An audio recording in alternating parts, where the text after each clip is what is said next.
Book 2. Chapter 1. Welcome back. Welcome back, Captain. Mark's eyes fluttered open. Dr. Metra. Mark recognized the doctor from her image on the video messages she had left him. He was on the Secura, or at least he assumed he was. It was the alien spaceship that he and his brother Blake had found 5 months ago. Ah, good. You remember my name, Dr. Metra said. Tell me, how are you feeling? Pretty good, Mark said. What have you done? You mean, besides fix that stupid gunshot you gave yourself? It was an accident. Please, Addie might accept that from you since a digital intelligence doesn't have any guile, but I know better. Now, to answer your question, I repaired the damage to your intestines, took care of the entry and exit wounds. You had some cartilage damage to your right knee and your left shoulder. I suspect childhood sports. I took care of them, as well as a few other minor injuries. She moved around to the other side of the bed Mark was lying on. Her eyes flicked upward as she operated the HUD and the wraparound glasses she was wearing. Then I noticed you had a little plaque build up in your arteries. That was easy to take care of. You also had a small buildup of plaque in your brain. Nothing serious, but I took care of that as well. You should notice a slight improvement in your speed of recall. I also took care of the skin damage that exposure to the sun has done to you. You had some mild hormonal imbalance that comes with age that was causing you to have gray hair and a few other minor inconveniences that I took care of as well.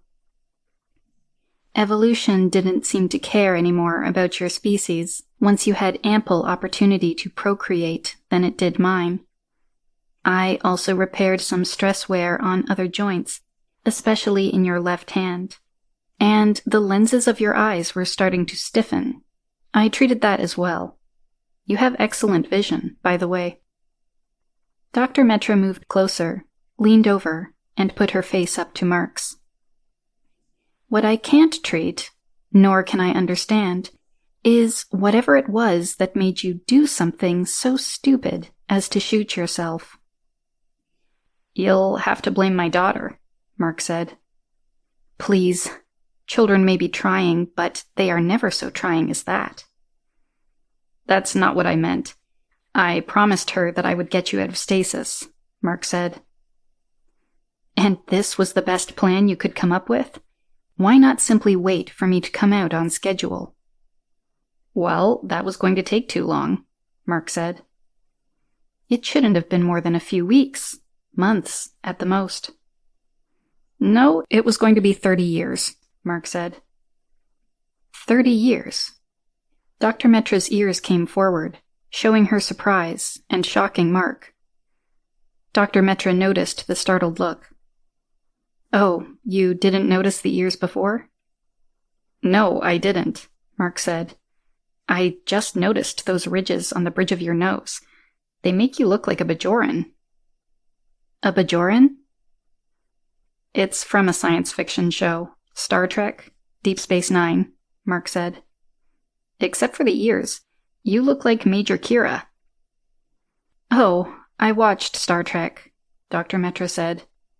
I did like that Mr. Spock. He reminded me of my first husband. Mark laughed. So, you found the Secura early, Dr. Metra said. I guess you could say it was early. This is 2018. Well, that explains the discrepancy in the schedule. But why did your daughter need me? Does she have a disease or condition I can treat? No, not her. Her great-grandparents, Mark said. They have Alzheimer's. She was querying Addie about the various medical treatments the Paraxians have when she realized that you had a cure for it. Very industrious of her. How old is your daughter? She's 12. Actually, she turns 13 next month. Well, I wish I could help her, but you should know that I must return to stasis now that you are well. Addie? Yes, Captain.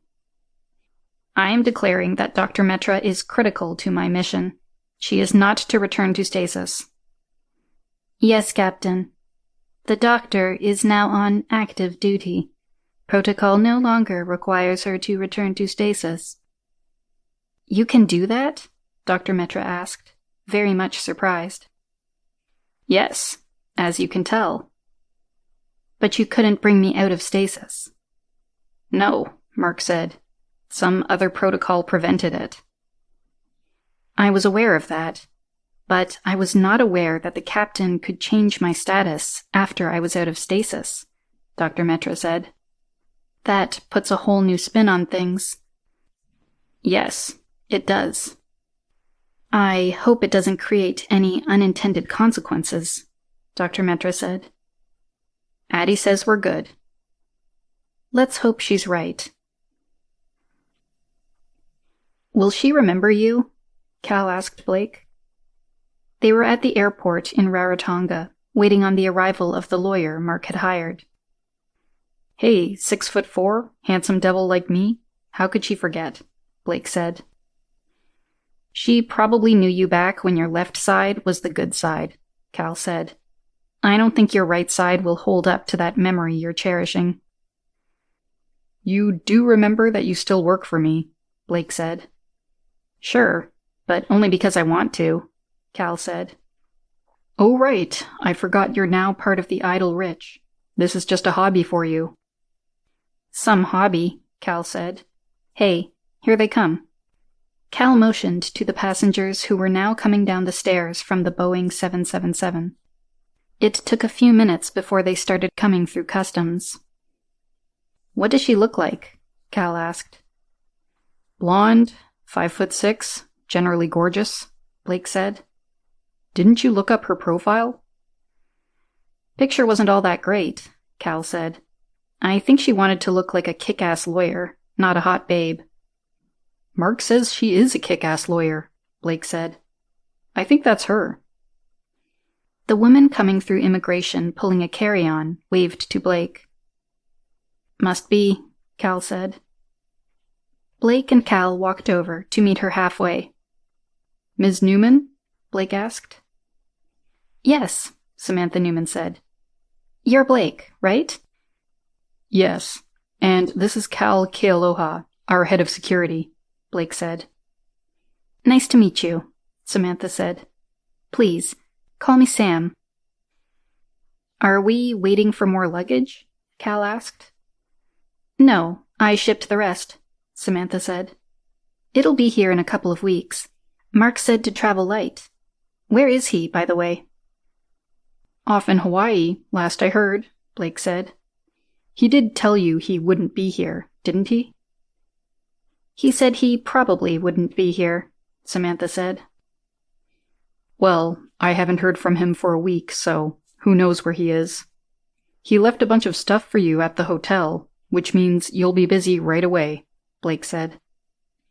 He is so thoughtful, Samantha said. Blake gave Samantha the key to her room and the layout of the hotel, and who was staying in each room. I'll see you in the office when you're ready, Blake said. It was only 15 minutes before Samantha made her way into the office. How are the accommodations? Blake asked. A bit rustic, Samantha said. Sorry, Blake said. This was the nicest place we could find where we could get a big block of rooms. Well, I'll manage, Samantha said. So, where is my desk? The one by the window, Blake said. This one's Mark's. I use it when I need one, but mostly I work out of my room. Okay, so I have 3 files here, Samantha said, after she sat down and glanced through the stack of files on the desk. Your corporate charter, the outline of the agreement he wants me to negotiate with the Cook Islands government, and some preliminary patent filings. Anything else I need to look at? Mark asked me to find a hospital ship we could buy.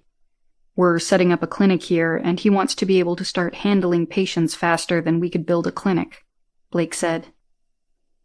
Buy? Would you consider leasing a ship? Samantha asked. We'll probably only need it for a year or so, Blake said. But it'll likely need to be upgraded. I haven't found any modern ones available in our time frame, but I didn't look at leasing one. We'll probably be able to find a modern one for lease. There are several that get used in natural disasters when they are leased by the Red Cross or other relief organizations. I'll check and let you know. Here's your comm unit, Blake said, as he handed one to her. If you'll register your fingerprints with it, that will activate it. It will act as your computer. It's a lot more powerful than it looks. The keyboard and display on your desk are linked to it already. What about security? Samantha asked. We have our own private network, Blake said. Your searches on the internet will be untraceable. The comm has an amazing voice recognition system. It starts out almost perfect for normal commands, and it doesn't take long to learn your accent and speech pattern. Most of us give our comms a name. That makes it easy for it to know we're issuing a command. Just say call and any of our names, and it'll ring us up. Katie will set it up for you so you can replace your phone if you like. She'll also show you how to use the earwig and these fancy glasses. Looks like I have my work cut out for me, Samantha said. I'll get started right away. We usually eat at 7, Blake said. There's a nice restaurant just down the street if you would like to join us. It will give you a chance to meet Liz and Katie. Sounds fine, Samantha said. I probably will work here until then. I had a nap on the plane, so I should be able to stay awake past dinner. Okay, I'll stop by to pick you up, Blake said. Chapter 2. Remember When. As soon as Dr. Metra released Mark from medical, he sent her and the Secura to the Cook Islands where he had set up base. Addie had made a fake identification for Dr. Metra that showed she was from Costa Rica. Addie had assured him and Dr. Metra that the documents were perfect and would have no trouble passing the scrutiny of the governments of the Cook Islands or New Zealand. Mark had the LX-9, the captain's cutter from the Secura, take him back to Honolulu.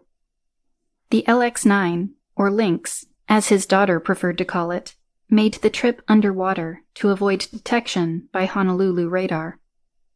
It had to start the trip underwater anyway, since the Secura was under 400 meters of water, where it had been hiding for over 30 years.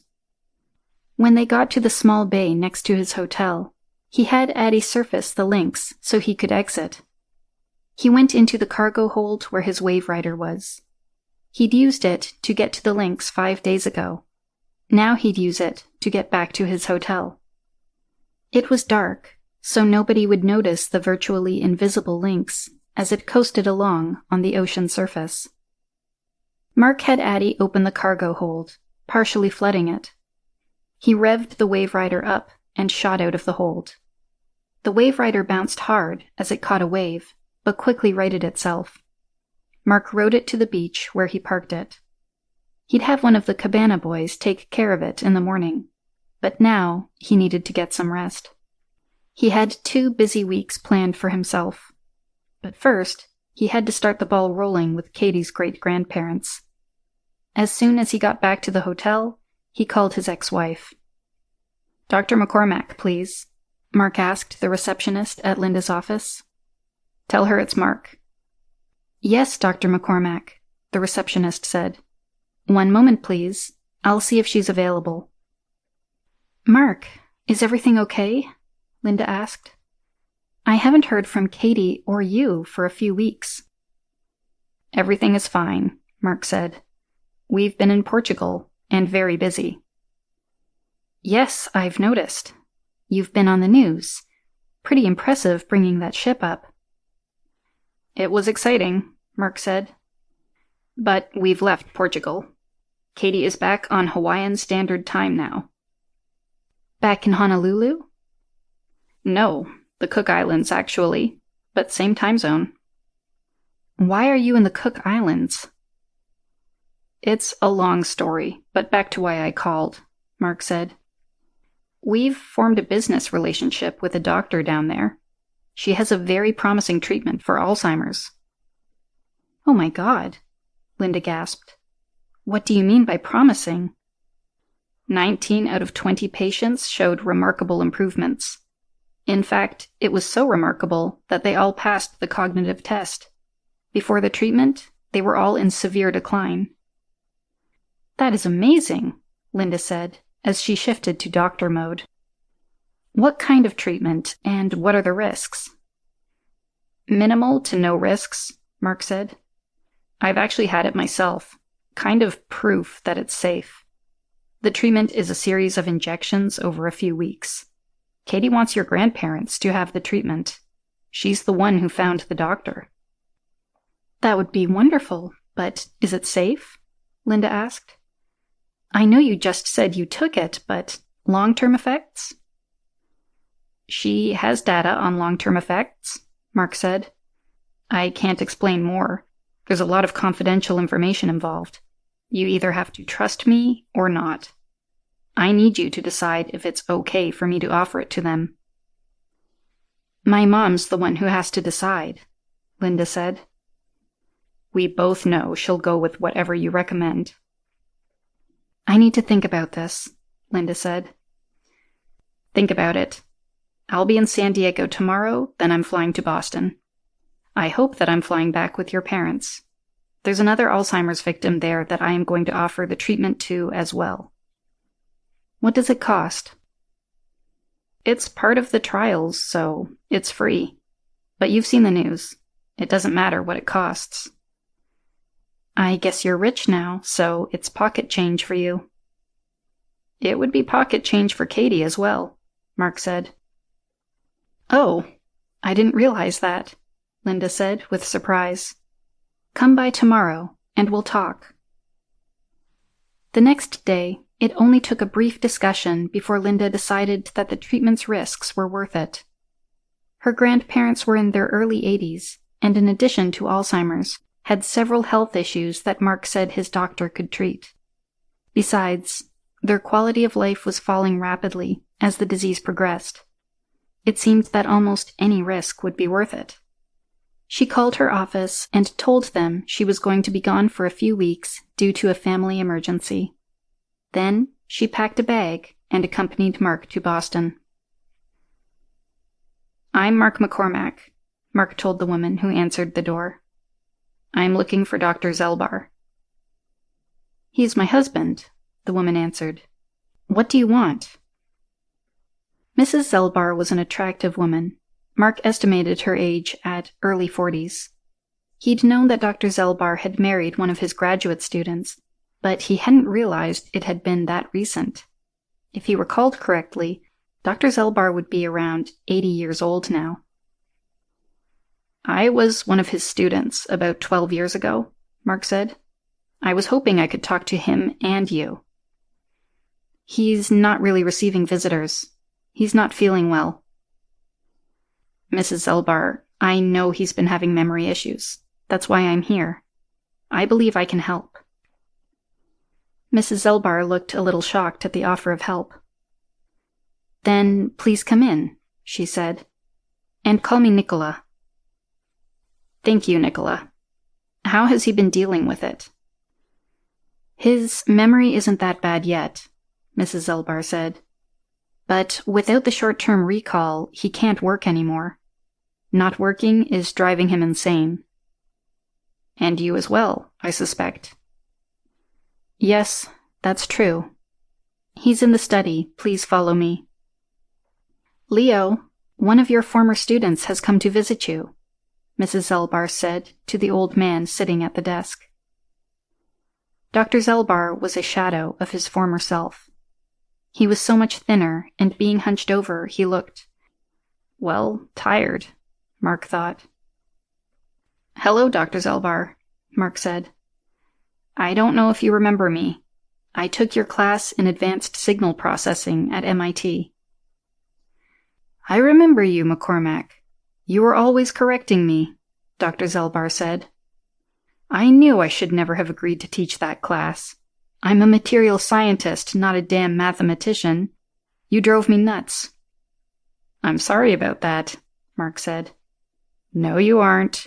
You loved every minute of it." "Well, I've matured since then." "I should hope so. What do you want?" "I'm not much good anymore. I can't remember what I had for breakfast." "I've heard," Mark said. "That's why I'm here. I've formed a new company, and we need a material scientist." "I told you, I'm not any good," Dr. Zelbar said. "Maybe Nicola can help you." "I heard you, but I have an offer for you that might change that." "Well, don't just stand there. Spit it out." "I have access to a clinical trial for Alzheimer's. I'd like to offer you the opportunity to participate in that trial. I'll cover all the expenses. All I ask is that, after the treatment, you consider joining my company." "If you can fix my memory, I'll marry you," Dr. Zelbar said. "I think you're already married," Mark laughed. "I know. It's just an expression. I'm not that far gone." "What is this treatment?" Mrs. Zelbar asked. "My company is located in the Cook Islands. Think of Hawaii, but smaller," Mark said. "The treatment takes 3 or 4 weeks, depending on the patient's response. It's just a series of injections that remove the plaque from the brain. I've got my daughter's great-grandparents coming back with me for the treatment as well." "What about me?" Nicola asked. "You're welcome to come," Mark said. "There was no question about that, but if it works, would there be a position at your company for me?" "Possibly. As I recall, you were one of his grad students. So, a PhD in material science?" "Yes, in molecular science, actually." "Then we definitely would have a position for you. However, it is a private enterprise. That means no publishing of papers, and you'd have to sign a non-disclosure agreement." "I would do anything for both of us to be able to work again." "Then, by all means, we'll have a position for you, whether it works or not," Mark said. "I'm sure we'll be able to figure out how to make him better, even if this treatment doesn't work." "What do we do?" Nicola asked. "I would suggest packing," Mark said. "We can take care of all of your needs, so I recommend that you just pack personal items you wouldn't want to be without." "We'll be ready by tomorrow." "I'm looking for Dr. Tanaka," Mark said to the young woman who opened the door.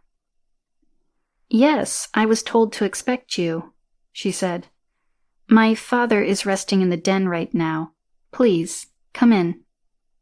It was 10 a.m., and Mark was in Pasadena, visiting the home of one of the most preeminent nuclear physicists of the modern age.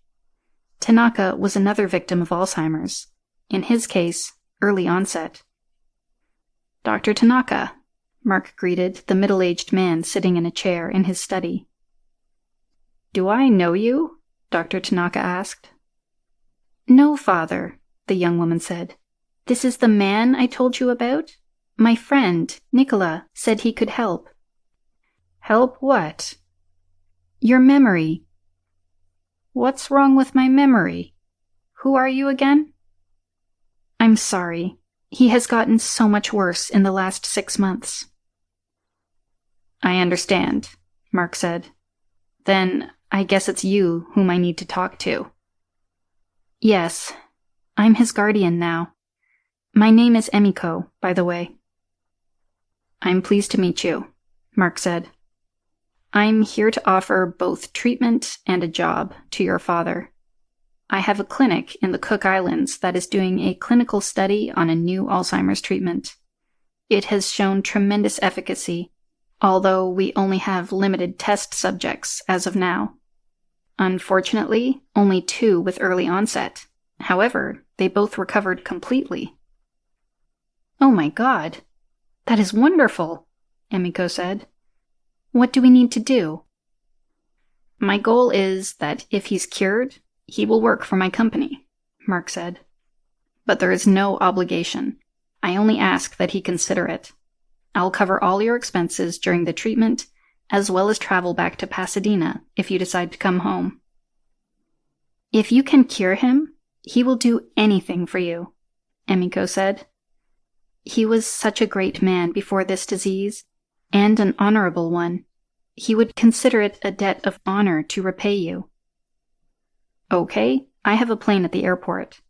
You only need to pack a few bags, whatever you don't want to be without. We can take care of anything else you need.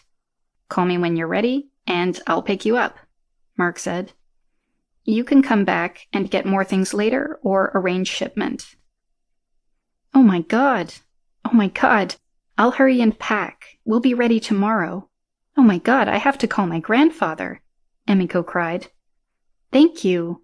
Thank you so much. Everyone, welcome to Hawaii. We'll be staying at the Ascendant. It's close to the airfield where we've landed, Mark announced to his passengers. Please, get a good night's rest. Our flight to Rarotonga is at 10 o'clock tomorrow morning. A van was waiting to take everybody to the hotel. It was a slow process getting them all off the plane and into the van. Mark was thankful that Fred had found a new flight steward who was just as polite and helpful as Fatima had been.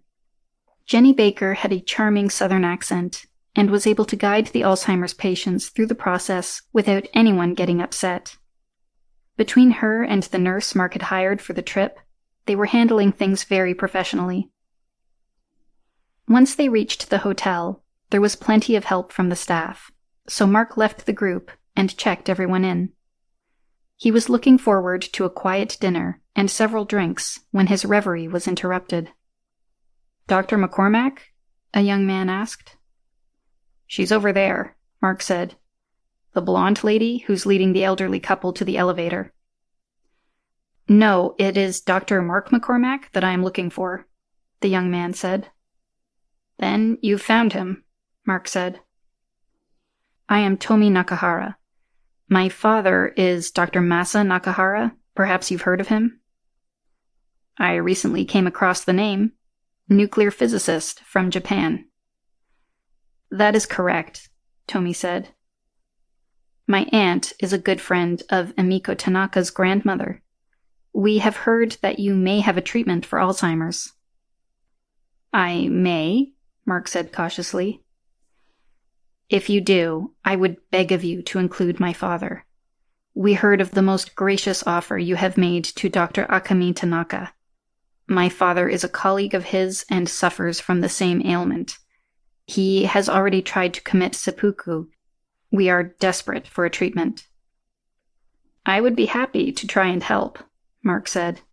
It is possible. I can come to Japan next week and discuss it with your father.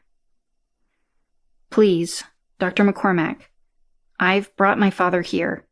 He will be most overjoyed to join his colleague, Dr. Tanaka. Our plane is full, Mark said, but I can come back soon. I fear for my father's life, Tomi said. I must watch him every minute. I am only able to be here without him because I have someone from the hotel sitting with him, and I have told him of the offer you have made to Tanaka-san. If I go back to our room and tell him that he must wait. Mark looked at the desperation on Tomi's face. I can make room for one more person, Mark said, but that is all. That is enough, Tomi said. I can trust Emiko to watch after my father. I am not important. I can come later on a commercial flight to help. All right, Mark said. We leave the hotel at 10 o'clock tomorrow morning. Thank you so much, Tomi said, as he bowed over and over. I am your most humble servant. Anything you ask of me will be done. Mark went to the restaurant and started dinner with a double shot of the finest Glenfiddich they had. At least now I have an excuse to get my wave runner to Rarotonga, he thought. Okay, everybody, next stop, Rarotonga, Mark said. He looked down the aisle at the completely full plane. But what about you? Linda asked, as she looked around for an empty seat. I had to give up my seat for Nakahara-san. Don't worry. I'll meet everyone in Rarotonga. How? I'll fly there, Mark said. It'll take you days, Linda said. I'll get there by tonight, Mark said. Don't worry. Blake and Katie will take care of everything until I get there. Once the plane was in the air, Mark contacted Addie. Addie, I need the LX-9 here at 18:30. Yes, Captain. It would only take him an hour to get to Rarotonga once he was aboard the Lynx. Mark thought about how nice it was to be able to do Mach 5 in a comfortable passenger jet. Blake had been taking care of things in Rarotonga for the 2 weeks Mark had been gone. He had gotten them clinic space that they would use until they acquired a hospital ship. He had even arranged to have their yacht, the Meahuli, shipped to Rarotonga. Admiral. Yes, Lieutenant, Admiral Michaels said. You asked for an update whenever we got unusual activity on Dr. McCormack. Yes, I did. What's going on now? He just flew his ex-wife and her grandparents, along with 4 elite scientists, to the Cook Islands. 3 scientists and the grandparents all have Alzheimer's. The intercepted communications imply that he has a cure, the lieutenant said. That's interesting, the Admiral said. The Cook Islands. Yes, sir. His team has been there for 16 days. They also ordered their yacht to be delivered there as well. Let's send someone down there to keep closer tabs on him. Yes, sir. Chapter 3. Back in the Saddle. Following his fast trip from Honolulu, Mark rode his wave runner to the beach behind their hotel on Rarotonga. Katie and Blake were waiting to meet him. Blake grabbed Mark's suitcase off the back of the wave runner. Mark crawled off and peeled off the fly fishing suit he was wearing over his clothes. Blake grabbed it as well and headed for the hotel. I'll dump these in your room. Hey, that's pretty clever, Katie said. I was worried we'd have to sneak you into the hotel because you'd be wearing a wetsuit. I thought about that, Mark said. It was hard to find this in Hawaii. Not that much fly fishing goes on there, but apparently some people like to use them for surf fishing. How's your mother? She's okay. She was with the Grands a few minutes ago. She should be at the restaurant waiting for us by now. She wants to talk with Dr. Metra. I assumed she would. What are you going to do about the ears? So, you've met her? Duh. I made a trip out to the Sakura as soon as she showed up here, Katie said. Man, that is a cool ship. I didn't think you could resist, Mark said. I thought about restricting access. Oh, that would have been so mean, Katie said. Uncle Blake and I spent a whole day on her just looking around. Those foxes are really cool. Foxes? The FX4s, Katie said. Oh, I'm sure they are. I haven't seen them yet. What's wrong with you? Katie squeaked as she punched her father on the shoulder. I've been busy. Anyway, the ears? She's going to wear a headscarf, Mark said. Like a Muslim? Or a Hindu, or several other groups of women. It's not that unusual. What about the nose? She said she was going to alter it, so it looks more human, Mark said. Oh, why not the ears? Ears must be special, or hard to alter, Mark said. She was pretty clear she wasn't touching them. They are pretty cool, Katie said.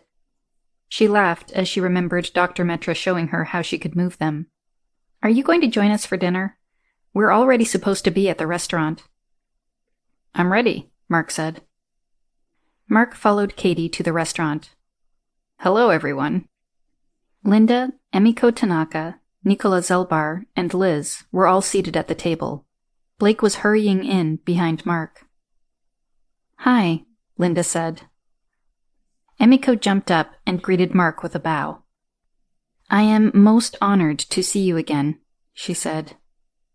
I'm pleased to see you again, too, Mark said. He looked at Linda. Are our patients settled in? Yes, Dr. Metra has them all in bed. She's going to administer the first treatment tomorrow. Good to hear, Mark said, as he sat between Katie and Linda, as his daughter had arranged. You weren't kidding when you said you'd be here tonight, Linda said. How could you make such good time? Charter flight, Mark said. It must be nice to be rich. Oh, it is, Mark said. Katie seems to like it as well. I can tell, Linda said. She's wearing capri pants from Walmart and some top she probably bought at the local gift shop. And she has a $1,000 phone and a pair of tech glasses worth twice that, Mark said. She has different priorities than you. Well, I'm just glad she's happy. And she really does seem happy. After dinner, Mark had a meeting scheduled with Samantha. Sam? He called out as he knocked on the office door. Come on in, Samantha said. You didn't join us for dinner. It seemed like it was going to be a family affair, Samantha said. I thought I'd stay out of the way. How are things going? Good. I've made the necessary contacts with the government, and I've been doing research on the patents you asked about. I don't see any prior art. Neither do I see the kind of documentation you would need to file. I'm planning on keeping them as company secrets, Mark said. That doesn't give you much protection from corporate espionage. Hence the island location. Are you okay with the accommodations? They're okay, Samantha said.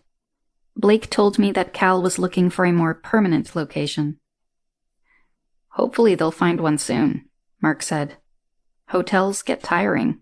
You're all set up with a comm and specs? Yes, Katie set me up. She's pretty amazing for a 12-year-old. Yes, she is. I recommend you avoid referencing her age in front of her. I noticed she gets a bit peeved if someone does, Samantha said.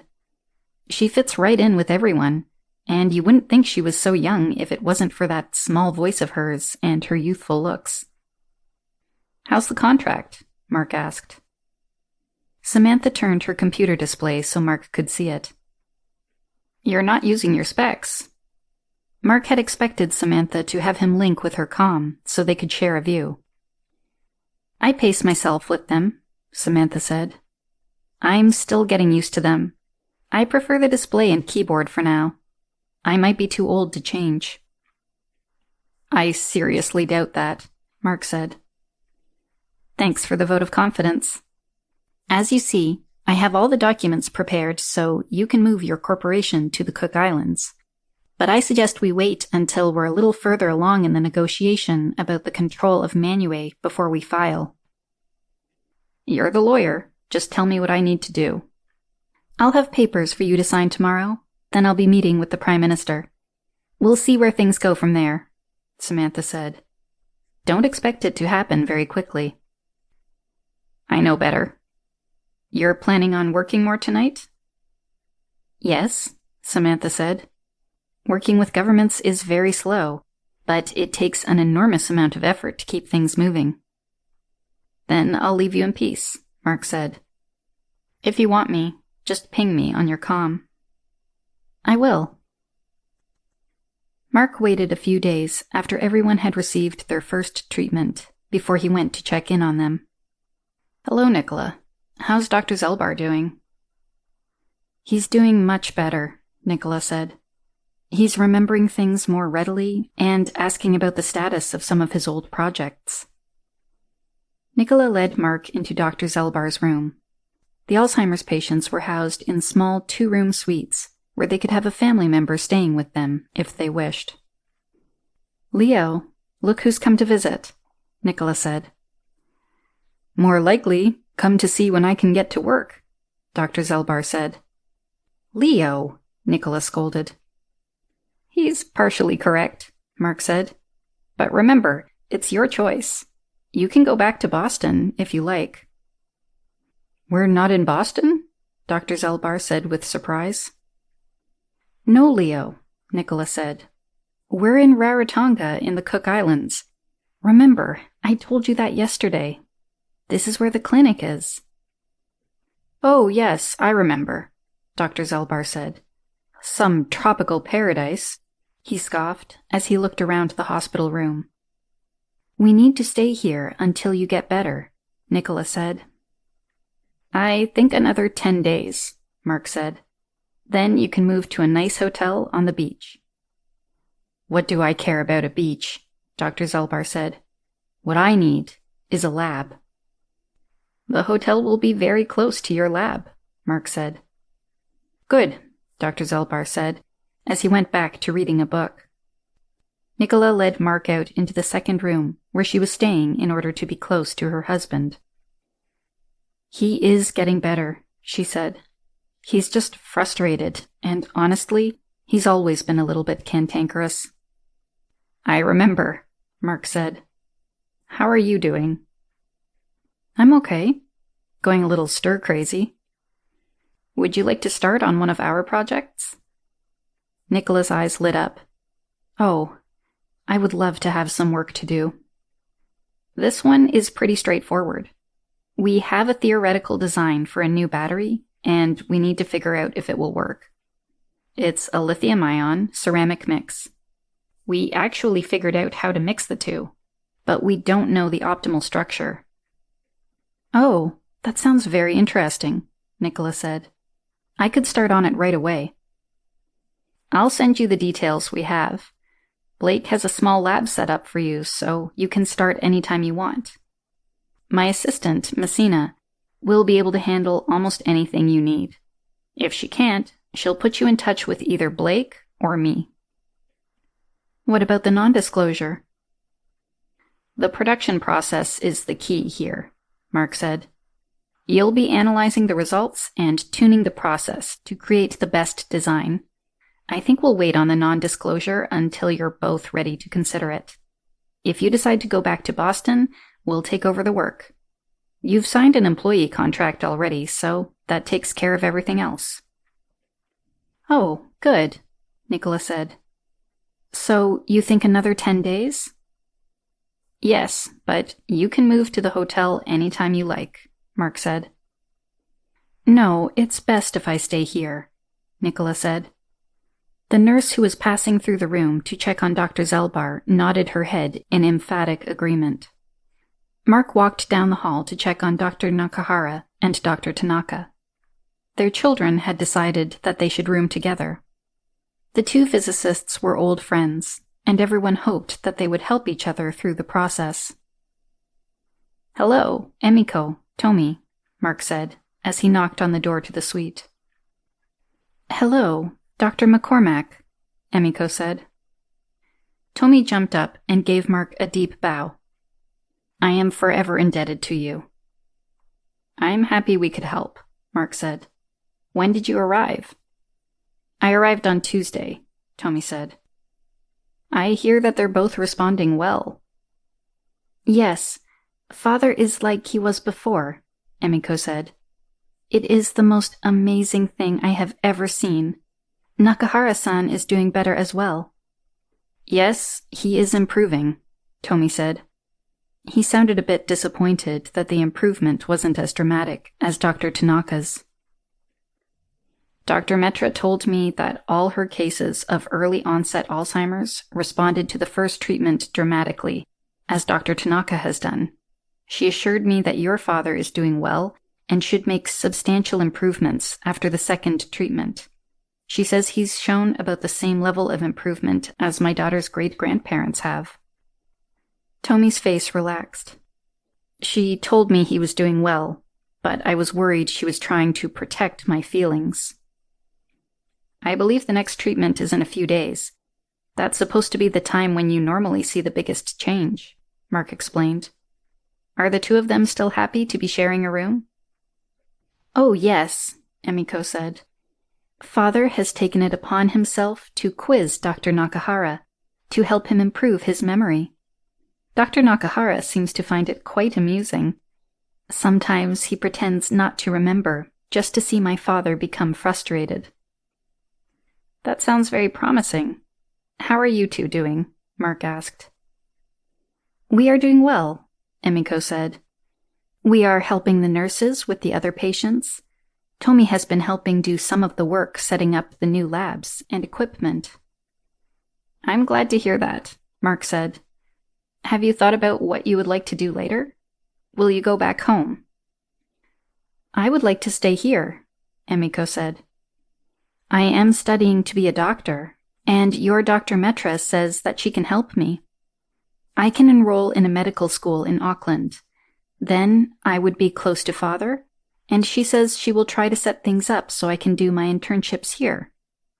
We'd be happy to have another doctor on the staff, Mark said. We are planning to be a city soon. What about you, Tomi? I have a degree in environmental science, Tomi said. I have talked to the Minister of Finance and Economic Development's office about potential employment here. I've always been interested in low environmental impact manufacturing. That's interesting. You may know that we've agreed with the government here to have a minimal environmental footprint, Mark said. I'm sure we could use you. I have just graduated, but I would be most honored to join your company. My daughter is working on a new sewage treatment system for underdeveloped countries. We plan to install several here in the Cook Islands. Perhaps you would be willing to work on it with her? I would be most honored. I'll have my assistant, Messina, contact you. She can set both of you up with the necessary computers and company phones. If you're going to be staying with Mackenzie Discoveries, we need to get you set up. She'll also give you the contact information for my daughter, Katie. Thank you, Tomi said. No, I should be thanking you, Mark said. We are working hard to attract talent, so this is a bonus for us. Chapter 4. Board Meeting, November 12th. Good afternoon, everybody, Mark said, as the team settled down in the lounge of the Meahuli. The Meahuli had arrived the week before from Portugal, and everybody was happy to have her available again.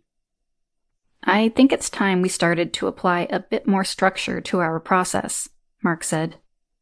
Samantha quietly applauded, while everyone else looked at Mark like he'd grown a second head. I want to hold a meeting as a team, at least every 2 weeks. We'll call them board meetings. We'll give updates on the status of our work, pick up and give out new assignments, provide suggestions, offer help. Mark kept slowing down as he continued to be greeted with dead silence from the room. Come on, guys. A little support would be nice, Samantha said. You're running a multi-billion-dollar company here. A meeting every other week shouldn't be too much to ask. I'm okay with it, Katie said. Although I don't see why we can't just use our specs. Because we want everybody to hear the updates at the same time, and when they're not being distracted by other matters. That way, we'll get the best understanding, and everyone will be able to ask questions and offer suggestions, Mark said. He was a bit ticked off at the lack of response. I'm good with it, Blake said. We've had lots of meetings before. We were all shocked by the thought of a board meeting and a regular schedule. Blake used air quotes to stress board meeting. We've been used to playing it fast and loose. We'll still have impromptu meetings when the situation requires, Mark said. And I realize that right now, this may be more for my sanity than for the rest of you, but a little organization can't hurt. That's right, Blake said. He got up and got the bottle of Glenlivet 15-year-old scotch he kept on the Meahuli. Blake poured around for everyone. What? He said, in response to Mark's scolding look. We have to toast the first board meeting. He paused at Katie, looking to Mark for approval. Mark nodded, giving in to the inevitable, but indicated just a splash for her with his fingers. If that's what it takes. Mark shook his head and laughed. He was happy that everyone was following Blake's lead in celebrating the new board. Blake stood up.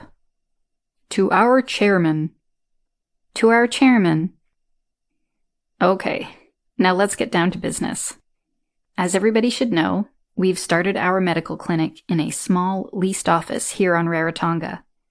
Most of you have met Dr. Metra when you got your physical.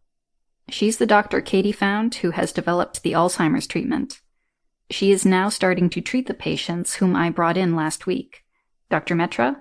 Mark said, indicating she should start out. Good day, Dr. Metra said. We have 5 patients whom Dr. McCormack brought in to continue the clinical trials for our new Alzheimer's treatment. They have all settled in and each received their first treatment last week and their second treatment yesterday. They are all having an excellent response to the treatment so far.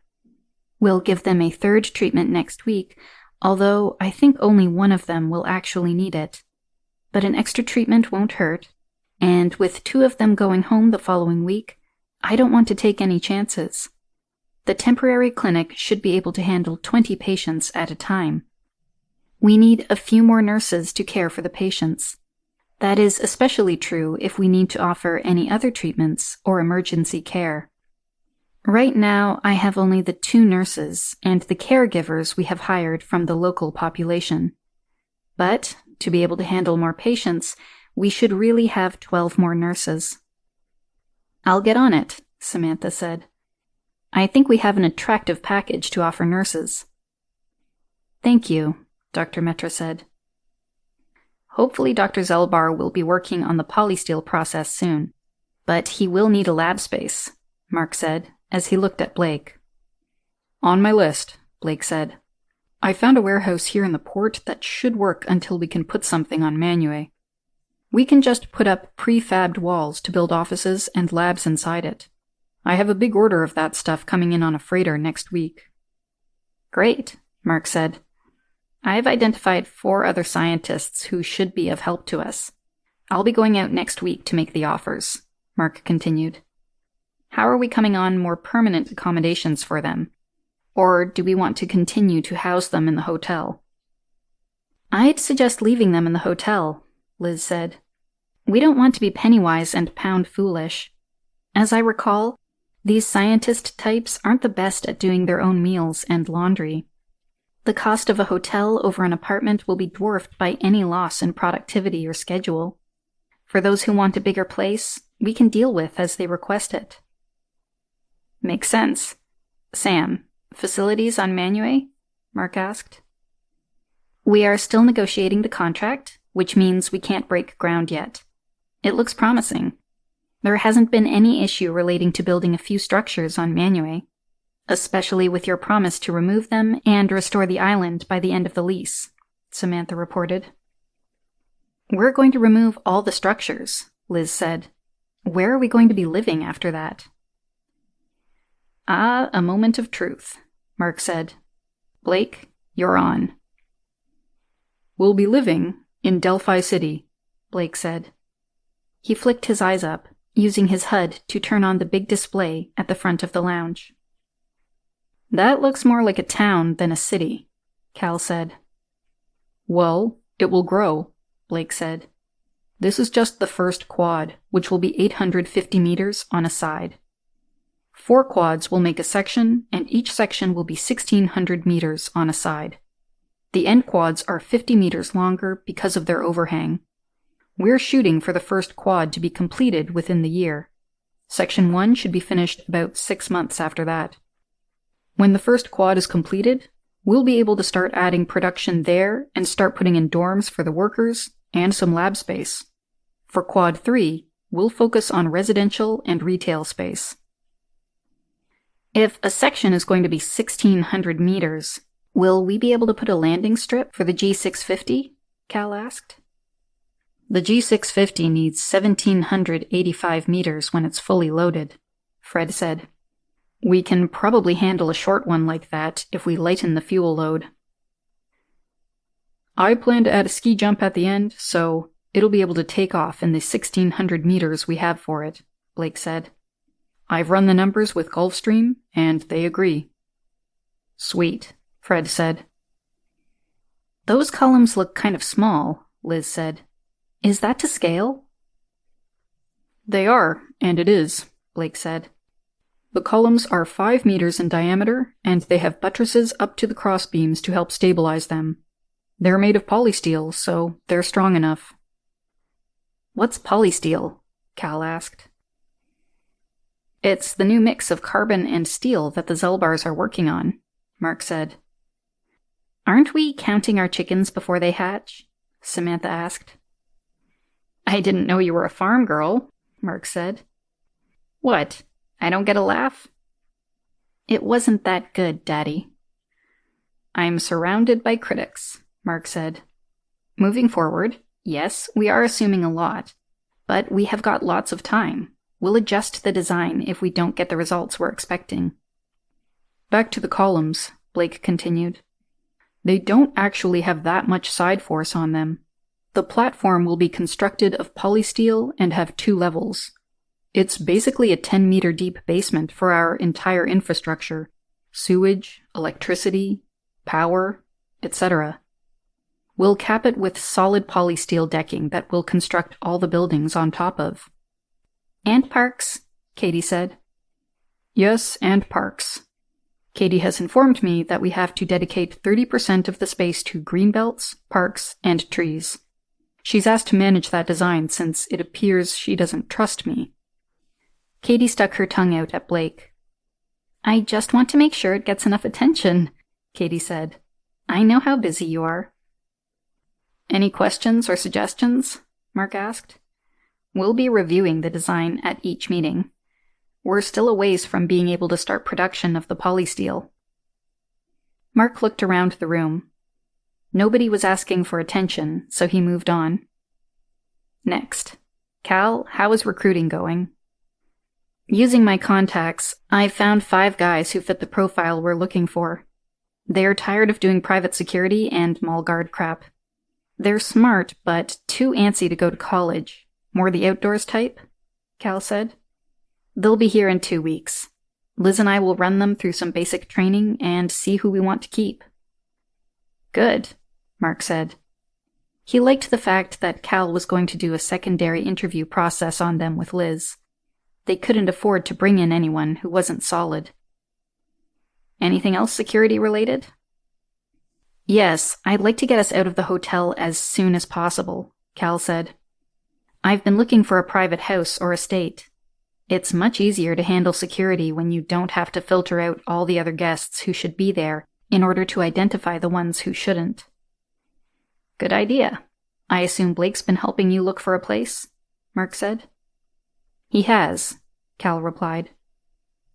Liz, do you have time to start coordinating the work of our scientists?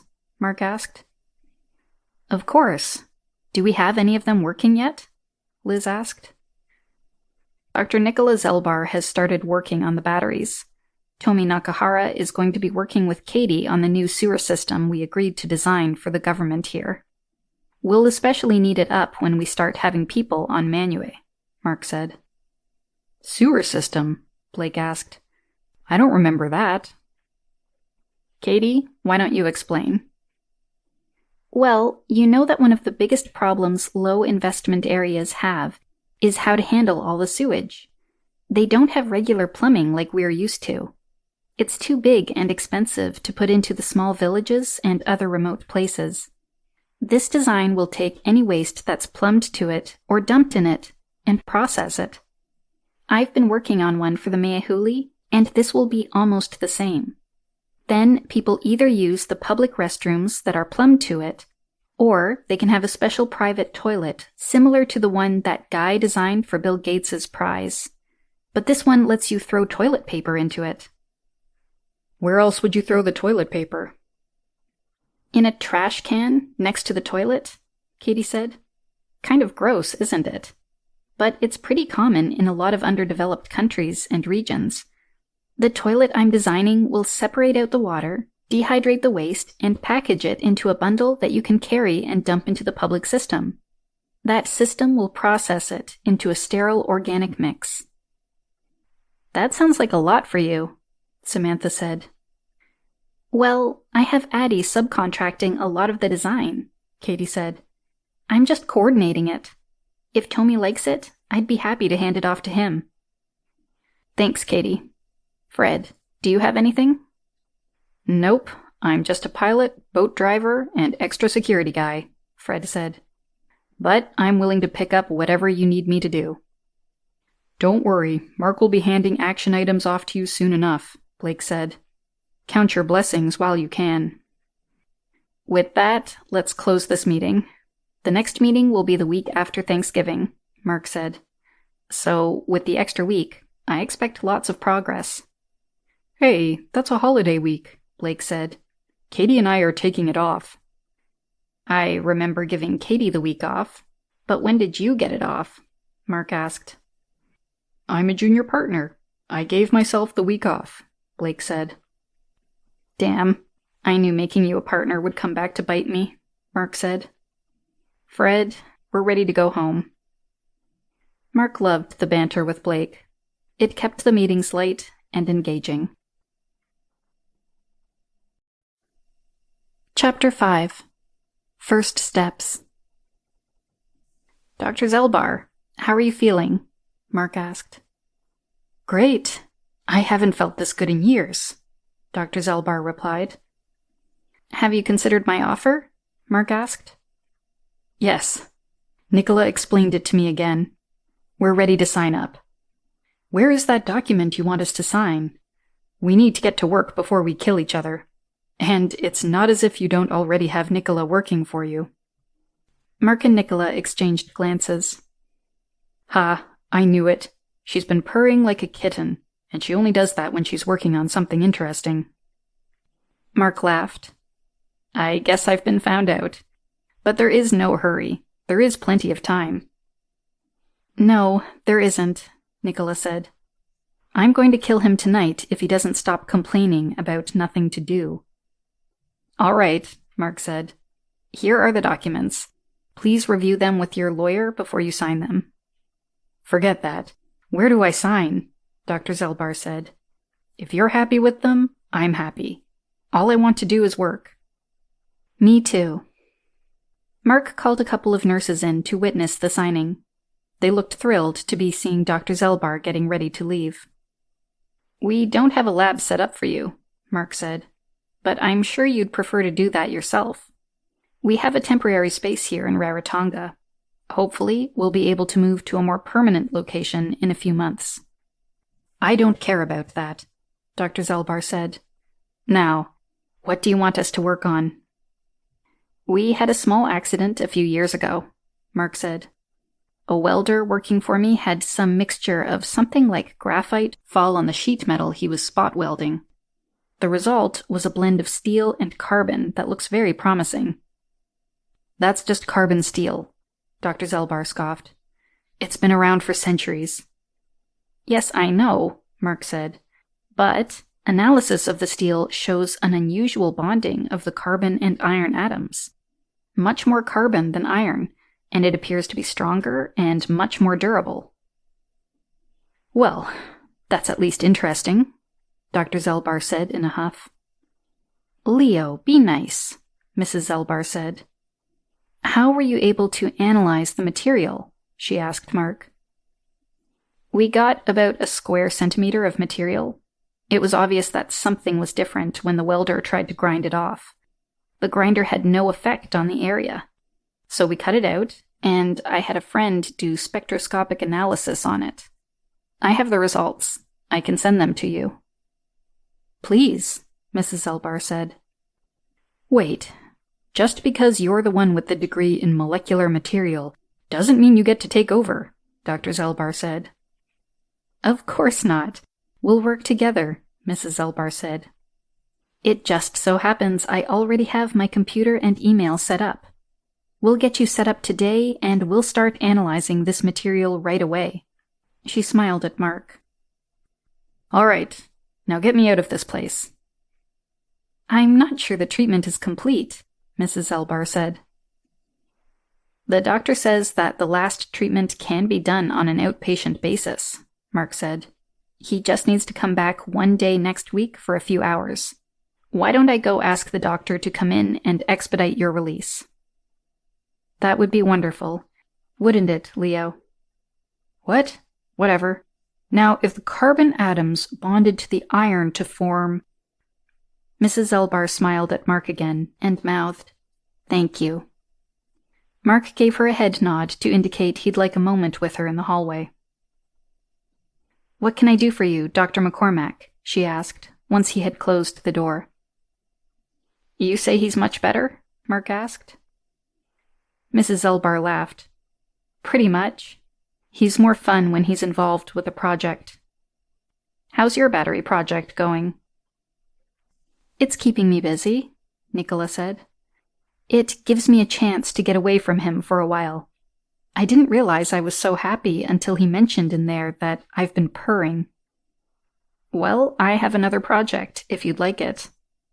"Of course. I could use a second project. What is it?" "You won't be too busy on the steel project with him?" "Not so much. I'll help, but Leo will insist on doing most of the work. I'll handle the overflow and be a sounding board when he gets stuck. It always works better when I have a project or two of my own going at the same time." "I have the preliminary designs for a new fuel cell," Mark said. "I need to have feasibility proven and a proposal for manufacturing it. Similar to the battery project, but I think it's more complex." "That sounds perfect. Just send the data along with the carbon steel data," Mrs. Elbar said. "This sounds like I'll be having as much fun as Leo." "Hey, Blake, you have a minute?" Mark said, as he walked into Blake's office. "Hey, the next board meeting isn't until after Thanksgiving. I still have time to get my stuff done," Blake quipped. Mark laughed at his brother. "Hey, I'm here to talk, not to check your homework." "Take a seat," Blake said. "What's up?" "I wondered how you were doing. How is this working for you?" "Oh, you mean, how do I like working for Hard Taskmaster?" "Is that how you feel?" "No. You drive yourself harder than anyone else," Blake said. "I'm doing fine. Work is interesting. Working conditions are pretty nice," he said. "The people I work with are all smart, hard workers, and I get to see my niece every day." "Anything you'd like to change?" "I'd like to get back to flying," Blake said, "but that can wait for a while. I know you don't want anyone to know about the lynx, much less those foxes." "We do have to wait on that," Mark said. "I'm going back to Boston for Thanksgiving. Do you want to come?" "No. I'll go with you for Christmas, but I'm just getting to know the people around here," Blake said. "The ladies are receptive to my charms, and I have a few more bars to check out." "Okay," Mark said. "Let me know if things need to change. I can't lose my wingman." "Hey, I thought you were my wingman." "Only when we're at a bar," Mark said. "Hey, how about Sam?" Blake asked.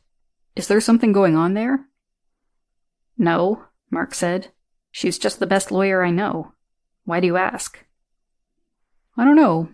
She seems to look a little more upbeat when you're around. Thought you guys might have some history." "Nope, just my lawyer." "Well, maybe you should think about that. She's a pretty nice lady besides being a ruthless lawyer." Mark chuckled. "That ruthless lawyer part scares me a bit." "Chicken?" "Speaking of chicken, you want to go out for lunch today?" "Sure." Chapter 6. Birthday Girl. "Here's the birthday girl," Mark said, as he started clapping. Katie's ears turned red, and she blushed at all the attention as everybody stood up and clapped along with Mark. They were having the party at the Flambe, one of the best restaurants on Rarotonga. Her great-grandparents were there. They'd had their second treatment with Dr. Metra, and were doing much better. "Hi, Mommy," Katie said, as Linda walked up and gave her a hug. "How does it feel to be a teenager?" Linda asked. "Not really any different," Katie said. "It's not like there's some sudden change that happens overnight." "We should talk about that," Linda said, giving Katie a knowing smile. "But for now, we should celebrate." "People," Mark shouted to get everyone's attention. We're going to run this birthday party starting at the end. Presents first, then dinner, then cake. That will give us all something to chat about besides work. Katie's great-grandparents, Agnes and Duncan, came over. Young lady, we've missed too much of your life with our health problems, but we want to catch up, Duncan said. Now I hear you're coming with us to stay at your mother's for Thanksgiving. Your father says you should be able to stay a whole week. I will, Grandpapa, Katie said. Sweetie, these were my mother's, Agnes said, as she handed Katie a black velvet box. I want you to have them. Katie opened it to reveal an exquisite pearl necklace with matching earrings. Oh, Grandmama, they're beautiful. Just like you. Now you'll need to actually start wearing dresses once in a while so you can show them off. Agnes wrinkled her nose as she looked at Katie in her capri pants and Polynesian top. Katie laughed. Hey, this party is supposed to be casual dress? You have casual dresses, Agnes said. I promise to start wearing dresses more often, Katie said. Good. Linda came over and gave Katie a small velvet box. The diamond earrings sparkled when Katie opened the box. Mommy, they're beautiful. What your gran said, Linda said with a laugh. We'll buy you some dresses while you're staying in San Diego with us. Thanks, Mommy. I am feeling a little shabby trying to follow those presents, Mark said. What do you give a girl that has everything? Oh, Daddy. Well, Fred and I went together on this one, Mark said. He's going to give you flying lessons, or at least flying hours, until you're qualified on the G650. Katie clasped her face with both hands. Wow! It will take about 4 or 5 months to go through all the training, Mark continued. We can't let you solo until you're 16, but we're hoping we have a way around that. But he'll get you the hours, and everything else certified. Samantha walked up and gave Katie a hug. I'm working with the government to get an exception for you. I think I can get a family and or a cargo-only exception for flights between the islands out here. Oh, that would be so cool, Katie squealed. Liz walked over and handed Katie a small package. Katie opened it to find a stainless steel cylinder about 3 inches long. What is it? It's a pocket bow staff, Liz said, as she pulled one out of her pocket. She pressed the end of it, and it expanded into a 5-foot-long staff. I'll teach you how to use it. That's going to be fun, Katie said, as she gave Liz a hug. Thanks. Cal walked over with a small padded case. It was only about 1 1/2 feet square and 2 inches thick. Here you go, Kat, he said, as he handed it to her. You're going to be needing this in a couple of weeks. Katie opened it up. She only saw a small gray cylinder and zippers for pouches. She gave Cal a questioning look. It's probably easier to just pull out the manual, Cal said, as he pointed to a slot in the case. Katie pulled the manual out. A paintball rifle, but... My present is putting the paintball arena on top of the construction list, Blake said. It will be ready when you get back from Thanksgiving. Wow, for me? Well, it's early for you, Blake said. Cal and Liz will be using it to train their security guys as we hire more of them. Wow, thanks everybody, Katie said. This is the best birthday ever. Katie looked at her great-grandparents and beamed. All right, Mark said. Let's clean up this mess, and then we can sit down and order dinner. Chapter 7. Taking a Break. That Sunday, Fred flew Mark, Katie, Linda, and the Grands to San Diego on the G650.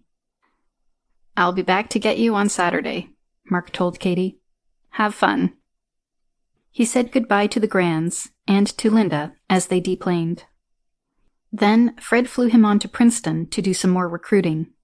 After that, they'd go to Boston, where Mark would spend Thanksgiving with his parents. He chafed a bit that he had to have Cal with him as a bodyguard. There had been a big argument about whether to send Liz with Katie, but in the end, they agreed that she was unlikely to be a target in the States. Mark paid for some discreet security from a private company, just to be sure. Mark waved to Linda as Katie climbed the ramp to the G650. How was Thanksgiving? Great, Katie said. We had lots of fun. Katie gave her father a hug and a kiss as she boarded. Welcome back, Jenny said. Now if you'll be seated, we'll be taking off in a few minutes. We're here in the front row, Mark said. Katie gave Cal a quick hug as he walked by her to the second row to take his seat. Hi, Cal. You miss me? Katie asked. I always miss you, Cal said. Liz has been antsy without you and me to work out with. We need to get back there and calm her down. I miss her too, Katie said. Daddy, I see your recruiting trip was successful, Katie said as she looked at the small group at the back of the plane. She waved at them before she sat down. Yes, I came up with 3 new scientists, Mark said. One of them has a spouse who's also a scientist, and one has a spouse who's a doctor. Should be nice additions. Mark sat in the seat next to Katie. Cool. How are Nana and Papa? They were fine. They're looking forward to seeing you at Christmas. Dad is still teaching at Boston College, and Mom is still teaching high school. She wanted to know how you were doing with your studies. What did you tell her? Katie asked.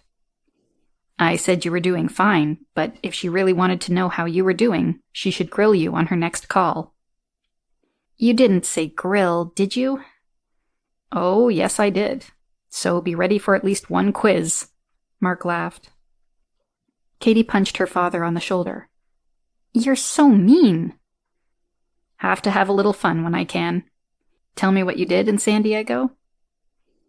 Well, the Grands took me to the Old Globe Theater, and we saw How the Grinch Stole Christmas. They produce that every year. And? I didn't think I would like it. It is for little kids after all, but it was really good. The costumes were amazing, and it is a good story. I think the Grands liked it even better than I did. What else? We all went to the zoo. That was a long day. We had to get a cart for the Grands at the end. They were getting tired. But we all had fun. Did you do SeaWorld? No, not enough time, Katie said. Mommy and Grandmama made a huge turkey for Thanksgiving dinner. They really had a good time in the kitchen. I watched football with Grandpapa. Did you really? Mark asked. Well, I sat with him. I worked on my math, mostly. But he didn't notice. Who won? I don't know. Grandpapa was happy. That's all I know. Did you visit any old friends? Nobody was around, Katie said. And I didn't have that many anyway. I just hung out with Mommy and the Grands. Anything else? Shopping. I've got enough dresses to last the rest of my life. Mark laughed. We'll need to go to more fancy places so you can wear them. You don't need to, Katie said. It's okay if they just hang in my closet. But the Grands will want reports, Mark said, giving Katie a knowing look. Darn. Oh. Katie's eyes got big, and she gave her father a big smile. Mommy has a new boyfriend. She does? Did you get to meet him? No, but I heard her talking on the phone. She was all gushy and stuff. I think she's a little happier now. That's good. By the way, those security guys were good, Katie said. You noticed them, did you? Not at first, but seeing the same guy in 2 different places kind of tipped me to it. Did your mother see them? No, just me. That's good, Mark said. Now, I think we should talk. We've been talking. I know, smart Alec. I mean, talk about you and how you're doing. I'm doing great, Katie said. Are you really? It has been a whirlwind 6 months, Mark said. You were kidnapped, and we've been continuously moving around. And now you're a bit isolated at the hotel, where you're living with your father, who's busy and hardly spends any time with you. How can that be doing great for a 13-year-old girl? Katie thought for a few minutes, then took a deep breath. Well, I spend as much time with you as I want to. I only have to walk into your office, which is next door to my room at the hotel, where I do most of my work and my homework. You never tell me to get lost. Well, almost never. You deserve it when I do, Mark said. Probably. Anyway, I don't feel isolated. I have Liz to talk to any time I want. Uncle Blake is always good for a laugh or some help if I need it. Cal and Liz work out with me all the time. I get to work on the most interesting projects in the world. The kidnapping was not cool, but you got me back, and I always knew you would. I have Addie to help me and to talk to. Her personality is growing, so that's fun and interesting. What kid wouldn't want to be me? Sure. And what kids do you know? I've never had that many friends, Katie said. We've only been there 5 weeks, so I haven't had time to meet many anyway. When I go to the beach, I hang out with the kids there. This one guy has been teaching me to surf. So I could have as many kids for friends as I want. I just haven't met anyone that I want to have as a close friend. And I've been practicing what you told me about establishing a relationship with someone, so we will have something to build on later. The finance minister's son and I are okay friends. He's the one teaching me to surf. I worry that you're growing up too fast. You know that Mommy says I was born a 20-year-old. Yeah, we've always talked about that. You've always been so smart, and you've been around so many of her colleagues and mine that you've always acted more like an adult than a kid, Mark said. He sighed, then continued. But you're more important to me than any of this other stuff. So if you're not happy, or you want something you're not getting, you come and talk to me. Okay? Deal. Chapter 8. Flying Lesson. Are you ready for this? Fred asked Katie as they headed to the G650. I was born ready, Katie said. Fred just laughed at her. It's going to be different than flying the simulator. Even with those 3D glasses, it'll be different. I know, Katie said. Blake has bought a full-blown simulator, Fred said. He assumes that he'll be able to modify it for the Lynxes. We should. We're using the same controls, Katie said. The rest is just software, and Addie is the best programmer in the world. I'm sure, Fred said. Once the simulator is here, we'll put you through more difficult scenarios. Good morning, Captain. Hello, Katie, Jenny greeted them as they climbed the ramp into the jet. Hi, Jenny. You're coming up with us? Somebody has to make your coffee, Jenny said. Besides, I understand we'll be picking some people up from Auckland. Oh, Katie's eyes shined. I didn't know we were going that far. These jets are expensive to fly, Fred said. We don't want to take this baby up without getting something else out of it besides flying time. Who are we picking up? Katie asked. Some construction workers Blake hired, Fred explained. Now go up, sit in the co-pilot's chair, and handle the pre-flight. I'll check with the crew chief. We're good to go, Katie said, when Fred made his way into the cockpit. Good. Let me double-check your work, Fred said. I know you have probably done this a few dozen times on the simulator, but humor an old man. Katie frowned as Fred went through all the pre-flight checks, but didn't say anything. I'll let you handle the radio, Fred said. I'll do the takeoffs and landings for now. Today, we just want you to get the feel of handling her. Okay, Katie said with disappointment. Get on the radio, Fred chided. I'm ready to fly. Clearance. Mackenzie 1 to Auckland.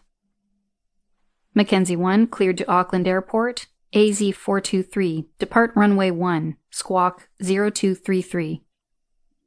Mackenzie 1 cleared to Auckland Airport, AZ423, depart runway 1, squawk 0233, Katie echoed. Mackenzie 1 read back correct. Mackenzie 1 taxi into position 1 left. Mackenzie 1 taxi into position 1 left. Mackenzie 1 cleared for takeoff. Mackenzie 1 cleared for takeoff, Katie responded. Let's go, Fred said, as he pushed the throttle forward. Mackenzie 1 good afternoon, radar identified, maintain 7,000. Roger, maintain 7,000. Mackenzie 1, after noise abatement, turn heading 090. Right, heading 090 after noise, Mackenzie 1. Mackenzie 1, climb to flight level 230. Climb to flight level 230, Mackenzie 1. Wow, that's a lot of talking just to take off, Katie said. I guess it is, but you get used to it, and they don't want you running into any other planes, Fred explained.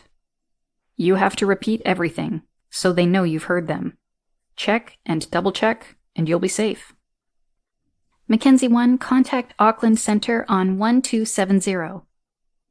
Auckland Center on 1270, Mackenzie 1, good day. Auckland Center, Mackenzie 1, climbing to 230. Mackenzie 1 identified, maintain 230. Thank you, Mackenzie 1. Okay, are you ready to take the controls? Sure. Then take them, Fred said. I have the controls. You have the controls. Now, let's fly some slaloms for a bit. That way, you can get a feel for her, Fred said.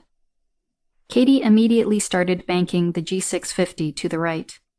After a bit, she eased it back to the left, carefully keeping an eye on the heading and altitude. Auckland Center, Mackenzie 1, requesting transition to 300.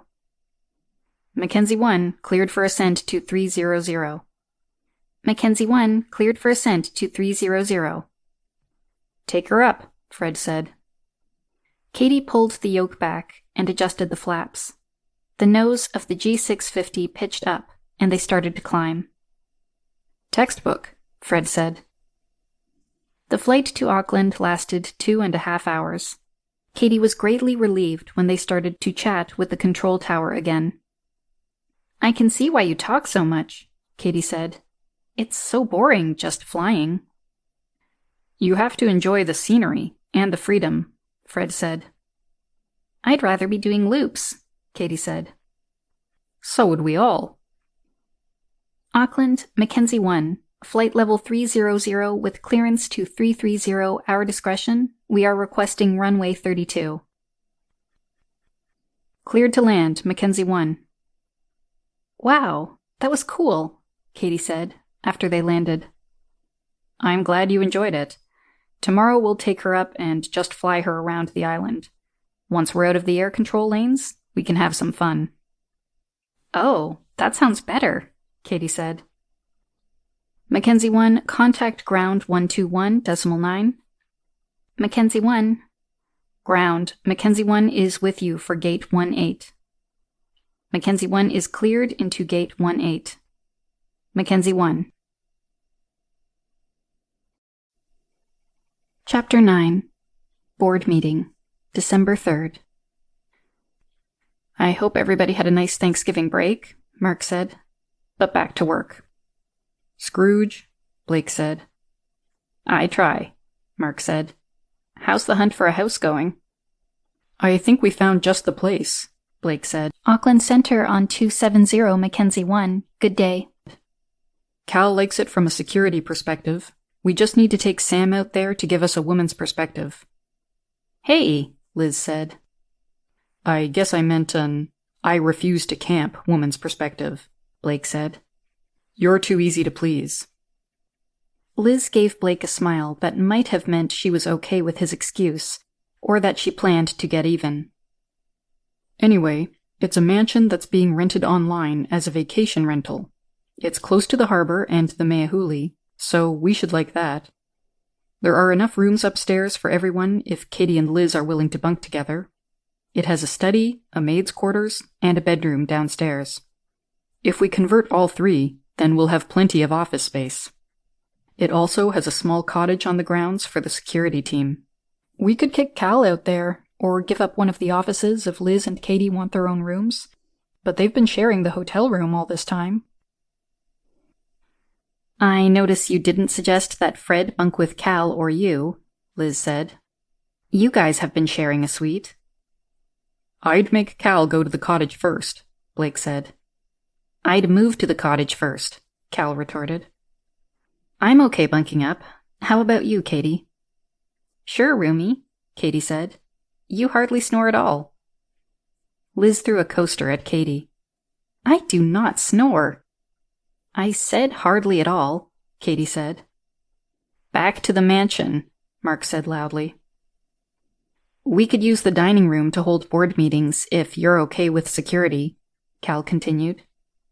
We'll see, Mark said. I'm available after the meeting to go look, Samantha said. Great, Blake said. Cal, do you want to take her? Sure. I'll take along a couple of my new guys and have them case the area some more. We'll want to do some gardening too, Cal said. The owner seemed amenable to us spending the bucks to tame some of the jungle around the place. Sam, how about our contract with the government? I've got a big meeting with them on Wednesday. We'll see how that goes. It looks promising. I'll keep my fingers crossed, Mark said. Cal, how about security? Liz and I ran the 5 candidates I brought out through their paces. We decided to keep 4 of them, Cal said. Why did the one wash out? We got a bad vibe off him, Cal said. Although I'd be okay with him watching my back in the field, I wouldn't want my friends hanging around with him when he's off duty. Liz nodded, seconding Cal's assessment. Mark was happy to see that they were in agreement. Anything else? Paintball arena is ready. I thought we'd go up against the new guys. Have fun, Mark said. Liz, anything? I really like Dr. Nicola, Liz said. Blake has everybody set up in that warehouse, and the scientists seem to like the arrangement. They have lunch or coffee brought in and hang out arguing about stuff while their experiments run. That plasma torch is something else. Those 2 physicists you have are just doing everything on the computer or the whiteboard. I don't know when they'll want any equipment. Just be ready, Mark said. Now, some new business. Dr. Metra says she can handle more patients. I think it's time we started to offer the Alzheimer's treatment to private patients. Hear, hear, Fred called out. How do you want to advertise? Samantha asked. I'd like to start with discreet inquiries, Mark said. What? Samantha asked, wrinkling her nose. I'm assuming that word will start getting around from the families of the 15 patients we've treated so far, Mark said. Katie's great-grandparents have gone home. People will notice that they've been doing better. Dr. Tuba has declined our offer of employment. He is planning to return to the University of Washington and start teaching again. I expect that we will start getting inquiries from others about the potential for treatment. Sam, I was hoping you might find a way to let some other people know about our treatment. I can, Samantha said. What would we be charging for the treatment? $500,000, Mark said. Are you insane? Samantha gasped. It costs over $50,000 a year to care for someone with Alzheimer's. More for the clientele we're talking about, Mark said. Over $1 trillion a year is spent treating Alzheimer's patients worldwide. To be able to save all that expense, plus get a loved one back, has to be worth a lot. We can't handle that many cases right now. We might as well demand as much money as we can. You're cutthroat, Samantha said. I can't believe you. She slumped back in her seat and crossed her arms. Sam, We need more money. We're only going to be able to help maybe 25 patients a month. I'd be happy to do it for free, but then we'd be inundated with people. How would we decide? Plus, the publicity it would generate would be problematic. If we focus on wealthy and powerful people, there wouldn't be an issue about publicity. In fact, it's likely that nobody knows they have Alzheimer's. If any of you hears of a case we should take for free, we will. But until we're in a place where we can offer it more widely, I think this is the best path. Mark looked around the table for support. Only Samantha was furious, but nobody else seemed interested in jumping in to defend his position. How long before we can offer it to more people? Katie asked, throwing her father a bone. 6 months to a year, Mark said. We have to be more secure when we do. We have to develop a process for managing it at remote locations if we want to handle more than 25 a month. We can't make everybody come to the Cook Islands. There is some very proprietary technology associated with the treatment that we cannot afford to get out. But you could handle a lot more than 25 patients a month, Katie said. When we get the clinic built on Delphi City, we will be able to handle more. But even then, it will only be about 200 a month. But you could make some of them for regular people, Katie said. I'd be happy to, Mark said. Why don't you and Sam work out how to handle those kinds of inquiries and referrals? We'll set aside 50% for those cases. Okay, Katie said. Samantha relaxed a bit and quit glaring at Mark. Mark decided to wait a few days before asking her about handling the paying cases again. Fred, how is the training program for the new Lynxes coming along? And any luck finding a couple of pilots? We have a flight simulator for the G650 on order. Katie assures me that it can be modified to allow us to train the pilots for the Lynx. I've got a few feelers out to some guys who look promising. I should hear back soon. Okay, Mark said. Let's go home. That afternoon, Samantha grudgingly approved the house. It was a beautiful place, but the appliances and fixtures were dated and probably had not been the best when they were installed. The next day, they moved in. Everyone immediately started calling it the compound. Cal had the jungle trimmed back and a fence installed to help keep out unwanted visitors. There were always at least 2 of his security detail wandering around outside. They never came into the house, but their presence was still felt. After the first night, everyone agreed it was better than the hotel, even after they had to eat Blake's cooking for breakfast. Chapter 10. Treaty Update. Samantha, are you busy? Mark asked, as he poked his head into the lawyer's office. I'm always busy, Samantha replied. I assume you're looking for an update? I am. Come in and sit down. Where's your assistant? This is Saturday, Samantha said.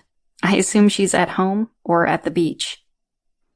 Mark looked a bit startled as he did a quick check in his head. I guess I lost track of time. It happens. Samantha gave Mark an enigmatic smile. So, what do you want to know? Mark rolled his eyes at her. Like there would be anything else on my mind. You might want to take me to dinner. Am I forgiven? Mostly, Sam said. Dinner would help with that too. I'm up for that, Mark said with a nod. I will take you to dinner, even if you don't have good news. Great. You should call for reservations now.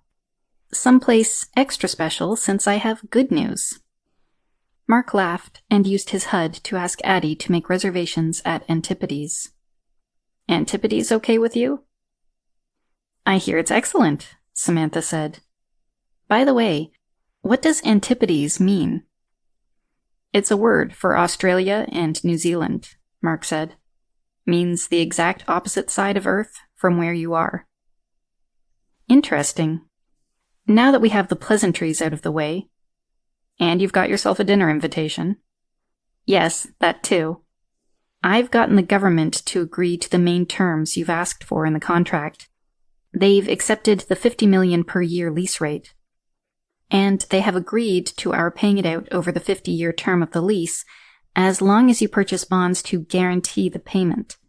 It will cost you $1 billion to buy the bonds. Then you will be required to make another $1 billion in investments within the first 10 years, a minimum of $100 million in the first year. It also requires you to establish a medical clinic focused on treating and developing treatments for chronic, genetic, and debilitative diseases, where any Cook Islander will be treated for free. We're still working on the tax rate, but they seem flexible. I've structured it like a treaty, as you asked. That was easier than expected. I guess they feel more comfortable with the language. One unexpected thing is that you'll be appointed mayor of Manue. What? Well, there has to be some government structure, police force, etc. Since everyone on the island will be working for you, it simplifies things if you're the mayor. Of course, you're only going to be paid $1 New Zealand dollar per year. Mark laughed. Being mayor on top of everything else I have going on, that's all I need. It won't be any different than what you're already planning to do. You can delegate to your staff. What's the holdup then? We're waiting on approval from New Zealand. Why are they involved?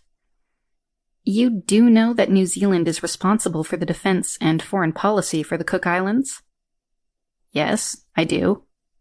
So, since we're structuring it like a treaty, they've stuck their nose in. Is that going to be a problem? I don't think so, Samantha said. The investment and subsequent growth should spill over to New Zealand. They're probably just doing some due diligence and giving some key members of the government a chance to update their portfolios. Mark shook his head. Should have expected that. Of course, it also leaves a little more time for some of the officials here in the Cook Islands to update theirs as well. How long? 2 weeks? Probability of success? I'd say 95%, Samantha said. Captain, I concur, Addie told Mark. Great. I'll pick you up at 7, Sam. Looking forward to it, Samantha said. Mark knocked on Dr. Metra's door jamb. Do you have some time? He asked.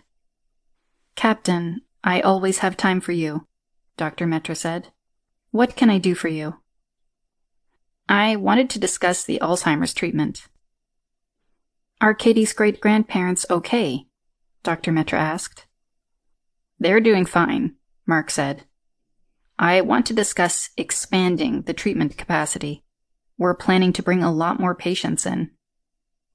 That shouldn't be a problem. I would like to understand our options if we want to have remote treatment sites. I think we could manage that, Dr. Metra said. We would have to make more parts and such. I'd like to discuss how we can do it without the secret getting out, Mark said. I see, Dr. Metra said.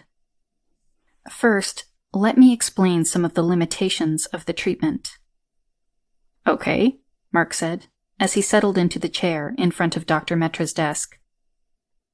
In order for the nanites we use to penetrate the blood-brain barrier, they have to be extremely small, Dr. Metra said. Here, on your planet, we are limited by how small we can make the nanites. What do you mean by here on our planet? I mean in gravity, Dr. Metra said. The printers we use to make them work best in microgravity.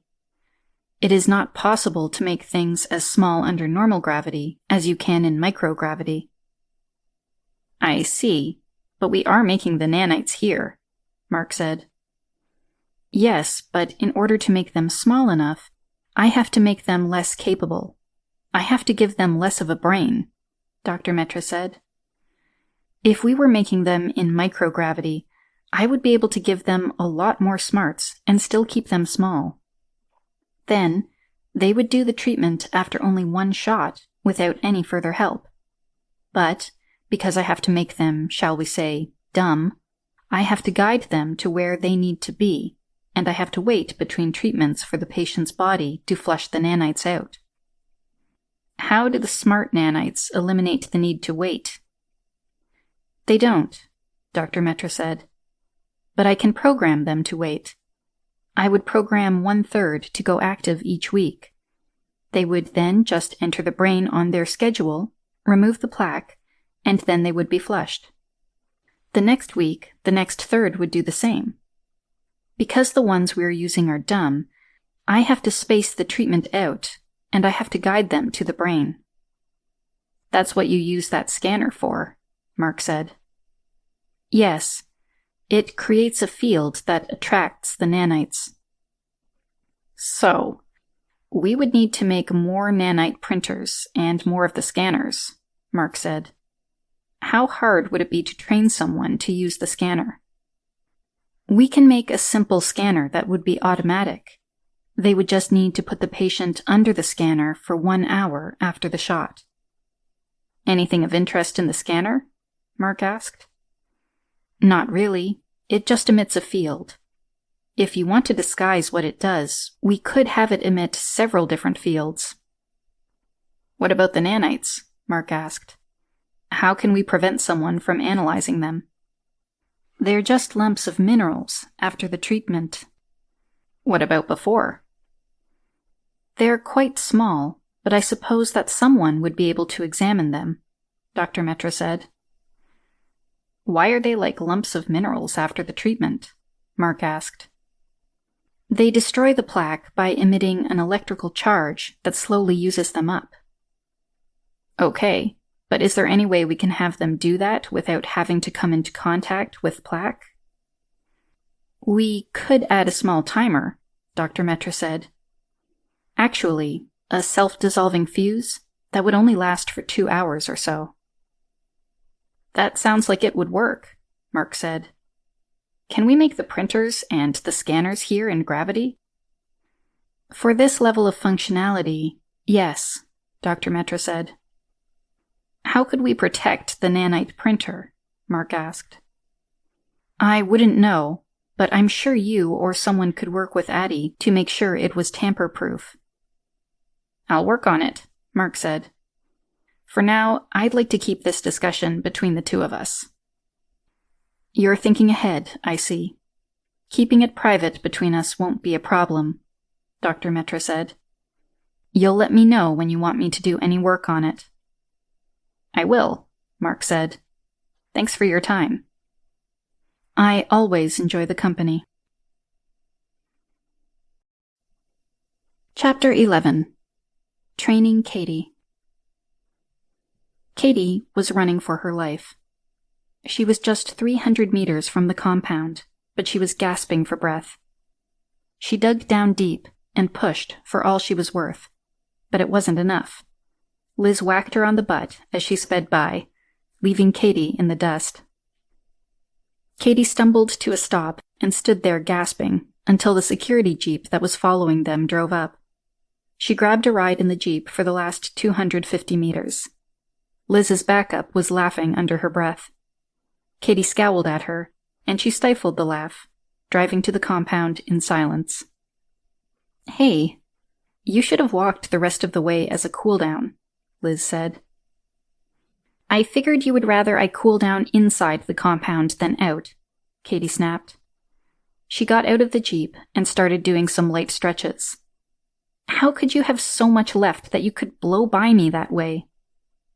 You started out too fast, Liz said. You have to pace yourself. You told me to run for my life.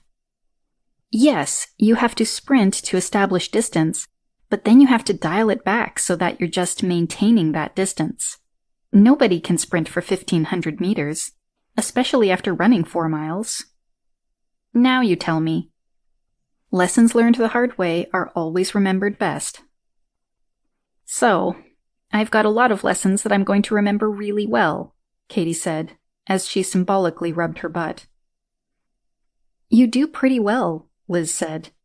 It seems to me you figure most things out before they bite you. Katie just grunted. Hey, if we can run down the street like that with only one security guy in the Jeep, why can't I go running without you? Because this way, there are two of us to protect you. But you're not armed. I know your Krav Maga skills would do a lot, but it seems like I would be okay with just the Jeep. Who says I'm not armed? Liz said. Well, I don't see any weapons. Liz reached her hand to the left strap of her sports bra and flicked her wrist. Her bow staff extended to 5 feet. She tapped Katie on the butt with it. Ow! Another hard lesson. Liz dropped the bow staff, reached around behind her back, and whipped out a knife. In a single motion, she threw it. It stuck in the tree Katie was standing next to.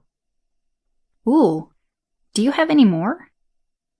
Let's just say I like 3, Liz said. Where's your bow staff?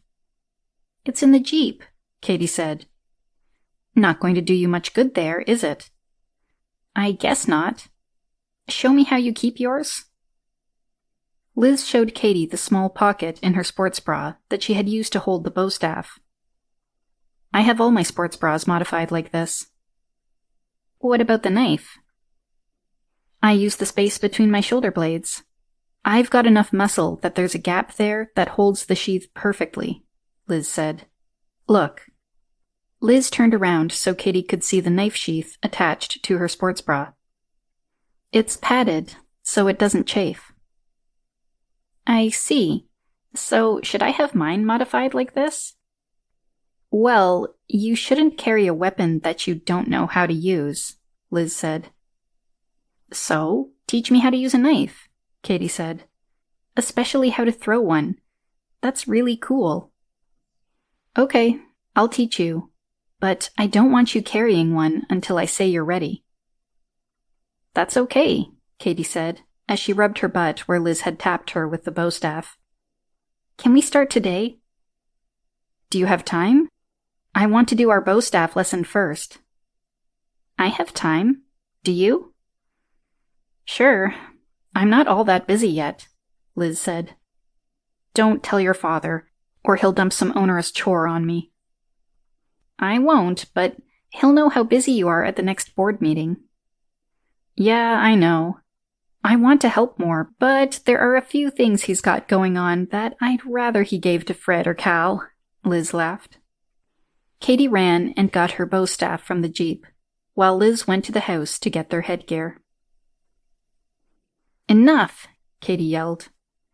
After 25 minutes with the bow staff, Katie was tired of getting whacked on the butt or the back of her thigh. I'm too sore to take any more hits. Then you need to do a better job of defending, Liz said. I'm trying, Katie whined. You're just a sadist. Okay, I'll give you a break, Liz said. Let's do a couple of drills. Okay, Katie said, as she took off her headgear and shook out her hair. She was sweating profusely. Liz took off her headgear. Her hair was completely dry. It's not fair, Katie thought. You're getting better, Liz said. You got me a couple of times. Yeah, like 2 versus 30, Katie said. You're still favoring your left leg, Liz said. You have to stay balanced and look at my center of mass, not my bow staff. Then how do I block it? Katie asked. When you see I've committed to a move, you block it.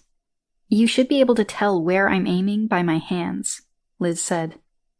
And they don't move as fast as the end of the staff, so your eyes will be able to track things better. I know, you keep telling me that, Katie said. Okay, I'm standing there, I'm going to attack, and you're going to just tell me where I'm aiming, Liz said. I won't actually hit you. That will be nice for a change, Katie said. Ready? Liz shifted her weight and snapped her bow staff forward.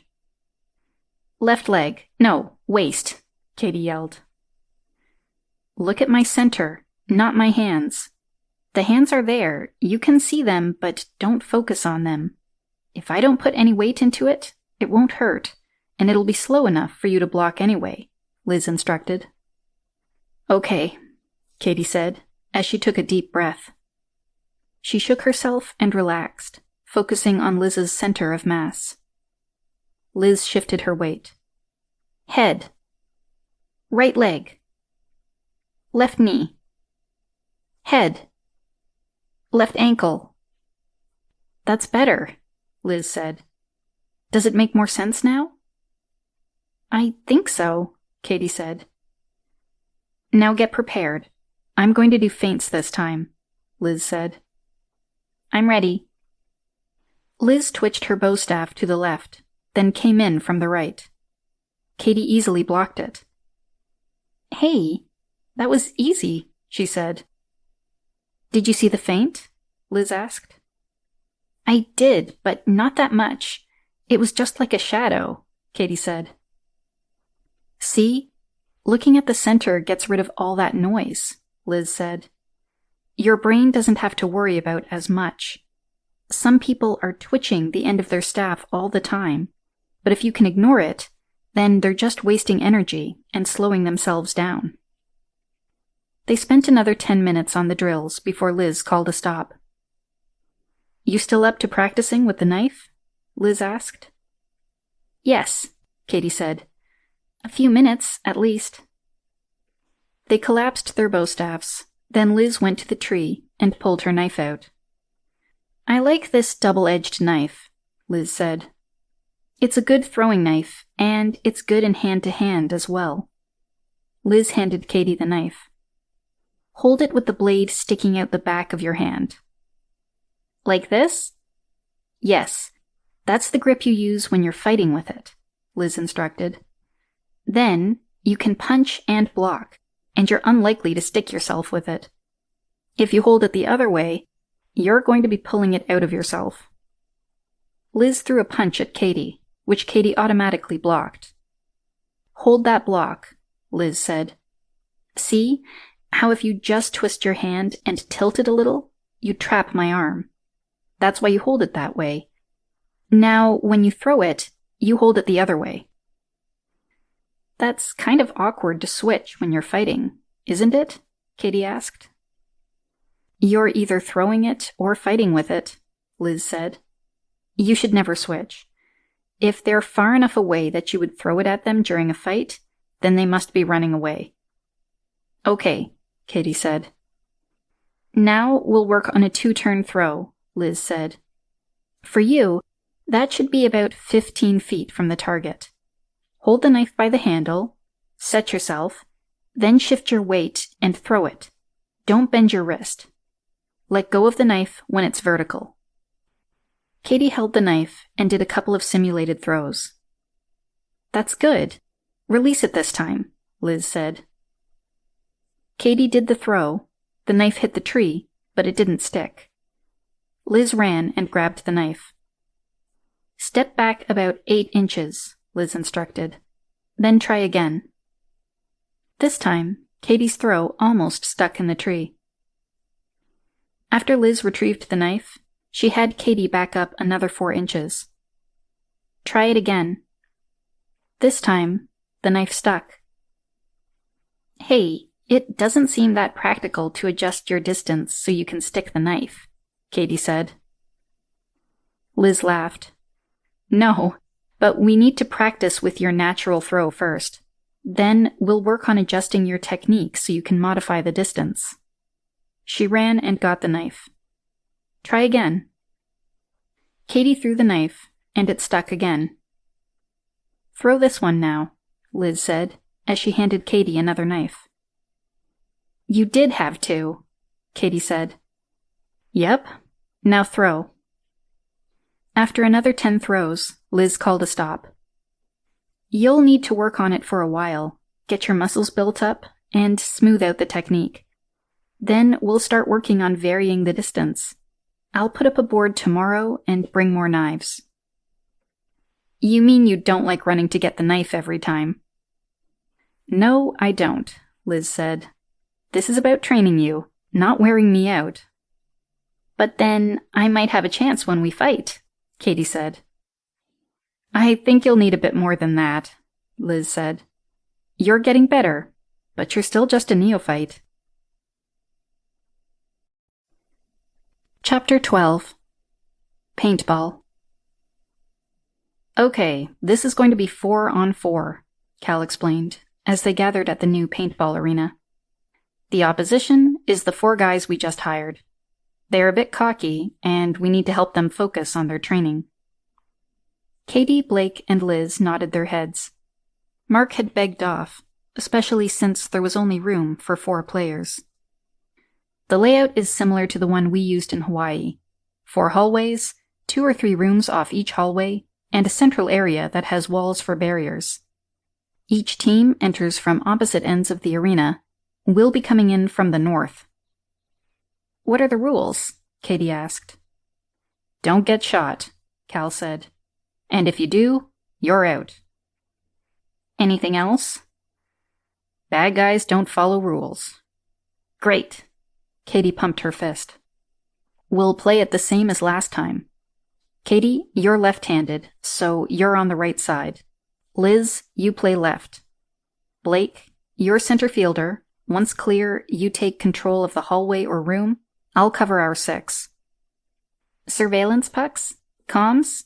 Katie asked. Surveillance pucks had been their secret weapon in Hawaii. They were from the Sakura and provided a 360-degree video of the area directly to their comms. They would stick to anything, and the comms were smart enough to correct the view, so they weren't seeing things upside down. Both teams have them, Cal said. Are we ready? Everybody gave him a thumbs up. We go in already expecting them to be in place. Don't get sloppy. We go left. Blake opened the door.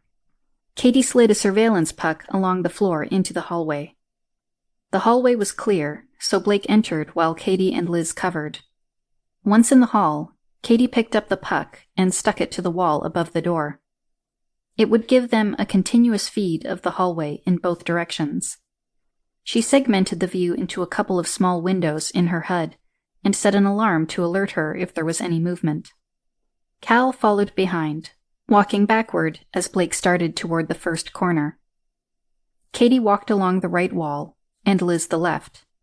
There weren't any rooms off of the hallway in their direction. Blake held up 3 feet from the corner. He was inspecting the sides of the walls for signs of a surveillance puck sticking out.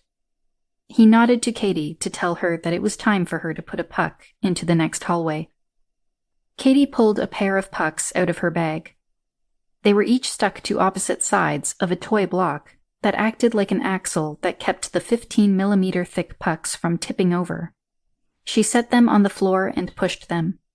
They rolled along the floor into the hallway. Clear, Katie whispered into her comm. The volume in the other comms was much higher than her whisper.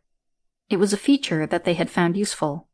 They didn't want the other team to hear them, and whispers were problematic. Since the earwig was designed to pick up even the faintest whisper, they set the transmission to a constant voice level. They moved quickly to set up control of the next hallway. Katie placed a puck on the back wall so they would get the best view of the hallway. She also put one on the wall of the opposing hallway to give them a better view of the hallway they were exiting.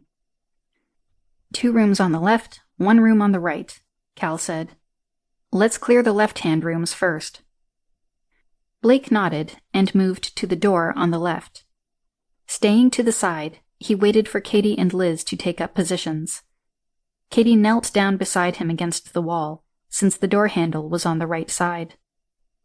Once Liz was in position, Blake tested the handle to see if the door was locked. The handle turned, but the door wouldn't budge. Jammed. Hall is still clear. Blake lay down on his back close to the door with his knees bent. He waited until Katie gave him a high sign on his HUD. Then he reared back and kicked the door in.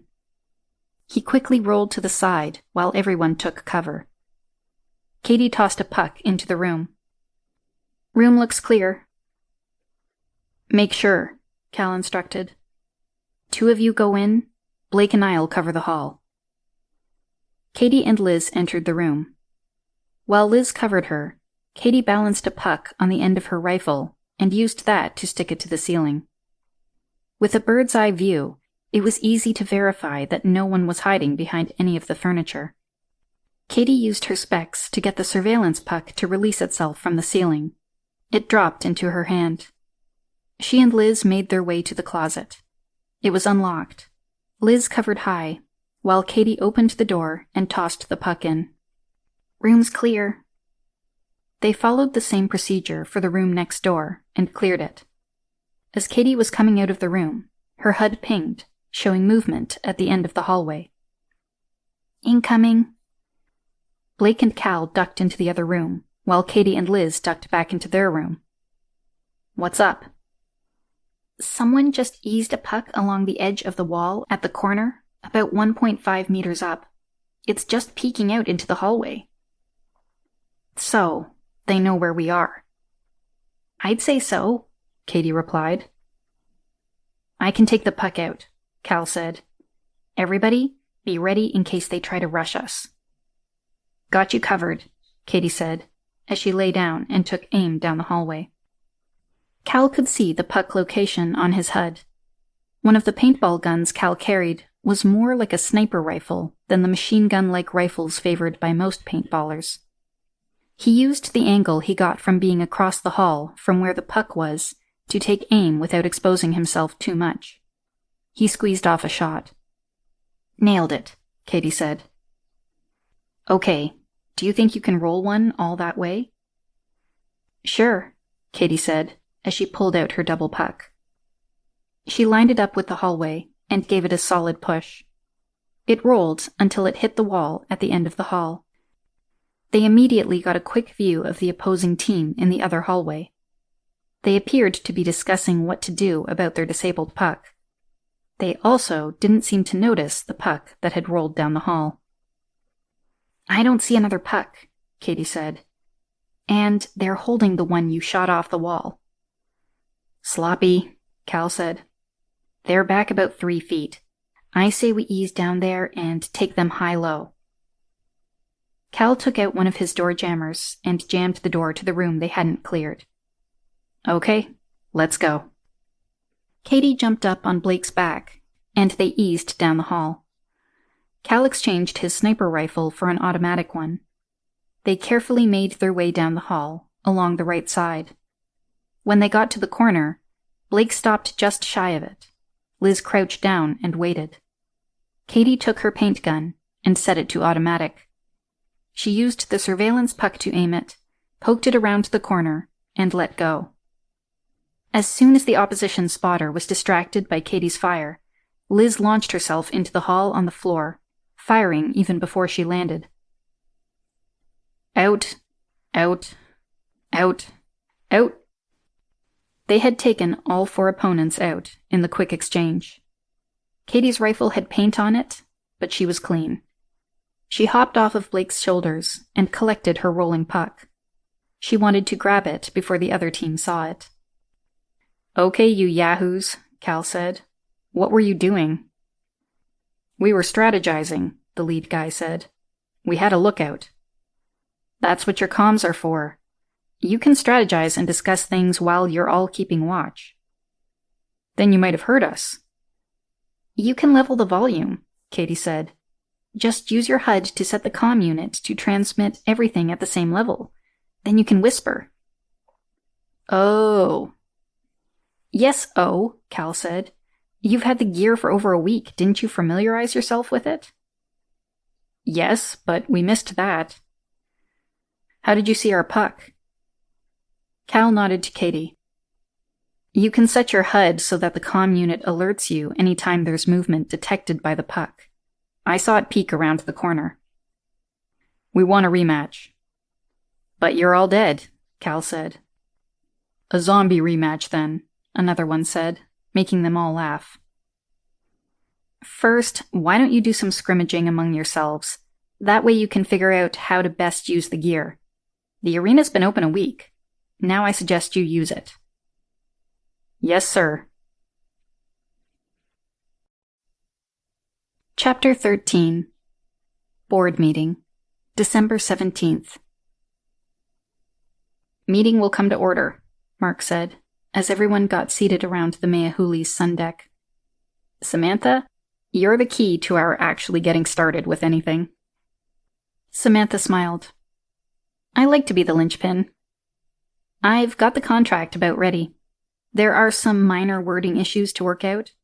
Then we'll need the final sign-off by the Parliament before everyone is ready to sign. We should be ready to break ground on Manue the first of the year. Great. Blake, are we going to be ready to break ground? Mark asked. We have tentative approval to put in a 240 square meter building. 2/3 of it will be dedicated to polysteel production. The rest divided between batteries and fuel cells, Blake said. We've got the building sitting offshore on a ship. We just need the concrete foundation, plumbing, and a concrete slab poured. There's another ship offshore with the concrete.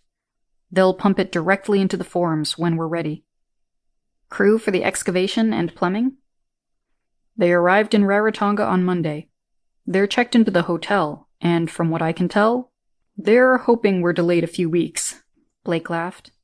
They're having a good time. They can have a good time on their time off, Mark said. They're going to be working 12-hour days, 6 days a week, Blake said. They'll be too tired to have much fun once we start. I don't remember being tired ever stopping us from partying on our day off. I'm sure they'll work it out, Mark said. Cal, how's security shaping up? We've started training, as everyone should know, Cal said. The new guys have been properly humbled and are dedicated to working twice as hard, so they're not embarrassed again. I'm still keeping my eye out for new talent, but we need to get these guys in shape before we get any bigger. Okay. Any issues on the labor front? Nothing as of now. We're still early in the hiring cycle. Thanks. Liz, how's the battery process coming along? Mark asked, moving the updates along. We just started production here on Rarotonga. We're doing a lot of training now, so things are slow, Liz said.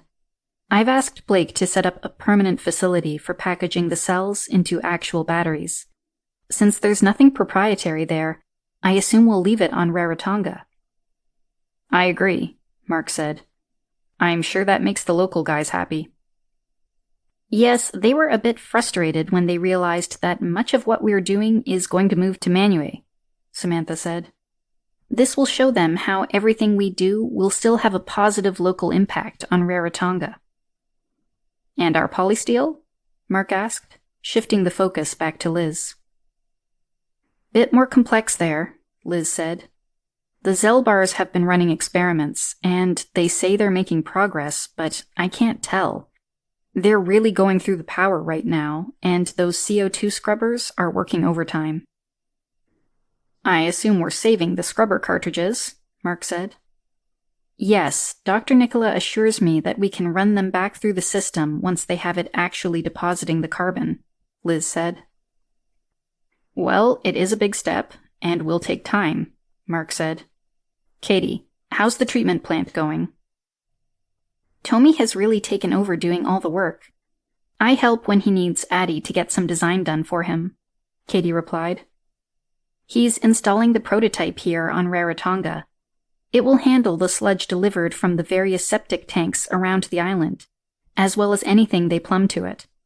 That will demonstrate the feasibility under pretty harsh conditions. That's good. How's the toilet design going? Mark asked. He's ready to build a prototype, Katie said. He sure spent a lot of time on the material selection. He said it's because he wants as many of the parts to be made in the local communities as possible, instead of having to import them. I'll let you know when he needs someone to test it out. Oh, you can skip me on that, Samantha said. The Meahuli is about as primitive as I want to get. That bathroom and toilet are better than the ones at the compound, Liz said. Exactly, Samantha said. How is the progress on our polysteel coming? Mark asked Daddy. He was working in his new office at the compound. Dr. Zelbar are achieving a small amount of bonding. They are close to the right mixture, but the arc strength they are using is too low. Addie said. Won't they just keep raising it? It appears they are fixated on this setting, Addie said. They have gotten some positive results and are experimenting with various process changes. They want to see if they can achieve the bonding you showed them. Sounds like it might be some time before they get where we want them to be. I calculate a 60% probability that it will take 6 months and a 10% probability that it will only take 3 months. There is a 25% probability it will take longer than 1 year. That's too long. Can we just turn the power up for them? They recalibrate the equipment and check the settings before each experiment. That's nice, Mark said with a frown. Change the calibration tool, Katie said. Mark was a bit startled. He hadn't heard Katie come in. What are you doing here? He asked. Just listening, Katie said. If they recalibrate each time, change what they're calibrating to. Like adjusting the scale, so it looks like you weigh less. Addie? I could modify the meter they're using so that it reads incorrectly. Can you do it in such a way that it will look like a malfunction instead of deliberate manipulation? Mark asked. Of course. I can burn out 1 resistor enough so that it changes the scale, Addie said. Then do it. Now, young lady, what are you doing here? Mark asked.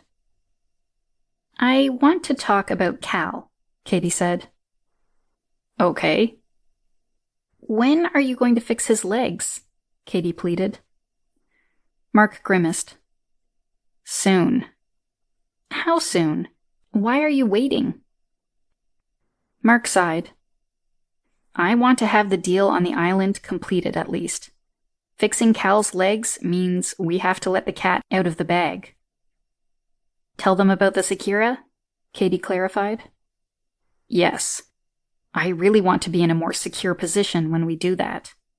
Also, once his legs are fixed, it's kind of like broadcasting that we have some really out there technology. People will notice. Not if he wears pants, Katie said.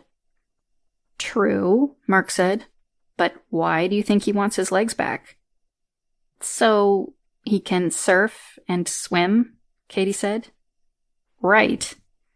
But if he promises to wait until we've got the island deal done, and he only surfs and swims off of Manue or Delphi City, won't that keep the secret? Katie pleaded some more. Mark sighed again and rubbed his hands over his face. Come on, Daddy. Okay, team meeting tomorrow, Mark said. Yes! Katie squealed and jumped up and gave her father a hug and a kiss. Thanks, Daddy. Everything we do keeps pushing up the schedule, Mark muttered to himself. Chapter 14. Disclosure. All right, let's get this meeting started, Mark said. They were aboard the Meahuli, on the main deck with Fred upstairs at the helm. All of you know Dr. Metra. Liz and Cal nodded, both looking curious at the inclusion of the doctor in the meeting of the inner circle and on the Meahuli. Meeting on the yacht without Samantha usually signified highly sensitive discussions. Mark noticed their consternation. I've included Dr. Metra because I guess you could say she started all this. Cal and Liz both sucked in their breaths with surprise. How's that? Cal asked. First, this is the last chance to bail out, Mark said. If you're uncomfortable with where we've been headed, now is the time to go join Fred up on the bridge. You're both rich, so you don't need to do this. Why would we pull out now? Liz asked. Because it's going to start becoming more dangerous and definitely more controversial, Mark said. More dangerous? How? Cal asked. Up until now, we've had to worry about pirates and a little industrial espionage. The pirates were pretty dangerous, Cal said. Yes, but soon we're going to be getting the attention of some national governments. Which ones? Well, we already know that the US government is keeping tabs on us. I expect us to attract the attention of the Chinese and the Russians, Mark said. We're dealing with New Zealand already, so that means the British will be alerted. The French and Germans won't be far behind, Mark added. Oh, this actually sounds like fun, Cal said. I always wanted to be James Bond as a kid. Liz looked at Cal askance, then she turned back to Mark. And the upside? More money, a chance to influence the way the world develops, Mark said. Better toys, Katie jumped in. Better toys? Liz asked. Like the Lynx, Katie gushed. I'm still committed, Cal said, giving Liz a look. Me too, Liz said. Mark took a deep breath and exhaled. Okay. Addie, are we secure? Yes, Captain, Addie said. Liz and Cal gave Mark a puzzled look. Addie is not our tech genius. Well, not exactly, Mark said. She is an autonomous digital intelligence. She is the ship computer for the spaceship that Blake and I found. I knew it, Cal said. Everyone looked at Cal expectantly. I knew it, but I couldn't believe it, he said. The tech is just too good. And polysteel, come on. No way that was a lab accident. I bet that's the same stuff as the Lynx's shell. Not exactly, but close, Mark said. Why not exactly? Liz asked. Because you can only make the material that the Lynx is made of in zero gravity, Katie said. Oh, Liz said, as her eyes bugged out a bit. After a moment, she added, Makes sense? Spaceship? Factory in space? They kind of go together.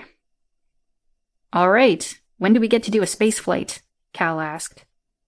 Yeah, Katie and Blake added together. Later, children, Mark said. Let's get back to the main purpose of this meeting. Oh, right, Katie said. Katie, do you want to take over? Mark asked. You're the one who insisted we take this step now. Katie's eyes got wide as her lips formed an O. Big ideas, big britches, time to step up and pay the piper, Blake said. All right, Katie said slowly. You already know about Addie. Everyone nodded.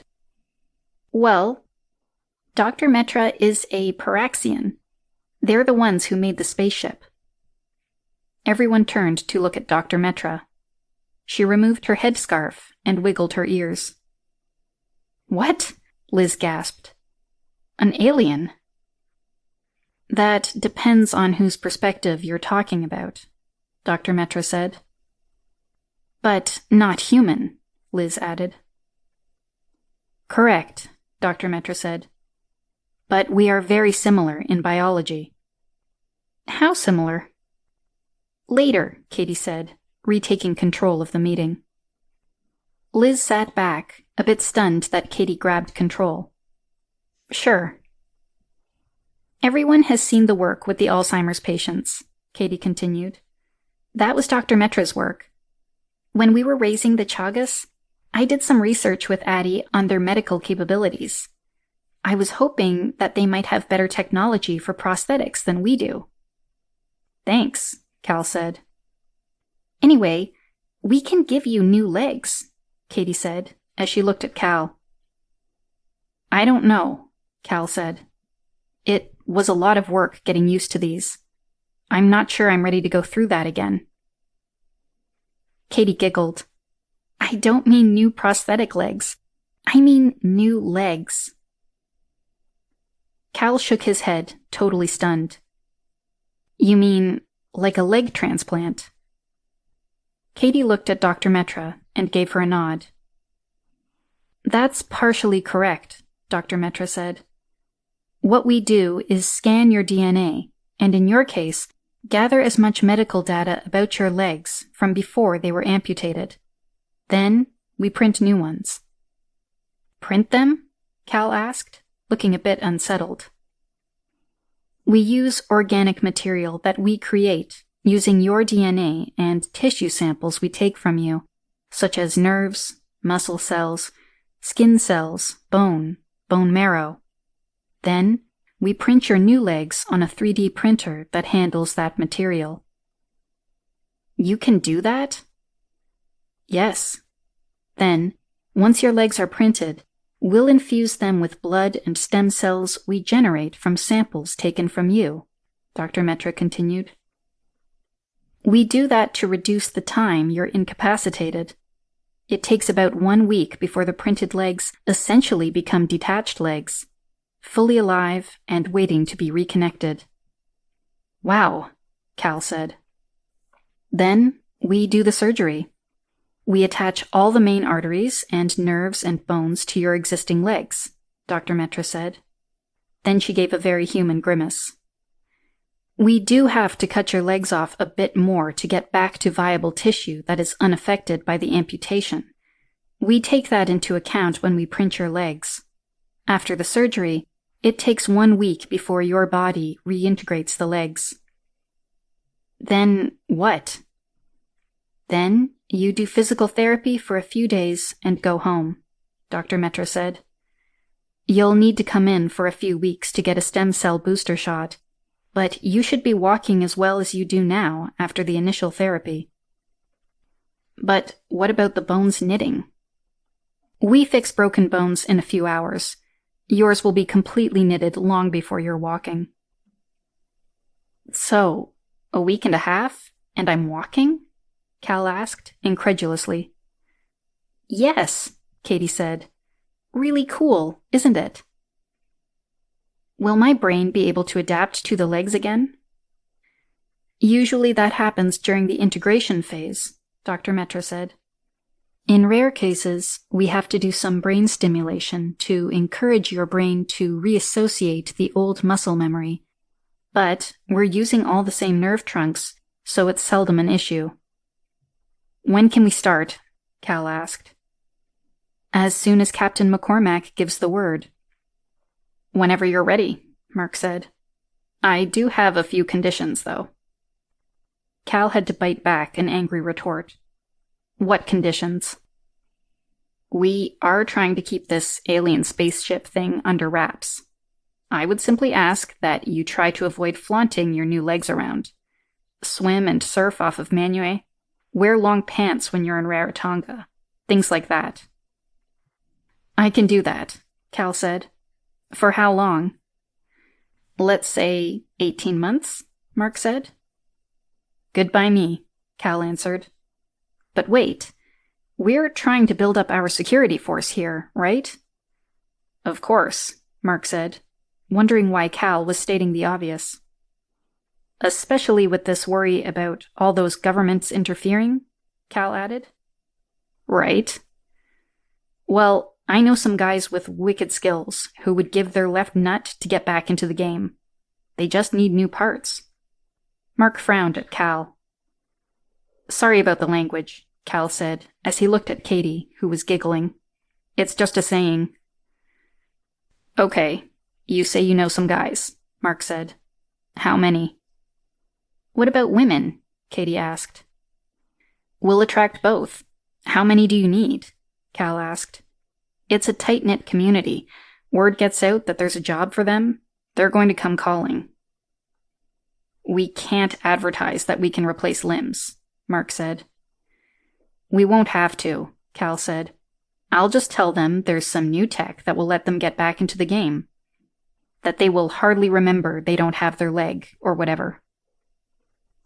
"Okay. How many?" Mark asked, while looking at Blake and Liz. "I'd say another 20 to start," Blake said. "We can always add more later. What about pilots?" "That's tougher," Mark said. "Supposedly, we don't have fighters. Let's hold off until we're ready to bring a few in to fly the Lynx." "Oh," Katie said quickly. "Uncle Blake, we can fix you up too." You can? Yes, Katie said. She turned to Dr. Metra and motioned her to continue. Sir Blake, Dr. Metra said, Katie has already had me print a new eye for you. We can take care of that in about 3 hours. You should reintegrate it right away. If not, a few days of brain stimulation will do the trick. Your burns are another story. They always are, Blake said, with a frown.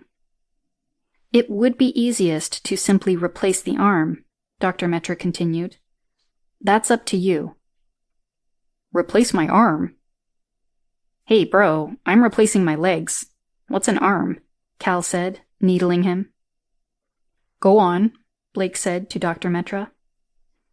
Burns are especially difficult because we have to repair them from the base up, Dr. Metra continued. I would prefer to surgically remove your cheek and your left pectoral muscle and replace them with printed ones. It would be less discomforting to you. For the rest of your burns, we would need to inject you with, I'll use the term from your science fiction, nanites similar to the ones we use in the Alzheimer's treatment. They would remove the damaged tissue and replace it with new material. We would have to do it in several steps. How do these nanites work? Blake asked. They're not as sophisticated as depicted in many of your science fiction stories. They simply are tiny machines. We inject them into your body, then we can direct them to a particular location. The first ones will extract the problem tissue, dissolving it with acid so your body will flush it. Then those nanites are directed to your GI tract. Your body will process them and... I get it, Blake said. Then we inject more nanites that have the new material in them. It's similar to the 3D printing, but we have to do it under your existing tissue. The first nanites create a void. The second set fills it. How long? Each procedure takes a few hours, but they need to be separated by at least a week. It can be longer, so you'll be able to set the pace. The first treatment should dramatically reduce the nerve pain you experience now. I expect it will take 10 treatments. How can you be so sure this will work? Liz asked. As I said earlier, Dr. Metra said, our biological makeup is very similar. I have done some experiments to prove that I can print your genetic material. I have also done the procedure on several human cadavers and a few live human patients. Alien abductions? Cal joked. I don't think so, Dr. Metra said.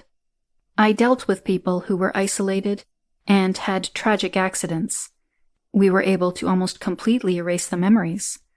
None of the patients I worked on even remembered that they had had an accident. So, how similar are our biologies? Liz asked. Except for the ears? You would have to do a genetic analysis to determine we were not the same species, Dr. Metra said. So, you get pregnant and have babies just like us? Liz asked. Yes. We're not compatible enough to procreate, but other than that... You even have menstrual cycles? Liz asked. Biologically speaking, we do, Dr. Metra said. Hey, can we move on to another subject? Blake asked, looking a little embarrassed. Everyone who doesn't have to worry about a menstrual cycle, shut up, Liz said sternly. What do you mean by biologically speaking? We would have what you call menstrual cycles, Dr. Metra said. But we stop them. It is a form of birth control as well as providing other benefits.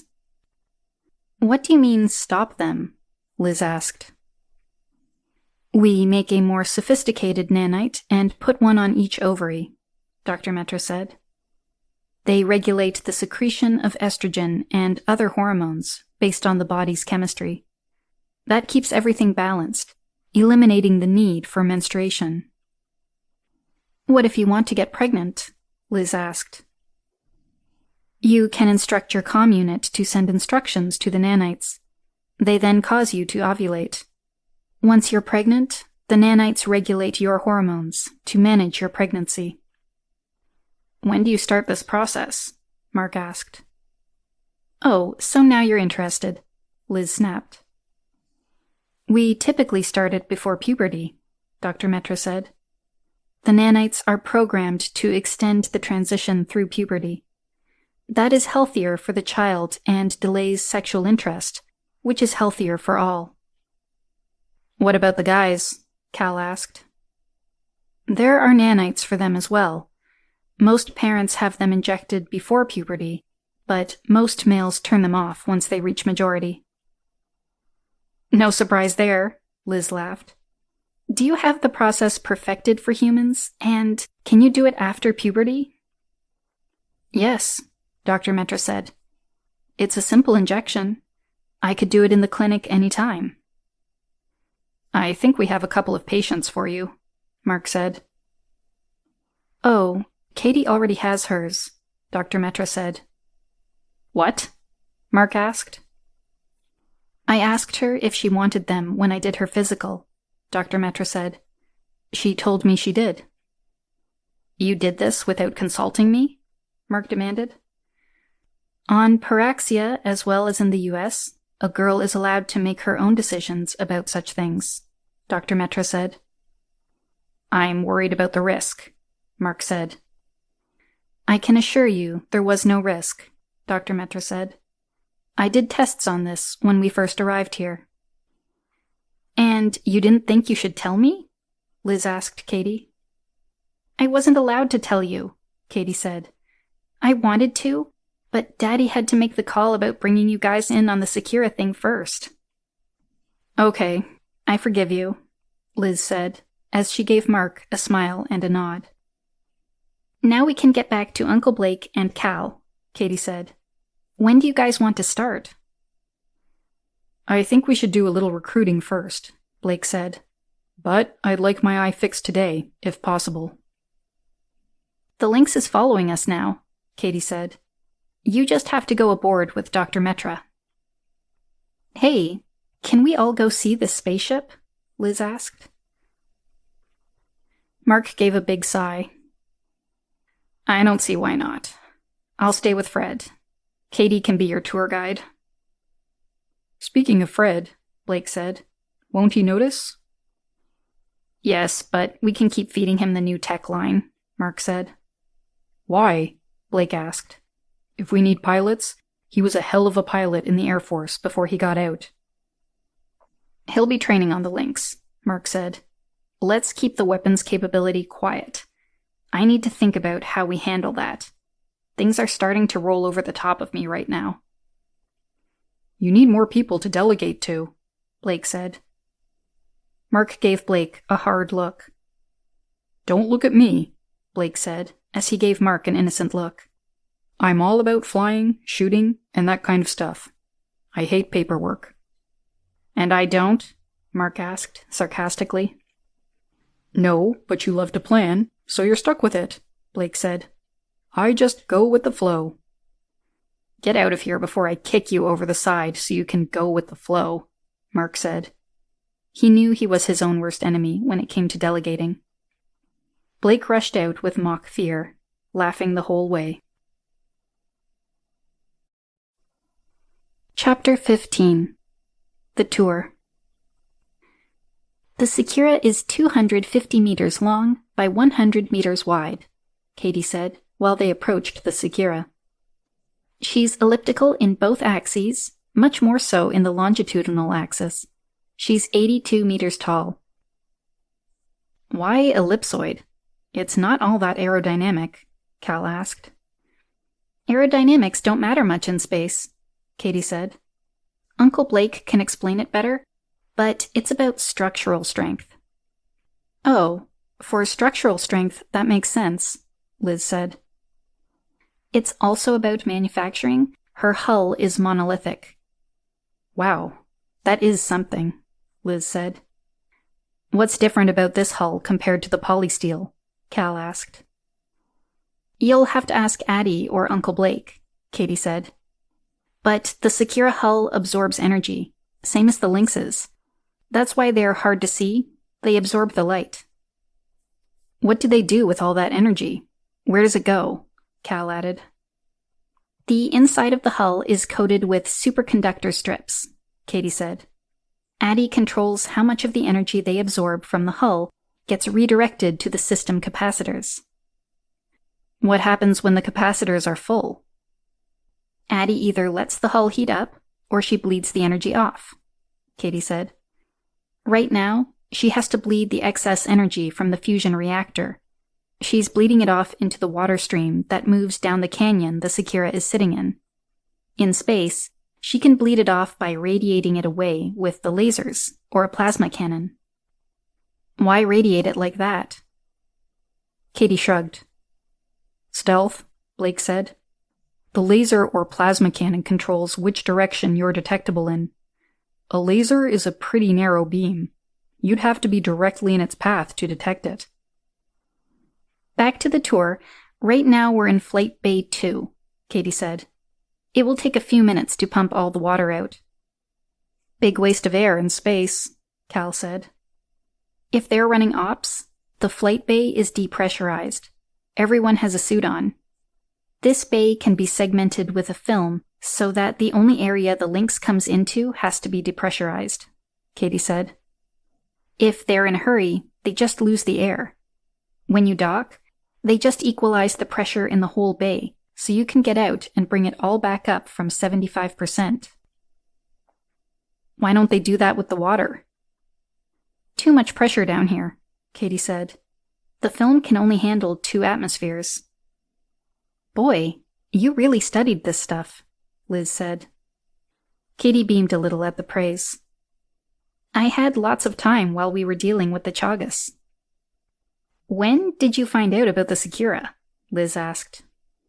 2 weeks, Blake said. We found it in June. Katie showed up the next week, and 2 weeks later, she's onto us. Women have always been smarter than men, Liz said. Katie gave a big head nod, agreeing with her.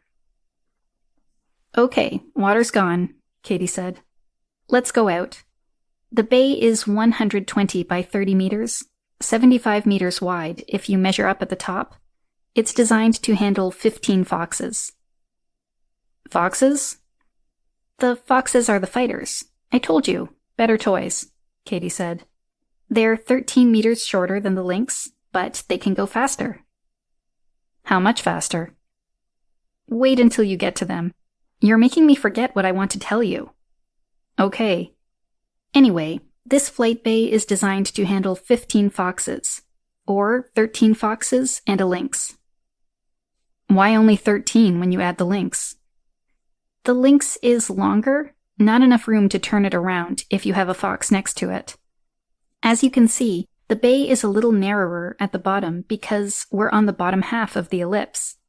Flight Bay 1 can handle 21 foxes, Katie added. More if you don't leave room for them to turn around. Not good if you're fighting, Blake said. Right, Katie said. Anyway, the foxes are in the flight bay above us. We only have 4, so they're all up there. The Secura can handle 34 foxes and 1 Lynx, with maneuverability, or it can transport lots more. It just has the 2 flight bays. Not much for an aircraft carrier, Liz said. The Secura isn't an aircraft carrier. It's a research vessel, Katie said. It's really not designed for atmospheric operations, or underwater, but it can do it. To land a fox in atmosphere, you have to sync up speeds and be going fast enough that the fox has lift, then ease it in. In the water or space, you don't have to worry about lift. Nice. Airlock is over here. We'll go up to the bridge next. Katie led them through the airlock and to an elevator. There are 2 elevators, this one and one just aft of the bridge. There are 6 decks above us and a cargo hold below us. It's as big as the flight bay. Then there are 3 engineering levels below that. Big ship, Cal said. It sure is, Katie replied. There's a big environmental plant above the flight bays. It takes care of the air and recycles all the waste. Ugh, Liz said. It's not that bad, Katie said. They basically turn everything into carbon, oxygen, water, and base minerals. The carbon comes out like ceramic discs. Apparently, they use them and the base minerals to manufacture stuff. If they don't have something, they would go out and mine it from an asteroid, or scoop it out of a gas giant. Sounds pretty self-sufficient. It is. Environmental is also set up to grow food. Hydroponics for plants, vats for meat. They grow meat? Cal asked. Yeah, Katie said. Kind of cool. Animals don't need to be penned up or killed. Is it any good? Cal asked. Dr. Metra says it is. They add different minerals and stuff, so it tastes like the real thing. She says they can make anything from free-range beef to Kobe beef, from catfish to ahi. The elevator door swished open into a long aisle with 2 stories of rooms on each side. Crew quarters, Katie said. There's a stairwell on each side so they can go up and down without using the elevator. I guess it makes it easy to avoid the officers. Smart thinking, Cal said. Liz gave him a hard stare. The galley, mess deck, and rec areas are on the next level up. The stairs give them access to that as well, Katie continued. Above that, there's 1 level of officer quarters. They're bigger, but basically the same arrangement. It figures, Cal said, when Katie said the officers had bigger quarters. Katie laughed. Above the officer quarters, there's 1 deck for sickbay and medical labs. The deck above that is lab space. Above that, more environmental and a few labs. They use the space that's weird because of the elliptical shape for environmental and cargo so that the working area is more rectangular. Katie led them forward to another airlock. The bridge is through here, arms locker on the left, captain's quarters on the right. The captain has a 2nd level, a balcony looking over the bridge where he has his office. Must be nice quarters, Cal said, as he measured the quarters in his head. Must be something like 20 meters by 20 meters. That's as big as a house, Liz said. It includes quarters for a couple of guests, Katie said, as well as a vast dining area and galley so he can host meals. It is a house, Blake said. The 2nd floor allows him to host a party. The wall panel can be made transparent, so they see the bridge, or opaque, so it's private. Katie poked Blake in the ribs. Who's giving this tour? Sorry, Blake said. What's above the arms locker? Liz asked. Addie, Katie answered. The whole space?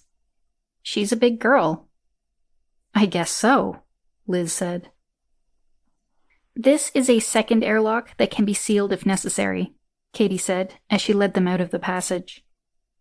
The captain's chair is on the other side of that wall. You have to go right or left around it to enter the bridge. The captain doesn't want someone sneaking up behind, Cal said. Smart. My God, this is huge, Liz said. No kidding, Cal added. Why so big?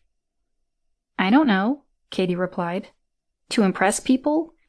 They could fit twice as many stations in here and still have lots of room. Maybe they would have more stations if it was a battleship, Liz said. Probably, Katie said. 2 pilot stations up front, navigation to the left, communication to the right. Then a science station on the left, weapons officer to the right. Wow. The forward hull can be made transparent, Katie said. How can they do that? Liz asked.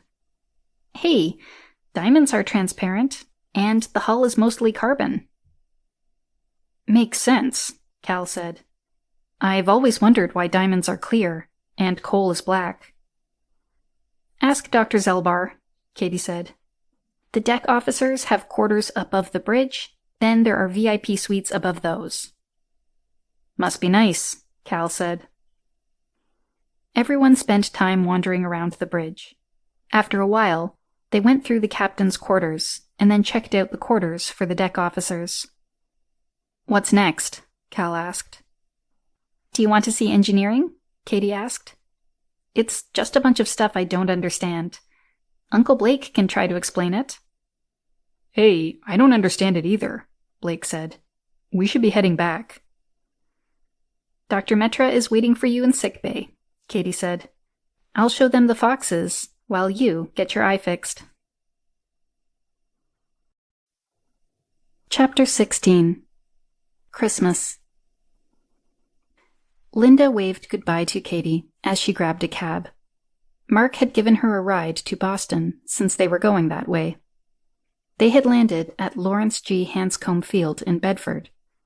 It was about the same distance from her parents' home as Logan International Airport, but not nearly the zoo to get into and out of. Katie would spend the first 2.5 days with Mark and Blake at their parents' home. Then she would stay with her mother and her grandparents for the rest of Christmas week. Liz would be staying with Katie, and Fred would provide security for Mark while Katie was with her mother. "Jenny, are you and Susan set?" "Yes, Susan is going to fly us down to Florida," Jenny said. "We've both had enough cold weather to last a lifetime." "I know the feeling," Blake said. "If we could only convince our parents to move to Florida or Hawaii." "Dad likes teaching at Boston College," Mark said. "So good luck with that." "I know it's hopeless," Blake said. "Here comes Liz with our ride." Liz drove up in a black Expedition. She pulled up next to the jet, got out, and met Fred, who had already unloaded their luggage and was waiting by the back of the plane. After they loaded it in the SUV, Liz walked over and escorted Mark and Katie to the SUV. "Hey, what am I, chopped liver?" Blake asked. "Not my fault that Addie says you're an unlikely target," Liz said. "Besides, it's traditional in Scottish families to sacrifice the younger brother to protect the heir," Mark said. "I'm the spare in case you get whacked, not the sacrificial lamb," Blake said. He tried to look offended. "Nobody would ever mistake you for a lamb," Mark said. Blake huffed a little to show his annoyance as he followed them to the SUV. "Should I drive?" "I think that'll work best," Liz said. "You're familiar with the area, and it'll leave my hands free." "I still think you're taking this security thing too far," Mark said. "Says the man who had his daughter kidnapped in Portugal," Liz said. "Cal and I vote for better safe than sorry. Fred, if you don't mind, sit in the back." "I'm good with that." Blake drove them to his and Mark's childhood home in West Cambridge. The 30-minute drive was quite pleasant, and the roads were mostly empty on the early Sunday morning just before Christmas. "Fred, while Katie and Liz are with us, you'll have to stay at the Sheridan." "I'm okay with that," Fred said. "Since I'm free for the first 2 days, I thought I'd check out Harvard today and Boston tomorrow. I haven't had a chance to really see some of the Revolutionary War sites." "Don't be looking here for company," Blake said. "I've seen them all way too many times." "I'm sure." Mark's and Blake's parents came out of the house as soon as the expedition pulled into their driveway. "Wow, nice Victorian house," Fred said. "Try spending your childhood restoring it," Blake said. Katie jumped out of the car and ran to her grandparents. "Hi, Nana. Hi, Papa," she gushed as she reached them. "Hello, dear," Mrs. McCormack said as she gave Katie a hug. "I've baked cookies." "This is my friend Liz," Katie said. "She's staying with me, kind of friend/bodyguard." "Hello, Mr. and Mrs. McCormack," Liz said. "Call me Beth," Mrs. McCormack said, as she gave Liz a welcoming hug. "And call me Walter," Mr. McCormack said, as he reached out and shook Liz's hand. Mark and Blake walked up, pulling their luggage under Fred's watchful eye. Mrs. McCormack gave each of her sons a hug and a kiss. "Welcome home." "Hey, Mom," Blake said. "This is our pilot, Fred. He'll be staying at the Sheraton while Katie's here. Then he'll come and stay with us when Katie goes over to the McGinnises." "We could make room for him here," Mrs. McCormack said. "Don't worry," Fred said. "I'm looking forward to a few days without having to worry about these three. I've got some friends meeting me at the hotel tonight, and we have plans until Tuesday afternoon." "If you're sure." "I am. And here's my taxi. I'll see you on Tuesday," Fred said, as he went back to the expedition and grabbed his bag. "Have fun, Fred," Katie called out. "Now, come on in, and we'll get everybody settled," Mrs. McCormack said. She kept hold of Katie's hand while she walked back into the house. "We'll have some tea and cookies first. Then we have some things to do." Blake gave Mark a look, hoping that things to do didn't include some project fixing up the house. Mark just rolled his eyes and followed his mother into the house. "Why don't we go to my study and go over that design you sent me?" Mr. McCormack said, as he finished his last sip of tea. "Sure, Pop," Blake said. "I'm still playing around with several ideas. It'd be good to get your take on them." "Go ahead," Mrs. McCormack said. "Katie and I will stay here. I have a couple of her papers I would like to review." When Mrs. McCormack learned that Katie was going to be homeschooled, she had demanded that she at least get to review all of her papers. Katie and Mark had agreed to that, after convincing her that she didn't actually need to run Katie's education. "I see a tendency she has that I think we should address." "I thought this was a vacation," Katie whined. "It is. That's why we're only going to review 2 papers. We'll go over the others via video chat after the break." "Hey, don't look at me," Mark said. "I had to live with that for 18 years. She was reviewing all my schoolwork since I was 5. She even reviewed my master and doctoral thesis before I submitted them." "A good thing, too," Mrs. McCormack said. "Mom, they really don't grade those papers on the English," Mark said. "Well, they get published, and other people read them. I would be embarrassed to have people think my son couldn't write better than that." "That's why I wrote my master's on some classified tech," Blake said. "And just you wait, it should be declassified in another year." "Oh, brother," Blake said, as he and Mark retreated to their father's study. "Sorry about that, but you know your mother," Mr. McCormack said. "Hey, it'll be good for Katie," Mark said. "She doesn't focus on her English and writing as much as she does the hard sciences." "Well, her grandmother won't be putting up with that." Mark chuckled as he remembered how many times he'd been called to the kitchen table to review some paper. A paper that he thought was ready to submit, only to find out how much work he still had to do on it. "How are you doing, Dad?" "I'm fine. We both have our health and our jobs. Life is pretty good right now. It was quite an amazing thing, you guys bringing up that ship." "That was amazing," Mark said, as he picked up a manuscript that was sitting on his father's desk. "What's this? You taking up writing?" "No, that's Seamus O'Callahan's book. I'm proofreading the technical details for him. Poor guy's almost blind, so he can't really do it himself." "He is? What's the problem?" Mark asked, as he watched Blake sit down and start to lay out the design his father wanted to discuss. "Macular degeneration, and it's a real shame. He's just 58 years old. Beth hears from his wife that it's killing him. Imagine, you dedicate your entire life to architecture and engineering, building all these beautiful structures, and now you can't see them." "Do you think I might talk to him?" "Sure, but if it was his memory that was giving him trouble, I'd have called you. I know what you did for Garth McGinnis's parents." "We still might be able to help," Mark said. "I'd like to talk to him." "Well, if you can help him, his wife will be eternally grateful. They've been married for 35 years. "We'll see what we can do," Mark said. He texted a message to Dr. Metra on his HUD.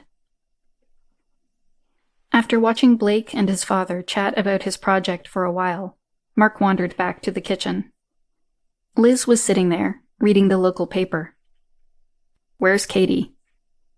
"She's in your mother's office, and she is one unhappy girl." "Why is she unhappy?" "You'll have to ask her yourself," Liz chuckled. "Something about computers and keyboards?" Mark went to his mother's office. Katie was alone, typing on his mother's laptop. "What's up?" "How could you give me up like that?" Katie whined. "Fixing the structure in your paper isn't that bad a curse." "No, but having to do it on this thing is," Katie continued to whine. "What's wrong with it?" "The keyboard sucks. I can barely type 2 words without a typo.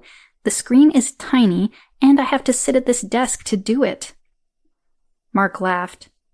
"How would you do it if you were at home?" "I'd be using my comm and my HUD. Addie would be auto-completing my typing for me. I could be lying on the sofa with just a flat board to project the keyboard on." "Why can't you do that here? You could at least use your comm." "Because Nana comes wandering in here every few minutes to see how I'm doing." "Oh, you do know that she hums while she walks around." Katie blinked at her father, and her eyes turned up to the left. "I never noticed it before.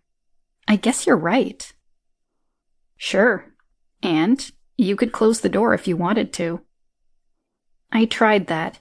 She came in and left it open when she went out. It's not like I could get up and close it again." "No, I guess not. I always used the humming." "But if she wants to check my work, it has to be on her laptop." "Set up a Bluetooth keyboard for Addie, and she'll make sure it's all copied over for you. You just need to move to the desk when you hear the humming." "Thanks, Daddy. You're a lifesaver. I'll even forgive you for laughing when she brought out my papers." "Glad I could help," Mark said. He gave Katie a peck on the cheek before he wandered back into the kitchen. "How is she doing?" Liz asked. "Better," Mark said. "I pointed out that my mother hums when she walks around the house. Where is she, by the way?" "She just went out. She said something about taking a casserole to a neighbor." "Okay, give me the sports section." "You're going to read the paper?" "No, but I need it for cover when she comes back." Mark turned the sports section to an inside page and laid it down. Then he turned to his HUD and started reviewing all the paperwork he had piled up. "How is Katie doing?" Mrs. McCormack asked when she came in from the backyard. "She seems to be okay," Mark said. "She was working on her paper when I poked my head in." "Good. I'll just go see how she's doing." Mark followed his mother to her office. He coughed in case Katie couldn't hear his mother humming. "Hello, dear. How is it going?" "Fine, Nana. I'm almost done with this one," Katie said. She was studiously reading the paper on the laptop display. "Well, let me see what you've done." Katie moved her chair over as Mrs. McCormack pulled another chair up to the computer and started to read her paper.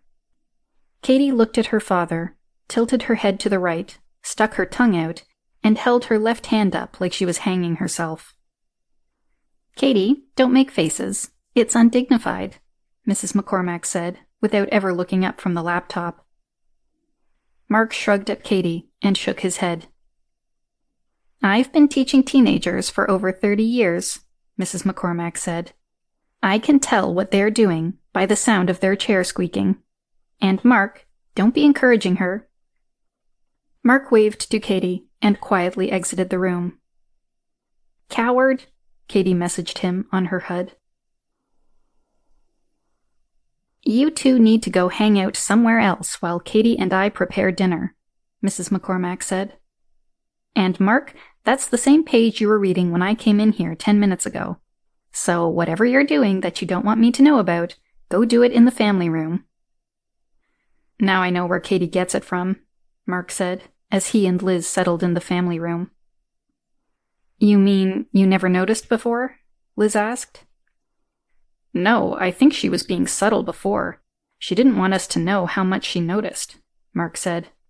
Now I think she's showing off. Or not holding back, Liz said. No wonder Dad spent so much time in his study. She must be a little intimidating. Oh yeah, she can definitely intimidate you. I'll be down in a minute, Katie told Liz on Monday morning. I've got a few homework things to do first, she lied. Okay, but I'm not promising any French toast will be left. I know how to make it. See ya, Liz said, realizing that Katie wanted privacy for some reason. Katie sat back in the bed.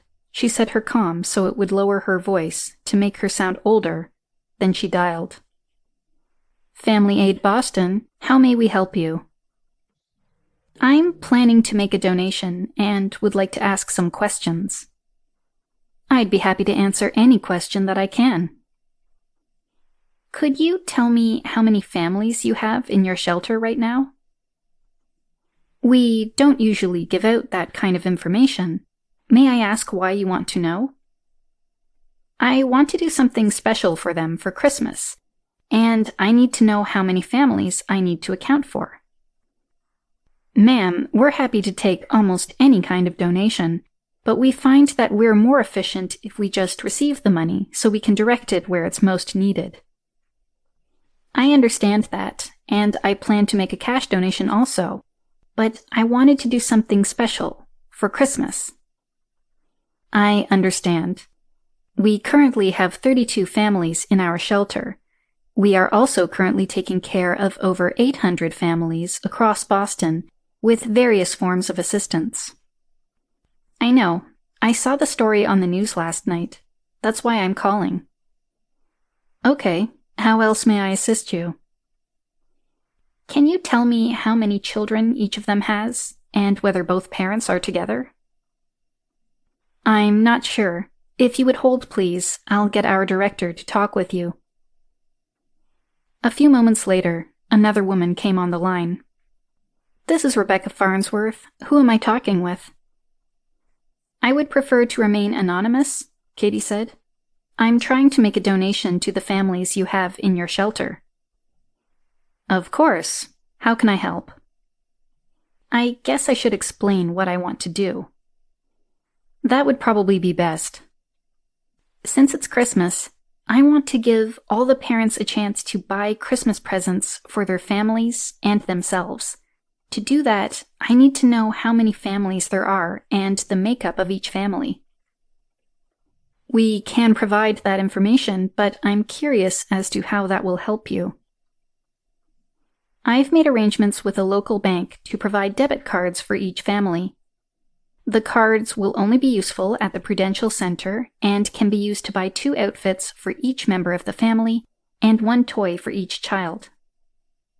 I trust our families, but giving them cash cards and expecting them to follow rules like that might be a bit too much.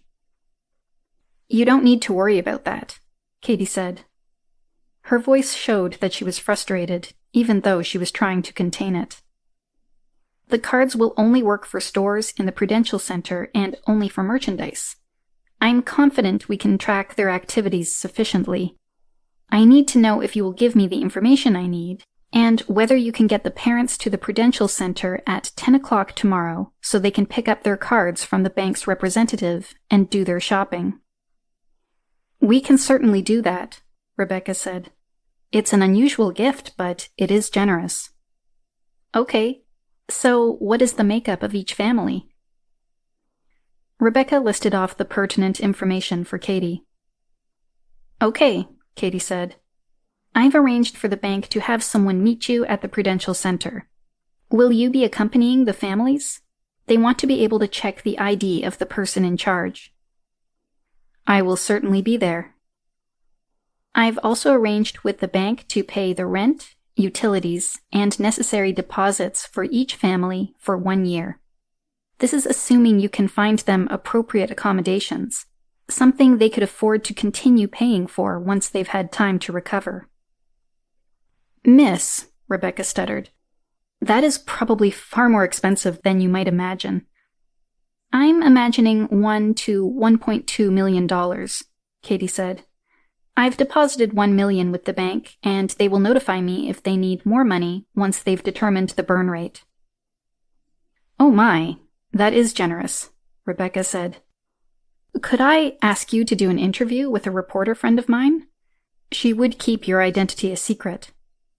I don't think so. Would you mind if we had her cover the event? Won't that be awkward for the families? I can assure you the reporter will be discreet and respectful, Rebecca said. She's an old school friend of mine. She's the same one who did the story you mentioned. I guess that would be okay, Katie said. Is there anything we can tell them to explain your generosity? Just say that someone who has had more than her fair share of good luck wanted to help some families who have had more than their fair share of bad luck. What a lovely sentiment, Rebecca said. Is there anything else I can help you with? Just one thing. I'm going to make a cash donation also. Does it work better for you if I do it now, or should I wait until after the new year? We're a non-profit, Rebecca said, so taxes are not an issue. We always prefer to have the money sooner than later, but you should do what works best for your tax situation. Okay, then I'll make the transfer now, Katie said. Done. Thanks for your help, and have a nice day. Oh, no, thank you, Rebecca said. Katie immediately phoned her mother. Mommy. Hello, sweetie, Linda said. Can we go shopping tomorrow? I want to go to the Prudential Center. We can. It's going to be crazy, though. I like crazy, Katie said. Liz and I can meet you at the Magic Bean. We'll bring all our luggage in the car, so we can just go to Grandma's with you afterward. What time do you want to meet? How about 11 o'clock? We can do some shopping and then have lunch. We'll see you then. Katie went downstairs to see everybody. Well, hello, her grandmother said. You decided to join us, she said, as she gave the clock a good look to emphasize the 9:30 time. I was just finishing up a few things, Katie said. I'll be all yours for the rest of the day. Good. We have to give you up tomorrow, so we want to spend some time with you. Now, do you want French toast? Yes, I would love some French toast, Katie said, as she gave Liz a see there look. Coming right up. Liz, we're going to meet my mother tomorrow for shopping. Could you help me do something special so people won't recognize me? Katie asked. It's going to be a zoo, so you'll be lost in the crowd, but sure, it'll be good practice. Maybe we can come up with an incognito look for you, Liz said. I don't want something flashy. I don't want to stand out. That's the definition of an incognito look, Liz said. Okay, thanks. Katie was browsing in the Magic Bean while she watched various families come in to buy toys for their children. She could quickly tell the ones who were with Family Aid Boston because they looked around the store in a kind of awe. Some of them had brought their children with them to pick out their own toy. Generally, the mother would tell them to pick something that they would play with all year since it was their one special toy. The children did not rush to the most expensive toys. Instead, they really shopped for that one thing they wanted. Several of the little ones got a stuffed animal. Katie especially liked the stuffed tiger. Their mothers steered the older kids toward educational toys, or the dress-up and role-playing toys. Lots of Avengers outfits left the store. She was standing at the back of the store when she saw her mother and grandmother come in. They looked around the store for a few minutes, trying to find Katie. Katie just waited to see how long it would take them to notice her. Finally, they saw her and came back where she was. We looked all over for you, Linda said. Finally, I saw Liz, and decided that the young lady standing next to her must be my daughter." Katie laughed. Liz had taken a curling iron to her normally straight brown hair and given it some light curling. Then she had applied a little makeup to Katie's face. But Katie thought the most significant difference was that she was dressed in high heels, dressy jeans, and a light green cashmere turtleneck with a navy jacket over it. Katie would never have thought to combine the clothes like that. Everything except the coat was from her own wardrobe. "You do look older," Linda said. "I'm not sure I totally approve," she added, looking at Liz. "She does clean up nice," Liz said. "I do like that outfit," Mrs. McGinnis, her grandmother, said. "It might even pass muster with your gran, although Mother does prefer young ladies to wear dresses." "I know, she told me," Katie said. "And told me," she added with a laugh. "Boys, come in here," Mrs. McCormack called out. "You should see this story." Blake and Mark came out of their father's study, followed by their father. "Beth, what is it?" Mr. McCormack asked. "I want you to watch this news story." Mrs. McCormack rewound the DVR and pressed play. "This is Marcia Williams reporting from the Prudential Center with a Christmas story to warm your hearts. With me is Rebecca Farnsworth from Family Aid Boston. Rebecca, what can you tell me about what is happening here?" "We had an anonymous donor call us yesterday and ask us to set this up," Rebecca said. "We have 32 families who have recently lost their homes and become homeless. They're having to live in our shelter during this holiday season. This benefactor invited all the families here to the Prudential Center for a little holiday shopping spree. Each family has a gift card that allows them to purchase 2 outfits for each family member and 1 toy for each child." "That sounds wonderful. There are some really nice shops here. What are the families going for?" "For clothing, the adults are focusing on things they can wear to work. For some, it will be what they wear to their next job interview. As you know, they say the clothes make the person, so having a nice professional outfit is always a help during a job interview. The children are getting nice, sensible clothes for school. When a family is having a tough time like these families are, the children can feel isolated because their clothes no longer fit them or fit in with their schoolmates." "How long will these families have to stay at your shelter?" "Usually, it takes 2 to 3 months to find the right accommodations for a family. Some of these families have already been with us for a while, but our benefactor has taken that into account. She has ensured that all these families will be moving to new homes as soon as we can find them. Arrangements have been made to pay all the deposits necessary and even cover utility and rent for the next year. As I'm sure you know, the cost of deposits to move into a house or an apartment is prohibitive. That alone prevents many families with the means to pay the rent from finding a new place." "That is amazing and extremely generous," Marcia said. "Did your mysterious benefactor say why she was doing this?"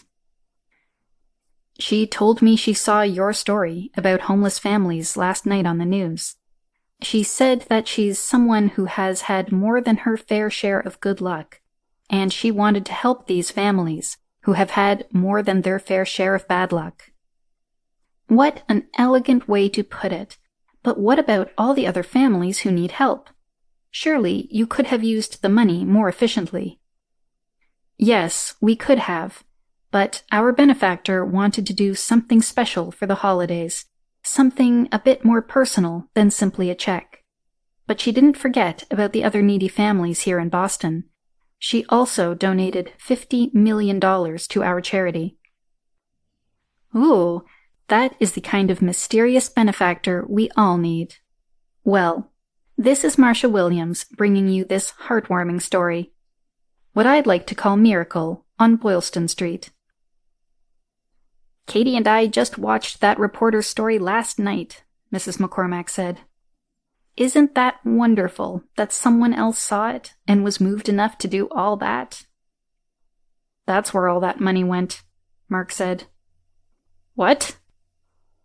Mom, I'm pretty sure your granddaughter is the mysterious benefactor. How can that be? She wouldn't have that kind of money. Well, she used to, Mark said. What do you... Oh, the ship, Mrs. McCormack said. Yes, the ship, Mark said. She's just donated her share. It was that much money? It was a lot more. That's just what we paid out. The rest is in the company, Mark said. Of course, she still owns her share of that. Oh, good. I wouldn't want her to be broke. She's anything but broke. A lot more cash poor than before, but definitely not poor. She does have enough cash money? Mark laughed. She held back $5 million. But Christmas isn't over yet. Don't worry, Mom, Blake said. If Katie runs out of money, she can always pick some more up playing poker. Or gin, Fred added. He'd been sitting with Mrs. McCormack, keeping her company when the story came on. Oh yes, there's always gin, Blake laughed. Hey, you never told us how much she took you for that night. That's because I was embarrassed, Fred said. She took me for over $3,000. You're not teaching my granddaughter how to gamble, Mrs. McCormack scolded Mark. I didn't teach her, he said. And the way she plays cards, it's not really gambling. Oh, she memorizes the cards, doesn't she? Yes, she does. I don't know where she learned that little trick. I certainly didn't teach her. Well, I might have shown her how remembering the odd card with a nick or a fold would help, back when I was teaching her to play gin, Mrs. McCormack said sheepishly. But that was before we realized she has that amazing memory.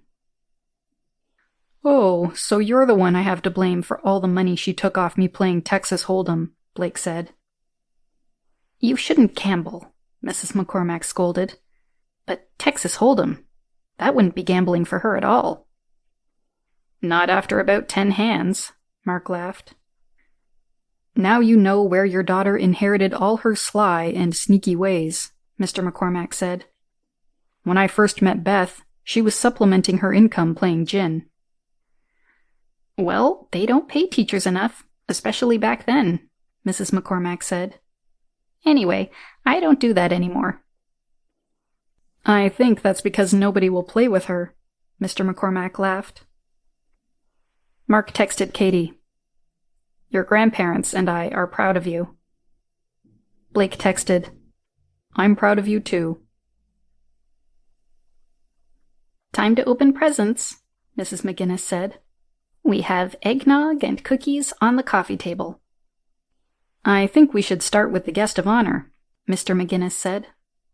We're starting with Mommy? Katie quipped. No, the youngest is always the guest of honor, Katie's great-grandmother said. Seems like it should be the other way around. Well, the other way around defines who's in charge, Katie's great-grandfather said. Now be quiet. Starting with your fun gift, Mrs. McGinnis said. Here's your gift. She handed Katie a large wrapped box. Linda's family had a rule that came from many generations back. Each person received only one fun or special gift. All the other gifts were clothes or work-related. Katie had resented the rule when she was 7 and realized that everybody didn't have the same rule. That was until her mother took her to visit a homeless shelter and had her work in a soup kitchen for a whole weekend. She got over her resentment right away. It's so big. Well, open it. Katie tore the wrapping paper off, revealing a beautiful jewelry box. It's so beautiful. What is it made of? It's a mahogany frame with rosewood insets and drawers, Mrs. McGinnis said. Now open it. The lid has a mirror in it. Katie opened the lid, showing the mirror inset into it. It also showed a padded shelf with hooks to hold earrings. It tilts up so you can see them dangle. Katie tilted the shelf up. Underneath it was a set of boxes. The right-hand side was for holding rings. The left-hand side was for studs. "This is really nice," Katie said. "It will hold all my jewelry." "Open the second drawer," Mrs. McGinnis said. Katie opened the drawer to reveal a tennis bracelet with diamonds and emeralds. "Oh, this is too much," Katie said. "You can't give an empty jewelry box. It just isn't done," Mrs. McGinnis said. "Besides, it was an excuse for your grandfather to shop for you." "But where will I wear something like this?" "I'm sure with all that work your father is doing with the government down there in the Cook Islands, you'll have opportunities." "This is from us," Katie's great-grandmother said, as she handed Katie a velvet box wrapped in a ribbon. "But I already got my fun gift," Katie said. "You're a woman now, and jewelry is part of a woman's clothing," her great-grandmother sniffed, obviously put out that she hadn't been selected to give Katie the fun gift. "Besides, we gave you an heirloom for your birthday. This way, we get to shop for you." Katie untied the ribbon and opened the box. Inside was a necklace with matching earrings. It was a gold chain with a fan-shaped gold pendant with turquoise inlay. "Oh, my!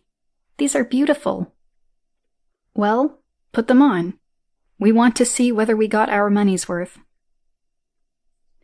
The day after Christmas, Katie, her mother, and her grandmother were walking down the street when a moving van pulled up in front of the house across from her grandmother's.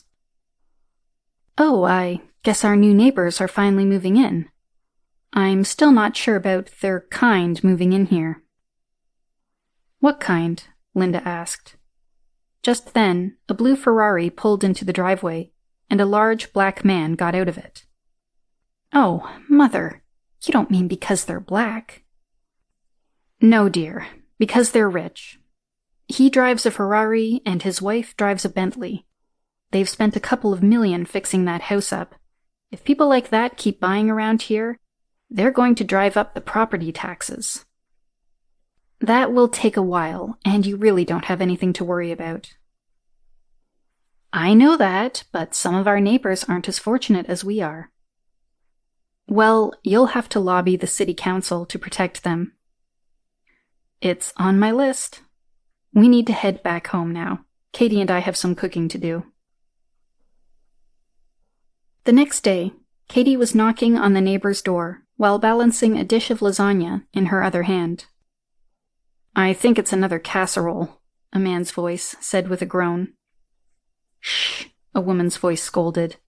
"They'll hear you. Come on, answer the door." The door opened, and the man she'd seen get out of the Ferrari looked out at Katie. "Can I help you?" "My grandmother and I made this for you. We know how hard it is to move and wanted to give you guys a night off from cooking. Invite the young lady in." "Please come in. By the way, my name is Malik," he said, as he opened the door wide so Katie could enter the house. "I'm Katie. My grandmother, Betty, lives in the house across the street from you." "I'm pleased to meet you," Malik said, as he relieved Katie of the dish. "I'm Jasmine," the woman said, as she walked over and extended her hand to Katie. "Alyssa, come down and meet the neighbor," she called out. Katie shook hands with Jasmine, as a young girl about her age came bouncing down the stairs. "Hi, I'm Alyssa, but you already heard that," she said. "Hi, I'm Katie. My grandmother lives across the street." "Oh, so you don't live around here?" Alyssa's face fell a little. "No, just visiting. But my grandmother says the family at the end of the block has children, and the family around the corner from them does too. Then you're just 5 blocks from the school, and lots of families around there have kids. Malik, put that casserole in the kitchen, Jasmine said. It's lasagna, Malik said, as he replaced the cover after sneaking a peek. Well, that will be a nice dinner, Jasmine said. Alyssa, why don't you put on a coat and walk outside with Katie? It's nice outside, and some fresh air will do you good. Alyssa grabbed a jacket and led Katie outside. Did you have a good Christmas? She asked. I guess I should have asked if you celebrate Christmas first. Yes, we celebrate Christmas, Katie said. It was fun. I haven't seen my grandparents for about a year, and my great-grandparents came over too. They're always fun. How about you? We spent Christmas at my grandparents' house in Pittsburgh. I got a new bike and some jewelry, and of course, lots of clothes. I got lots of clothes too. My gran, that's what we call my great-grandmother, thinks I need to wear more dresses, so I've got enough of them for the rest of my life. My grandmother gave me a nice jewelry box, and I got jewelry from my gran, my grandfather, and my father and his parents. Where's your dad? Katie laughed. Actually, he's across town staying with his parents. We arrived on Sunday, and I stayed with them until Tuesday. Then I came here. That's nice. Both sets of grandparents being in the same city? So, your mom grew up here?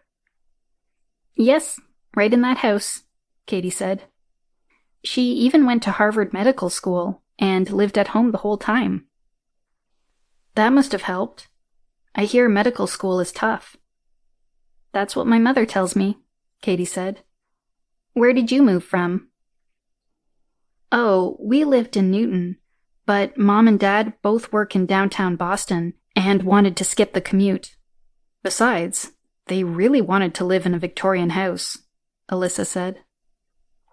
That's cool. It is a nice house, Katie said. Sounds like you'll be changing schools.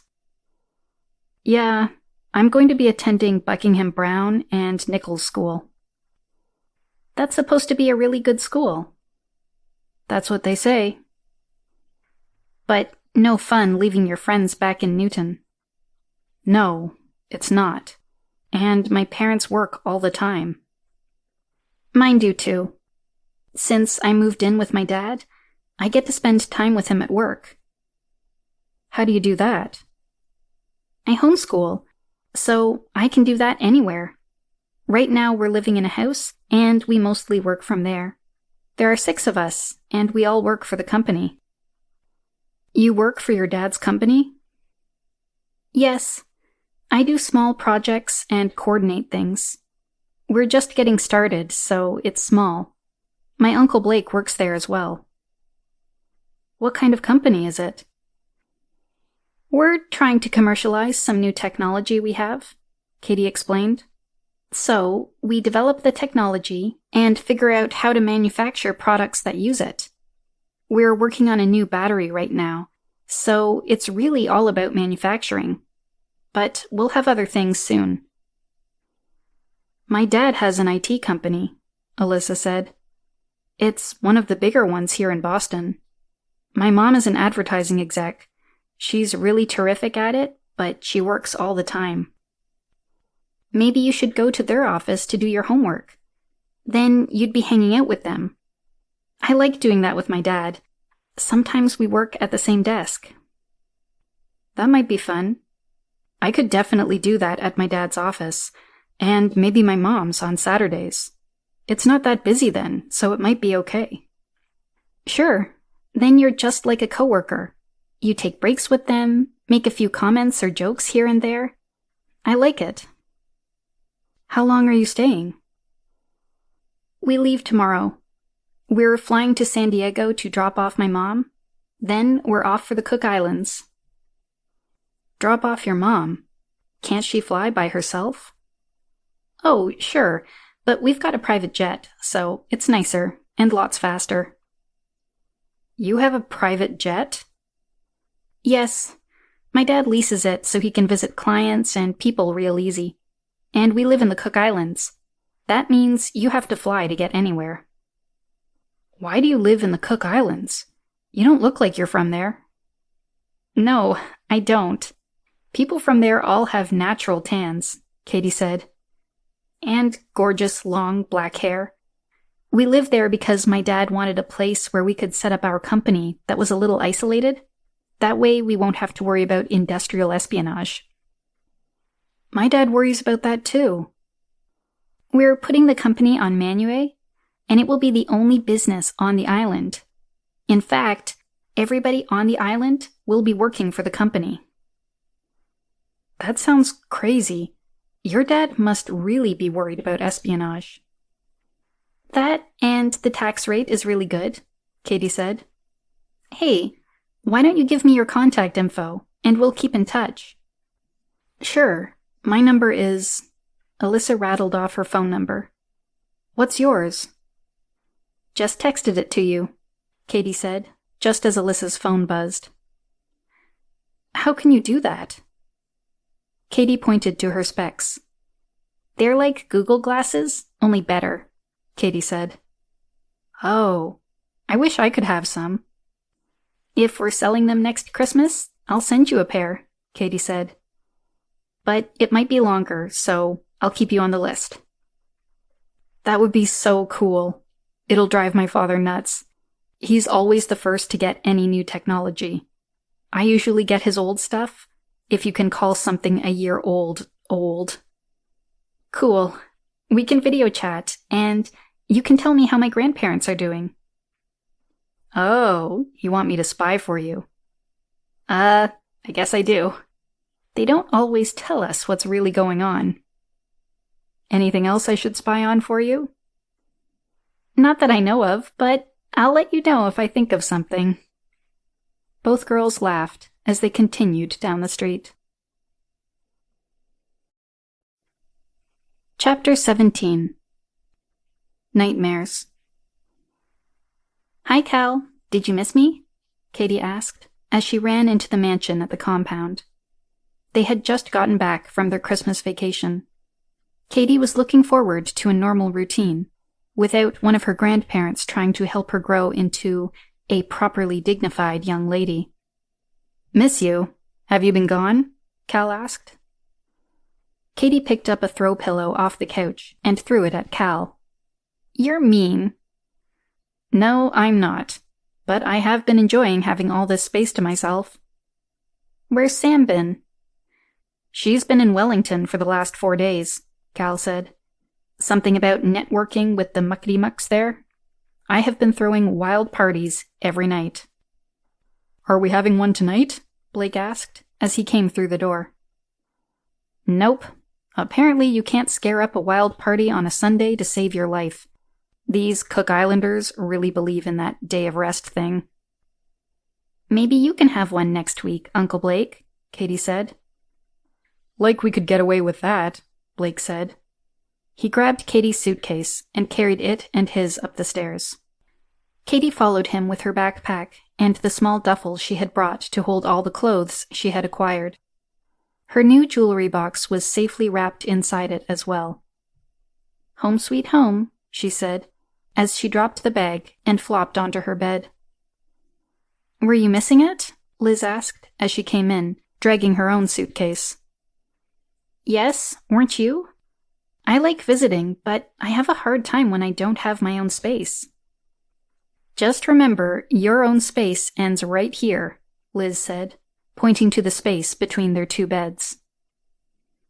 Don't worry, I won't invade your space, Katie said.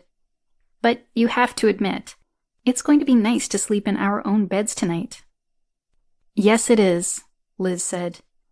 I'm glad your dad let everyone buy a new bed. The ones they had in this place were okay, but nothing like these. Daddy always says, take care of how you sleep, and then you'll have the energy to take care of everything else. Smart man. Katie set her new jewelry box on the dresser on her side of the room. She stood back and admired it. Looks nice, Liz said. Are you going to finish unpacking? I'm going to do that tomorrow, Katie said. Can we go for a run now? What a perfect idea, Liz said. No, get off me. Katie woke with a start. She looked at the clock. It read 3 a.m. No. The sound was coming from Liz. Katie got up and went to her. Liz was wrapped up in her sheet, crying. No. Leave me alone. Katie rubbed Liz's shoulder. It's okay, Liz. It's okay. She sat on the bed and pulled Liz's head onto her lap. She continued to rub her shoulder. It's okay. Liz settled down and quit moving around. Katie just sat there and stroked her back. Then she started singing a lullaby. She remembered her mother used to sing it to her whenever she had a bad dream. Katie sat with Liz until 5 a.m. when Liz woke up. What are you doing over here? Liz asked, as she blinked herself awake. You were having a bad dream, Katie said. Oh, I'm so sorry, Katie. I almost never have them anymore. It's okay. I don't mind. You shouldn't have to deal with my problems, Liz said. We're friends. You help me with my problems. Why shouldn't I help you with yours? Because I'm the adult. That doesn't mean anything. We're two friends being here for each other. Thanks, Katie, Liz said. She was terribly embarrassed that Katie had to comfort her. She liked being the tough one, and showing vulnerability was something she just didn't do. Chapter 18. Production starts up. Hello, Dr. Zelbar, Dr. Nicola. Mark greeted the doctors Zelbar. I understand we're ready to start talking about production issues. We think that's the next step, Nicola said. Great. It's a nice way to start off the new year, Mark said. Please come in. Let me introduce some new members of our team. Dr. Jonas Sheely and Dr. Patrick McGinty, and his assistant, Tomi Nakahara. Gentlemen, Dr. Nicola Zelbar and Dr. Leo Zelbar. I know your work, Nicola said, as she shook hands with Dr. Sheely. I think you'll be just what we need. I hope so, Dr. Sheely said. Dr. Sheely was one of the leading scientists in the field of plasma engineering and manufacturing processes. Let's get down to business. Coffee, tea, and pastries will be here shortly, Mark said. I just wanted to have a short pre-meeting to set expectations, then I'll leave you alone. A good idea, Dr. Zelbar said, with a slight huff. Nicola patted his hand and whispered, Now Leo. We have a team of support engineers and technicians joining us in 2 weeks, Mark said. You four are the team leads for the development. The lead for the actual installation of the manufacturing process will be coming with the others. Everyone nodded their heads, waiting for Mark to get to the point of the meeting. We have 3 main manufacturing processes to set up, Mark said. One for the battery production, for which we already have prototype production going. One for the fuel cell elements, and then, of course, the most complex one for the polysteel. Yes, Dr. Zelbar said. Our agreement with the Cook Islands is that we will be environmentally neutral, Mark continued. That's why we have Dr. McGinty. He's a leading scientist in the field of environmentally neutral manufacturing. His job will be to make sure we have a full appraisal of the impact we have and how to mitigate it. Now, we also have access to an extensive design team that will be off-site. They should be able to provide recommendations and designs as you define the specs. Our goal is to utilize everything that comes into the various plants in such a way that it leaves as a saleable product, or as environmentally safe emissions. Does that mean we need a zero carbon footprint? Dr. Sheely asked. That is the goal, Mark said. Although it is acceptable to have a negative carbon footprint. How are you going to measure this carbon footprint? Dr. Zelbar asked. We are going to be using a lot of crude oil. That's a good question. One that I hope you all will help me answer, Mark said. But for now, let's assume that it is a measure of CO2 emissions. I'm assuming the carbon in the polysteel is bound. Therefore, it shouldn't count. That is correct, Dr. McGinty said. We will also need to make sure that there is no residual carbon dust or particulate matter leaving the factory. What else? Dr. Sheely asked. Any water discharged needs to be pure, any minerals extracted and sequestered, Dr. McGinty continued. How will you handle the waste associated with so many people working in one place? We have a septic system design that Tomi just finished. It takes everything and converts it to fertile soil, water, carbon disks, which we can feed back into the process, and a little nitrogen gas and some oxygen, Mark said. They're being installed in the remote villages around the Cook Islands, and we'll be installing one on Manue as soon as possible.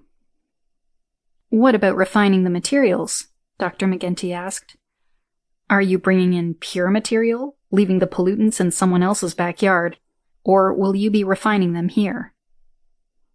It depends, Mark said, giving Dr. McGinty a hard look after the insult.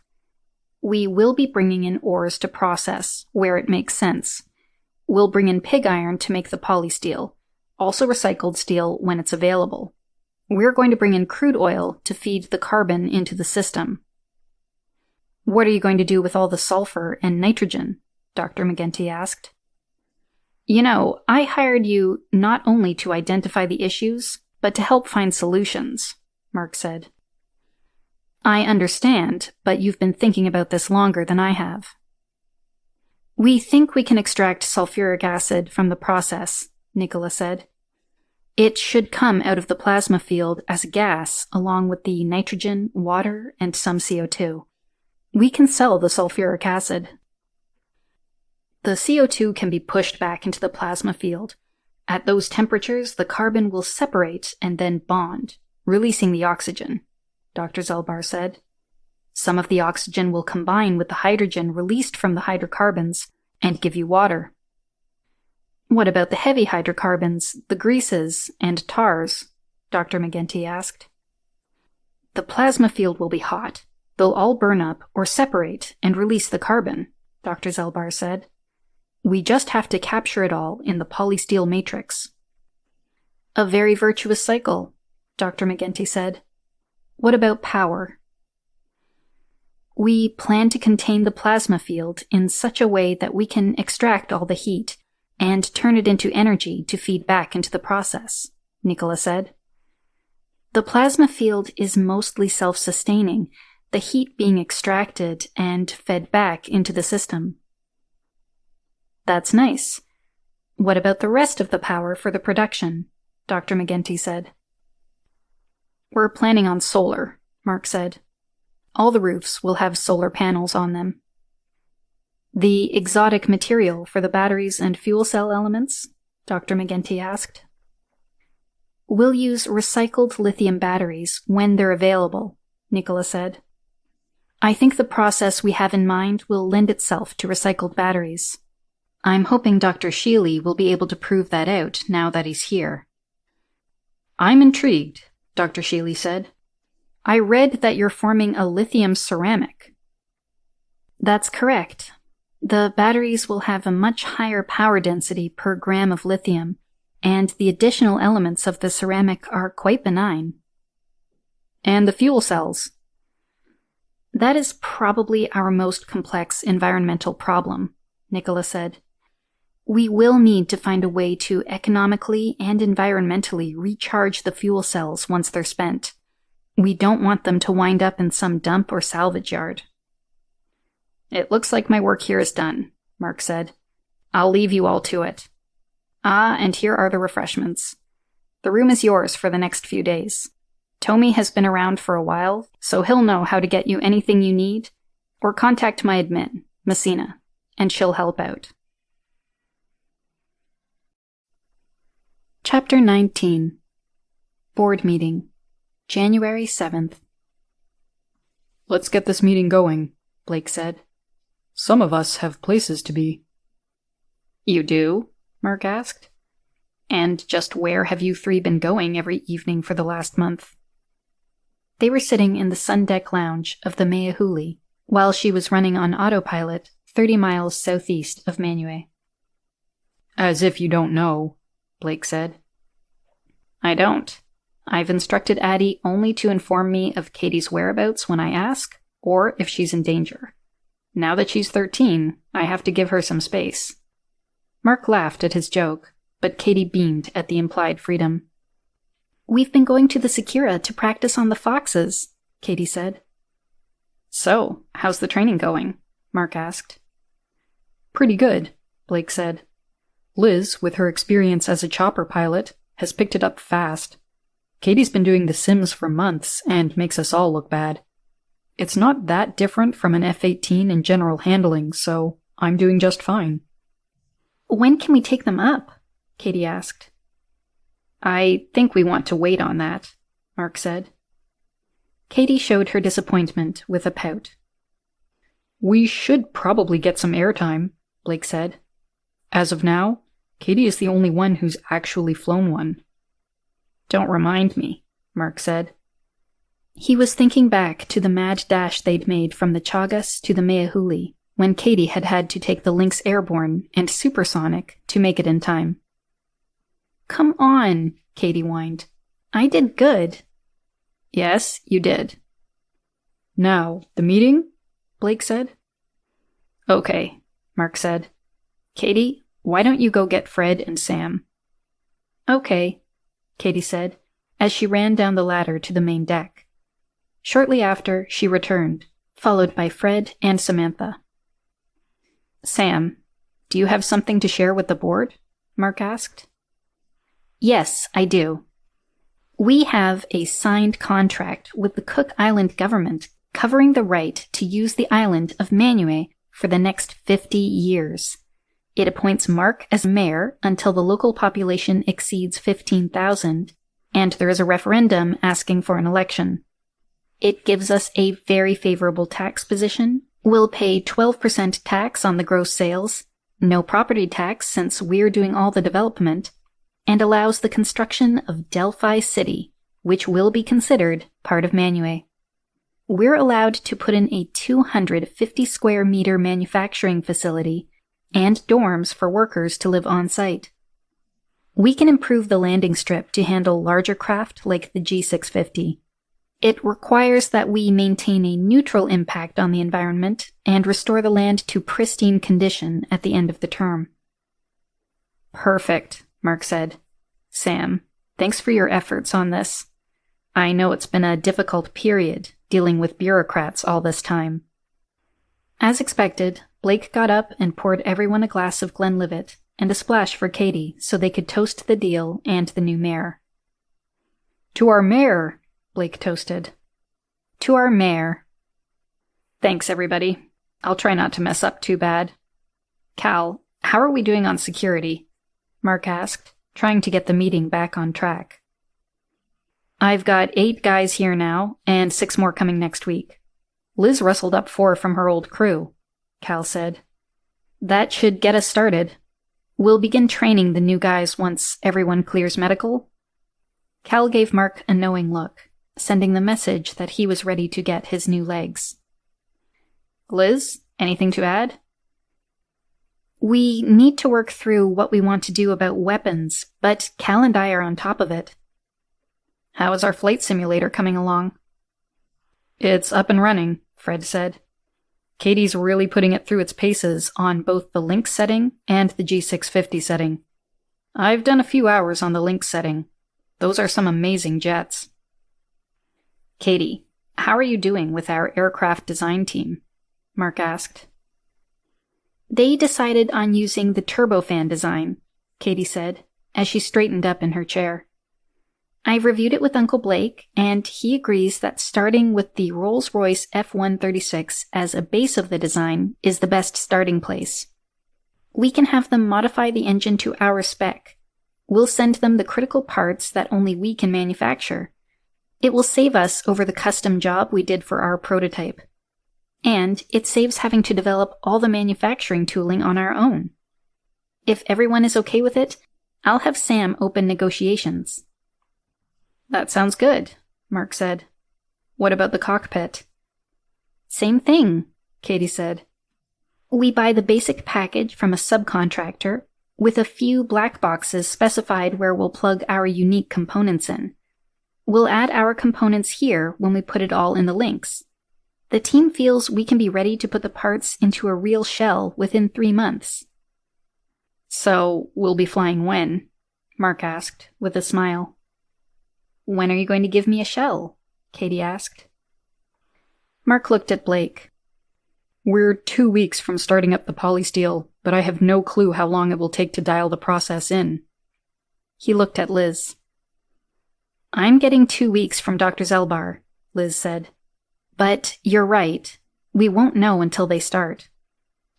When we have the process dialed in, we need to start beam construction for the offshore plant since that's critical path. Give it 2 months to seed the work, then we can start on a shell. Why can't we do it in parallel? Katie asked.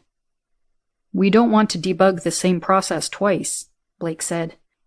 Once we have Beamworks working, we can set up the second process for sheets and forms.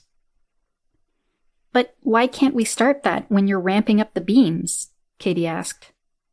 Good question, Mark said. Blake gave a big sigh. I'll look into it. We'll put in some more manufacturing space to shift the battery and fuel cell production too. That's going to be a problem, Samantha said.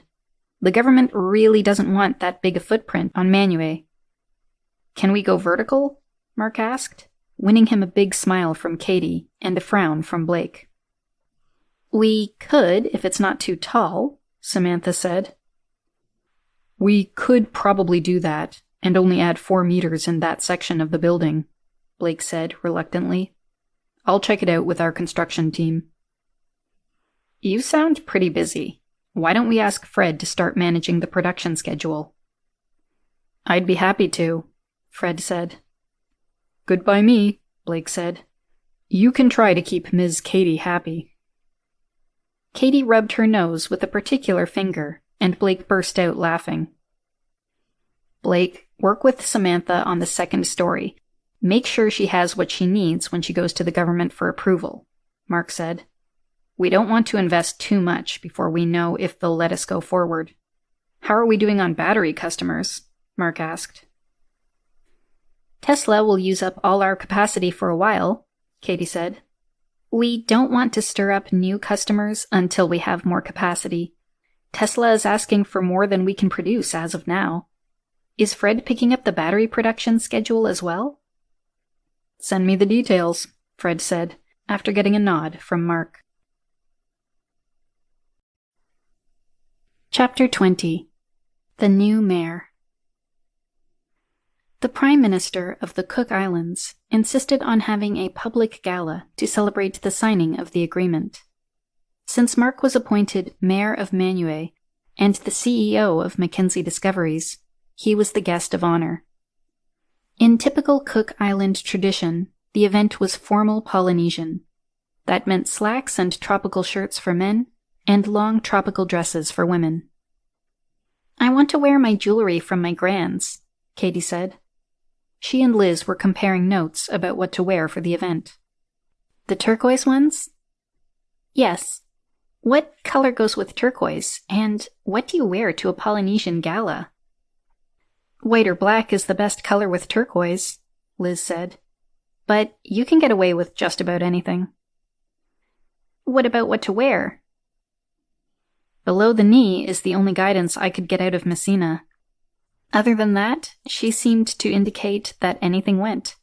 The men are just supposed to wear slacks and a nice tropical shirt. Well, I don't have anything that goes below the knee, Katie said. I think we have to go shopping. Liz laughed. How many dresses did you bring back from Boston? Lots, but none of them are Polynesian style. My grandparents and grands think you should wear something out of vogue. Well, let's go shopping. They went to Nanny's Islandware, which was highly recommended by Messina. The shop was a tropical garden of colors. Bright caftans hung over all the walls, and there were racks of them on both sides of the store where they entered. "Wow, look at all these colors," Katie said. "They do have a wide selection," Liz said, as she was flipping through the rack of caftans. "I'm going to pick up a couple of these while we're here. You should get a couple too." "Why?" "Well, when someone comes over, you can throw it over the shorts and t-shirt you prefer to wear around the house. Then you'll be dressed for company and not embarrass your father." "Oh, whatever," Katie sighed, but she started looking at the caftans along with Liz. "May I help you?" the young clerk asked. "Yes," Liz said. "We're looking for a couple of outfits to go to the gala on Saturday." "You are so lucky. I wish I could go. It's supposed to be a big party." "That's what we hear," Liz said. "Katie here wants to wear some turquoise jewelry, so she needs a dress that will go with the color. I'm just looking for something nice." "Ah, turquoise. That is such a pretty color for you," the clerk said. "I would recommend white.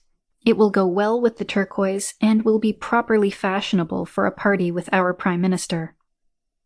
"I don't want to look like a bride," Katie whined. "Oh, no, it won't be all white. It will have a nice swath of tropical flowers in the design. Here, let me show you." After looking at over a dozen dresses, Katie finally settled on a white sleeveless maxi dress with spaghetti straps. It had a wine-red palm border print that came up to just below the hips.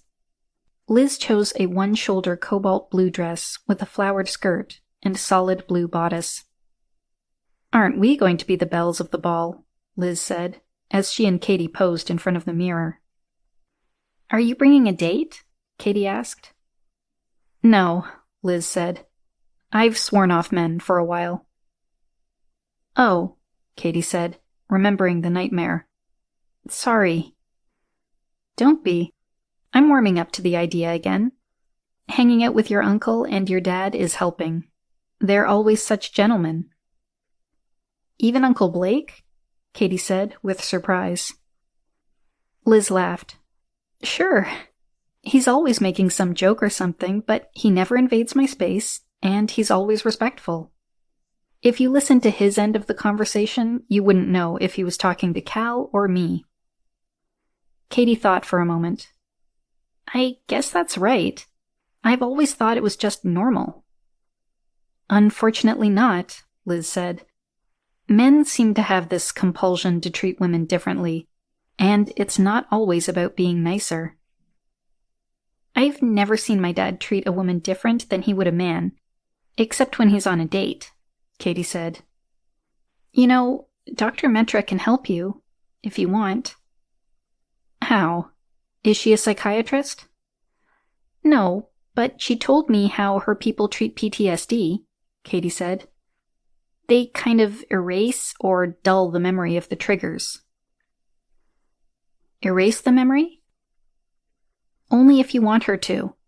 Otherwise, she just dulls it. That way it's still there, but it doesn't sneak up on you. It makes it like something you have to want to recall, instead of having it triggered all the time by things that happen every day, like loud noises triggering a memory of being shot." "I'll think about it," Liz said. "I'm not sure I want Dr. Metra messing with my head." The Prime Minister went to the stage and stood at the microphone. "I would like to say, Me Taki Ma'ata to all the people of Mackenzie Discoveries. You are a wonderful addition to our islands. For those of you who don't know yet, Dr. McCormack and his company have agreed to invest $1 billion here in the Cook Islands, setting up manufacturing facilities that will provide employment for many of our friends and relatives. And, best of all, they've agreed to do this in such a way that it does not damage the ecosystem of our beautiful home. They will be making this investment over the next 10 years, so all of our children will have a chance to stay here in the islands instead of having to go somewhere else to find high-paying jobs." The Prime Minister paused while the crowd applauded.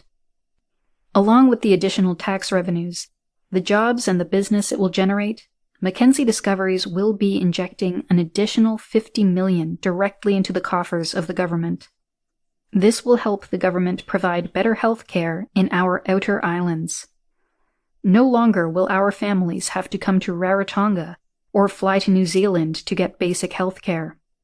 We will be able to improve our infrastructure with a more predictable source of income. Tourism has been good to us, but it is too variable for long-term planning, and it doesn't create the higher-paying jobs we would want our children to have. Again, there was a round of applause. Now, I know that all of you would like to get back to the party.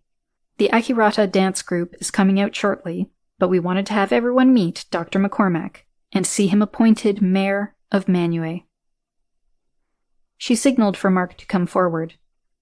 After Mark accepted the appointment as Mayor of Manue, much to his chagrin, he had to give a speech. Kia orana, Mark said. My friends and I have been enjoying the hospitality of your islands. We have been treated well by everyone we have met, and we hope that we are treating the people we meet as well as they have treated us. We are excited to start our venture down here. We want to assure you that we want to be good neighbors and friends. We will be conducting our business in ways that enhance the island's culture and community. Please, feel free to come by and offer help and suggestions on how we can be better members of your community. Our door will always be open. Now, in keeping with the island traditions, I think we should all return to the party. Mark left the stage and came over to Katie and Samantha. I can see you like giving speeches down here, Samantha said. Yes, low expectations, Mark said.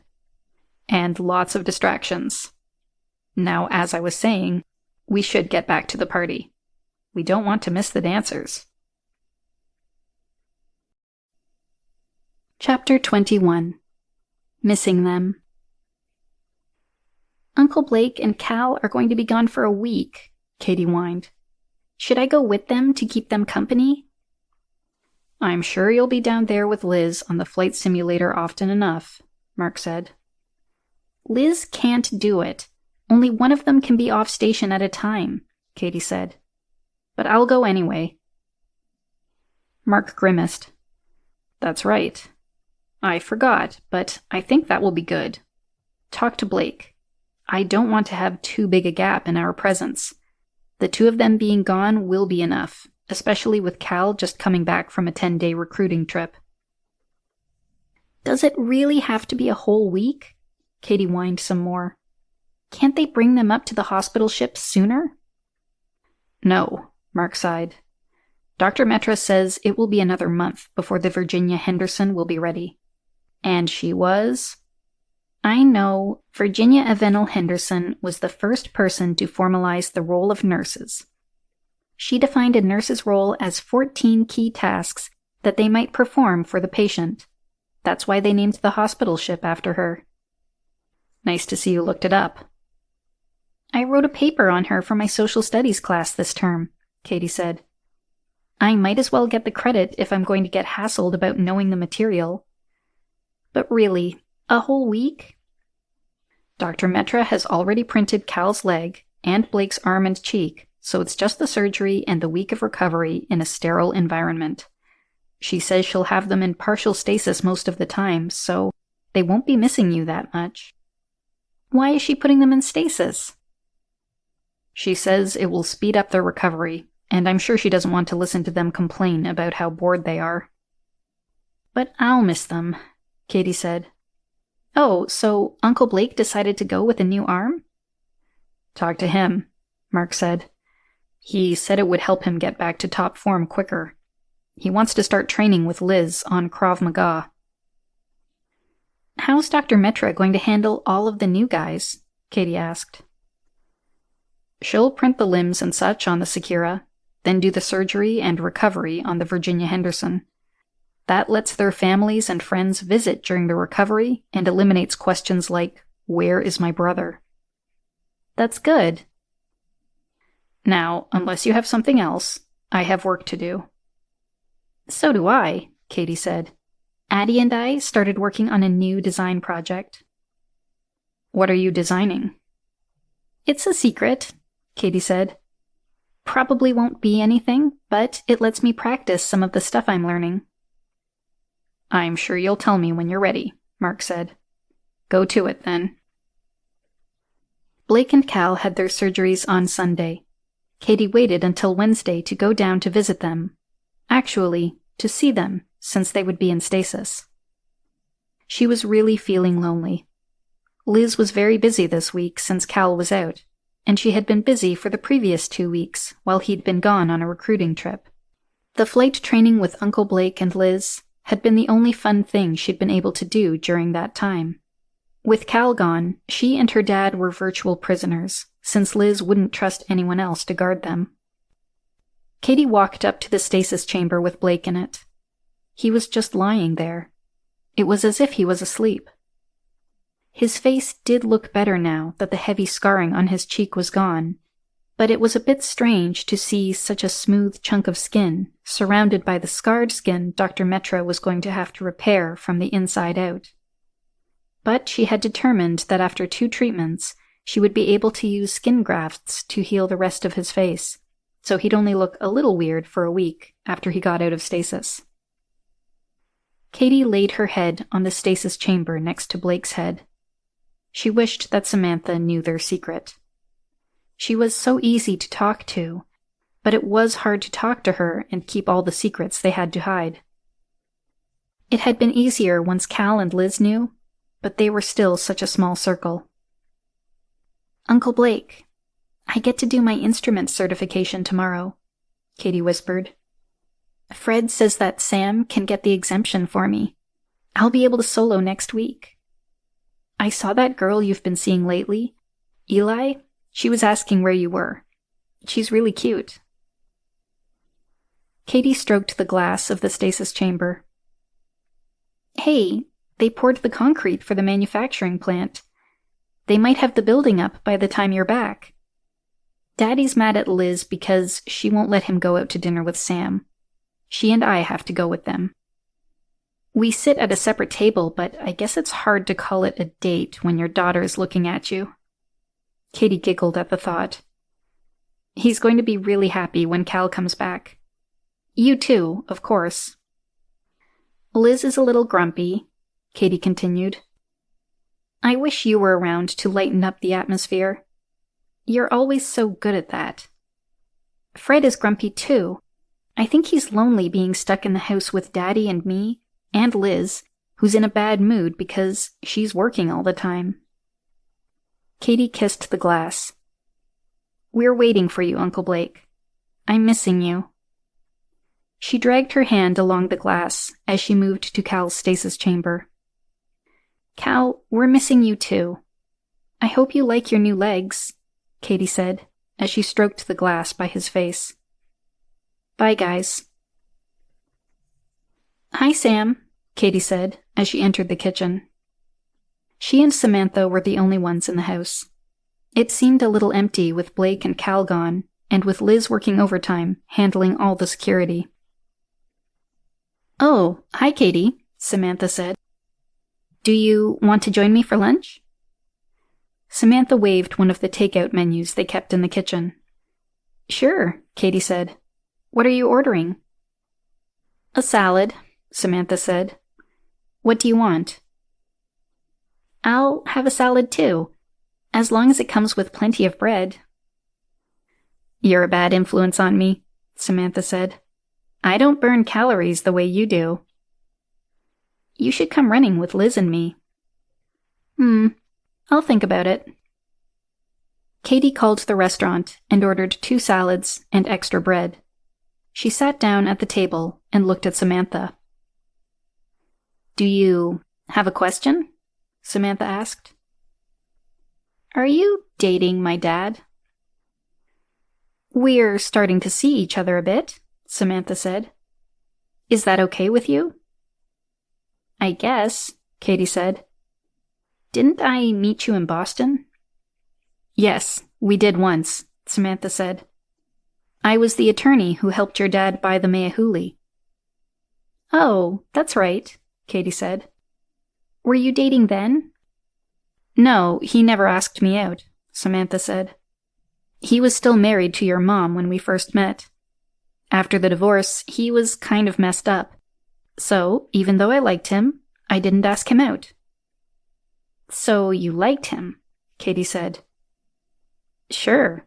He's a really nice guy, good looking, and he can be a lot of fun to be around, Samantha said. But it was the wrong time.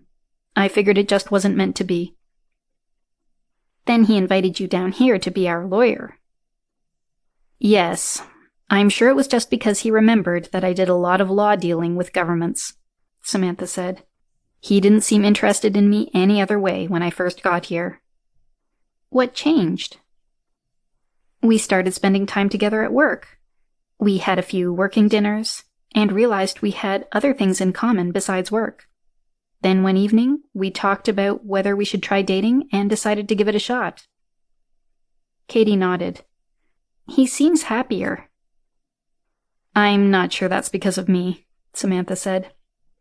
Things have settled down here, and he's getting to spend more time with you, and he's loving what he's doing with Mackenzie.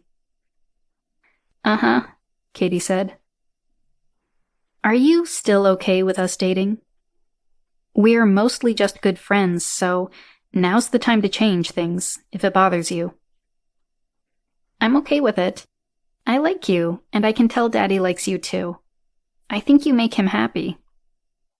I'm glad you think so, Samantha said. I know you have Liz, but you can talk to me about anything, if you want. I'd like that. Chapter 22. Board Meeting, January 21st. Hey Cal, how's it going? Liz said, as Cal boarded the Meahuli.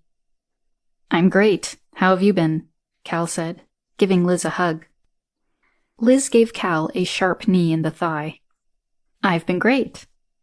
That wasn't nice, Cal whispered in Liz's ear as he looked at Samantha. Well, I owe you a few, Liz whispered back. Seems the new legs are working.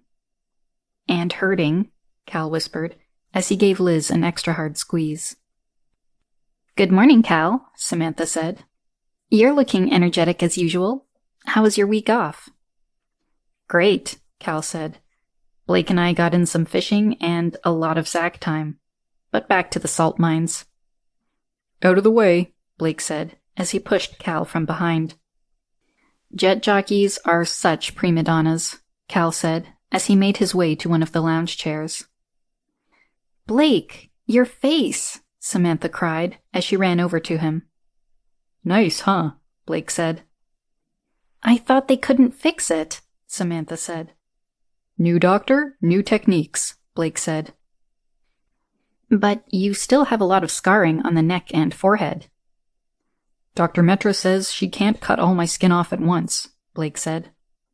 She'll be fixing it over the next couple of months. She says I'll soon be as gorgeous as I ever was. I'm so glad, Samantha said, tears welling up in her eyes. And the other scars? She's fixing everything, Blake said. She just doesn't know how to fix his mouth, Mark said, as he came down the ladder from the bridge. His mouth looks okay to me, Samantha said, with a puzzled look.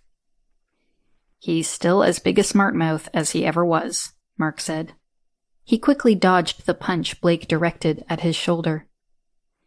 Well, there is that, Samantha said. I hear it runs in the family. Okay, let's settle in and get down to business, Mark said. Samantha, you're up. We have a signed contract with the Cook Island government that covers our export of goods and our employment of the locals. We have to add housing on Aratonga to accommodate the increased population. They expect a lot of islanders to migrate there, since it is the closest land base where our workers can live. On my list, Blake said. I plan to just use money. Works for me, Mark said. How's our production facility coming? They completed the main part of the building while Cal and I were out fishing, Blake said. And just in time. We've started putting in the production for the polysteel today. Dr. Zelbar is anxious to get it going. He wants to see it work on a big scale. Dr. Sheely and our manufacturing guy have laid out the process. I'm guessing 3 to 4 months before we're ready to start building the city. Maybe you'll find ways to speed it up once everything is running, Mark said. We'll try, Blake sighed. Sam got us the approval to go vertical, so I've given that to the contractor. He says 2 weeks. Katie? I'm still waiting on a shell for the Lynx.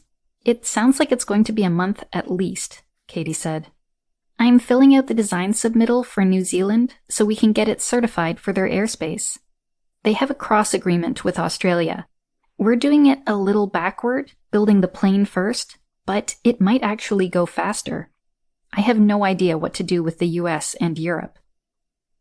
How are you going to hide that little fusion reactor? Mark asked.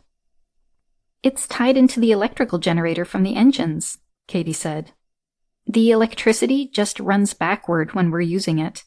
It's very discreet. We're using superconductors to hide how much current we can handle. We generate enough power to match the specs when we use fuel, so we won't show them that we can do the same without using fuel. I'm helping her with government issues, Samantha said. I'm working on the contact I'm using to get her licensed to fly. He's anxious to please. I think he's hoping to get a position in the jet building business. We'll address the US and Europe once we have the New Zealand approval. Fred? Tesla is still hounding us for more batteries. The new space will really help us ramp up production, Fred said. I've already added space in Rarotonga for assembly. Cal, how's our labor pool? Mark asked. We're doing pretty good on hiring. We've actually had some people move back from New Zealand to work with us, Cal said. They miss home, and now that there are jobs, Mama's cooking looks really good. Glad to hear that, Mark said. Are we done? Mark looked around the table. I guess we are. Blake, can you wait up? Sure, Blake said. Blake got up and poured a couple of glasses of scotch, while he and Mark waited for the rest of the board to leave. What's up? He asked, as he sat back down and pushed a glass over to Mark. I wanted to check in with you, Mark said. How are you doing? I'm great, Blake said. It's really nice to wake up without any pain. I'm sorry. I should have thought of that before, Mark said. What do you have to be sorry about? Dr. Metra could have treated you for the pain a couple of months ago. Hey, it's been 2 years. What's a couple of months? Blake said. I'm just glad to be done with the pills. And the scotch? Mark asked. Now, let's not get carried away here, Blake said. I can cut down, but scotch is good for the soul. I hear you, Mark said, as he took a sip. I'm sorry too, Blake said. Why? Mark asked. He was taken aback a bit. It wasn't like Blake to apologize for anything, much less for something he wasn't aware of. For leaving all this on your shoulders, Blake said. I'm not good at the long-term planning thing, and besides, you don't work that way. I know, bad habit, Mark said. I always have to do it by myself before I bring it out for review. I'm trying to break Katie of that before it becomes indelible. How are you going to do that? Mom could never get you to break the habit. I think she started too late, Mark said. Katie needs more friends, people she can talk with about what she's thinking. She has friends. Who? You, Liz, and Cal? Mark said. She needs to expand that group. Include a few people her own age. That's tough. She's what, 3 or 4 years ahead in school? Blake asked. Yes. In the 9 months since she started homeschooling, she's already doing college level in math and science. She's skipped ahead to senior level work in all the other coursework, Mark explained. That kind of cuts out that avenue for friends, Blake said. We'll have to look out for opportunities as we grow. Something will come up. Until then, the group of us will just have to work on her." "Thanks," Mark said. "She really looks up to you." "She has to. I'm tall," Blake said, with a laugh. He downed the rest of his scotch and got up. "Don't worry too much, and apply some of that to yourself. We're all here for you as well." "I know," Mark said, as he buried himself back in his HUD. Chapter 23. Linda Sends Help. Mark's HUD pinged, showing a call coming in from Dr. Metra. "Dr. Metra, how may I help you?" Mark said. "I have a situation here that really needs your attention," Dr. Metra said. "Can you tell me more?"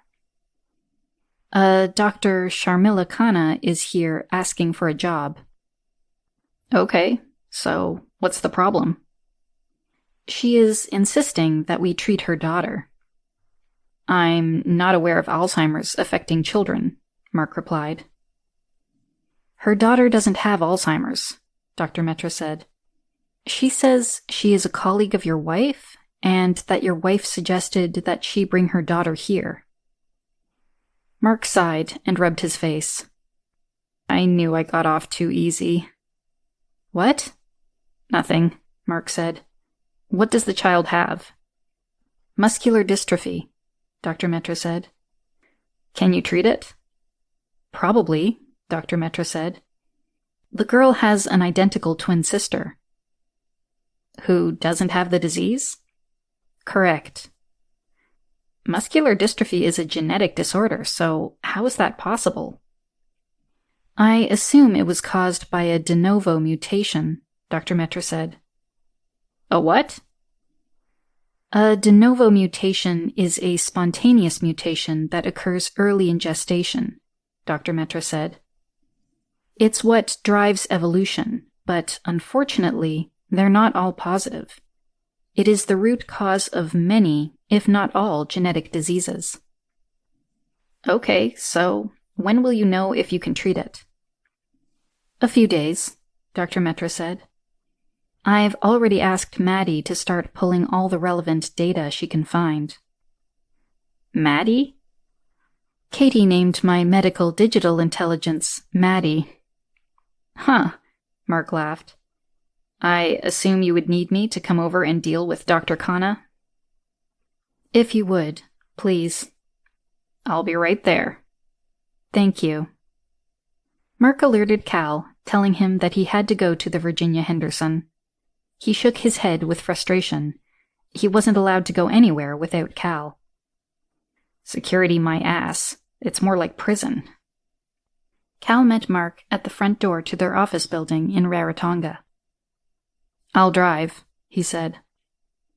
They climbed into one of the jeeps that were ubiquitous to Rarotonga. The sheer number of them running around the islands provided anonymity that Cal and Liz preferred. The Virginia Henderson was only a few minutes from the compound. "Just you?" Mark asked. "I think we'll be safe. I've got a guy meeting us about halfway." Mark shook his head. Ever since Katie had been kidnapped in Portugal, Liz and Cal were especially paranoid. Mark supported the increased security on Katie, but he still thought he could take care of himself, or at least manage with just one bodyguard.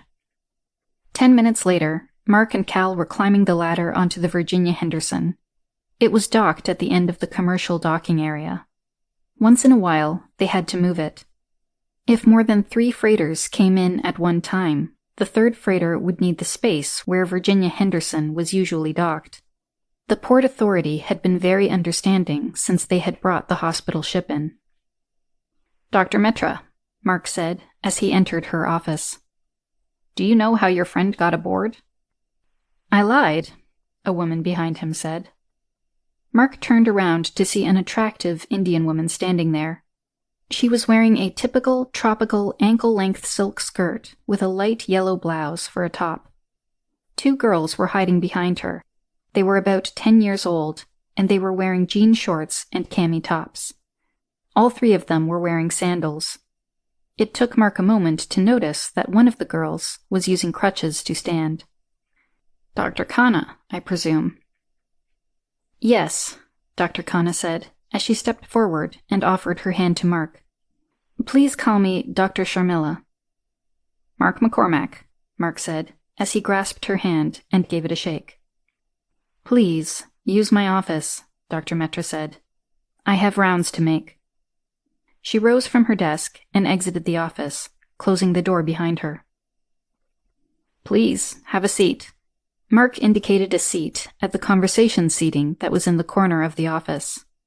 Dr. Sharmila sat down, and her daughters crawled onto the couch where the picture books were that Dr. Metra's assistant must have found for them. Mark took the seat opposite her. Could you explain how you think we could help your daughter? First, I would like to apologize for lying to your people, Dr. Sharmila said. I told them that my daughters were here to visit their grandfather. I knew that you were treating Dr. Aluwalia here, so, since he's Indian, they assumed we were related. Nothing that I wouldn't do for my own daughter, Mark said, waving his hand to dismiss the issue. Thank you for your understanding. Again, how do you think we can help? Your ex-wife and I are good friends, Dr. Sharmila said. I was working at UCSD Medical when she came to work there, and we've gotten close. Mark nodded his head and rolled his hands to indicate she should continue. After she came back with her grandparents, we were having lunch one day. She was telling me how wonderful it was to have them back in her life. They were still staying with her at the time. Anyway, I broke down crying. It was difficult to hear such wonderful news right after Alia started having to use crutches to walk. It broke my heart and her sister, Prisha's heart, as well. I can imagine, Mark said. After I explained it to Linda, she was very understanding. I told her I would do anything for such a cure for my little girl. Okay. Linda asked me if I really meant that. I said, of course I did. She pressed me further, asking if I would give up my career in San Diego, my life in the U.S., Dr. Sharmila said. I told her I would give up my life if my little girl could just be like her sister. Mark nodded his head, guessing where this was going. Linda said that she thought there was something more to your cure for Alzheimer's than you were willing to say. She wouldn't explain it further, but said if I was willing to come here and stay, then maybe you would have some way to help my girl. That's a lot to take on faith, Mark said. All I have left is faith, Dr. Sharmila said. What about your husband? I kicked him out, Dr. Sharmila said. He couldn't deal with Alia's problem once it became worse. Somehow he thought it reflected on his manhood.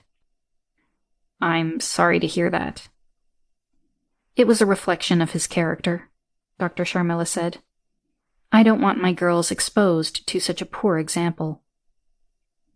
Would there be any issues with the girls being here, away from him? He doesn't know where we are. Mark sighed. Dr. Metra is looking into whether there might be something we can do for Alia, but we don't know yet. It could be a while. We have her entire life to wait. Mark closed his eyes to think. After a moment, he nodded his head. We could definitely use another doctor, he said. What was your specialty? Orthopedic surgery, Dr. Sharmila said. Mark smiled. Well, that is fortuitous. But Linda was right. This would be a one-way ticket. If we hire you and treat your daughter, you'll need to sign an NDA and commit for at least 5 years. You wouldn't even be able to tell Linda any specifics.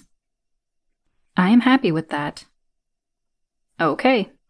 Dr. Metra says she's very hopeful. She has done some previous research on genetic diseases. I'll ask my lawyer to come to see you. Where are you staying? We are at the Wellesley Hotel. I'll have her contact you there. Her name is Samantha Newman, Mark said. I cannot thank you enough, Dr. Sharmila said. Tears were streaming down her face. Please call if you have any issues or need anything. Mark handed her his business card. I only hope we can help. I have faith, Dr. Sharmila said. Mark handed Dr. Sharmila and her 2 daughters off to Dr. Metra's assistant, who then showed them off the ship. A moment later, Dr. Metra came back into the office. Well, how did it go? She asked. Tough, Mark said. Do you think you'll be able to help? I am confident. It really is only a matter of time. That's good to hear. She's an orthopedic surgeon. She told me. That will be very helpful when we start the surgeries, Dr. Metra said. I thought so. Keep me posted, please. As always, Captain. Chapter 24. Soccer Friends. Oh, quit whining, Liz said. You'll have fun and get a chance to meet some new friends. I know, but I'm busy, Katie whined. Well, you're going to have to find a way to make a couple of hours of soccer fit into your daily schedule. Your father didn't seem negotiable on the subject. Yeah. Katie looked around the soccer field. There were 3 groups. The under 10 group, her group, 10 to 13, and then the 14 and older group. Each huddle was just forming as the players and their parents arrived. She felt a little conspicuous as the only white girl on the field, and having light brown hair made her stand out even more. The other girls weren't avoiding her, but they weren't coming over to say hello either. Hi. Katie turned around and saw 2 girls. She was sure they were twins. They looked so much alike.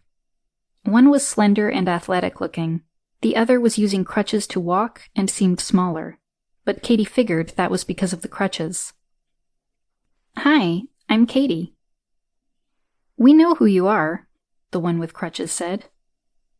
You do? Sure, I think everybody knows you. Whenever you go by, somebody points and says, "There's Dr. McCormack's daughter," says the other twin. That's right, he's my father. Are you joining the team? Katie asked, pointedly looking at the twin without the crutches. We both are. You are, Katie said. She was a bit surprised that the one with the crutches would be joining the team. Yes, Dr. Metra says I'll be able to play in a month. I'm glad to hear that. She's a great doctor. We think so. Our mother is a doctor and works with her now. Oh, right. Dr. Sharmila, Katie said. I remember my father mentioning her. The twins giggled. I bet he was mad.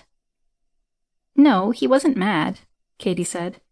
He was talking to Uncle Blake, and he said something like, Linda, that's my mom, sent me a doctor today. I'll have to return the favor. Mommy will be happy to know he wasn't mad, one twin said. Where are you living? Katie asked. We live on Banyan Way.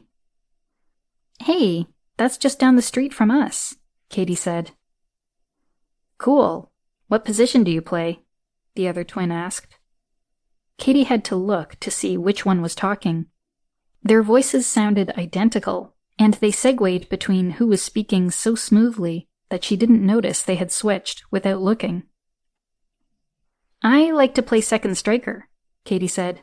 And you? We like to play winger, they both said together. Or at least, it looked that way to Katie. Here comes your coach, Liz said. I'll be right over here. Have fun. Liz looked across the field at the 2 members of their security team, who were using cricket bats to pitch the ball between them. They were looking pretty inconspicuous, which was the plan. After practice, Katie and the twin who was playing ran over to Liz and the other twin. Well, that wasn't so bad, Liz said. I guess not, Katie said. Katie turned to say goodbye to the twins, but they were engaged in an argument with an older Cook Islander. "Do we have to go shopping?" "No shopping, no food tonight," the woman said. "But we have homework."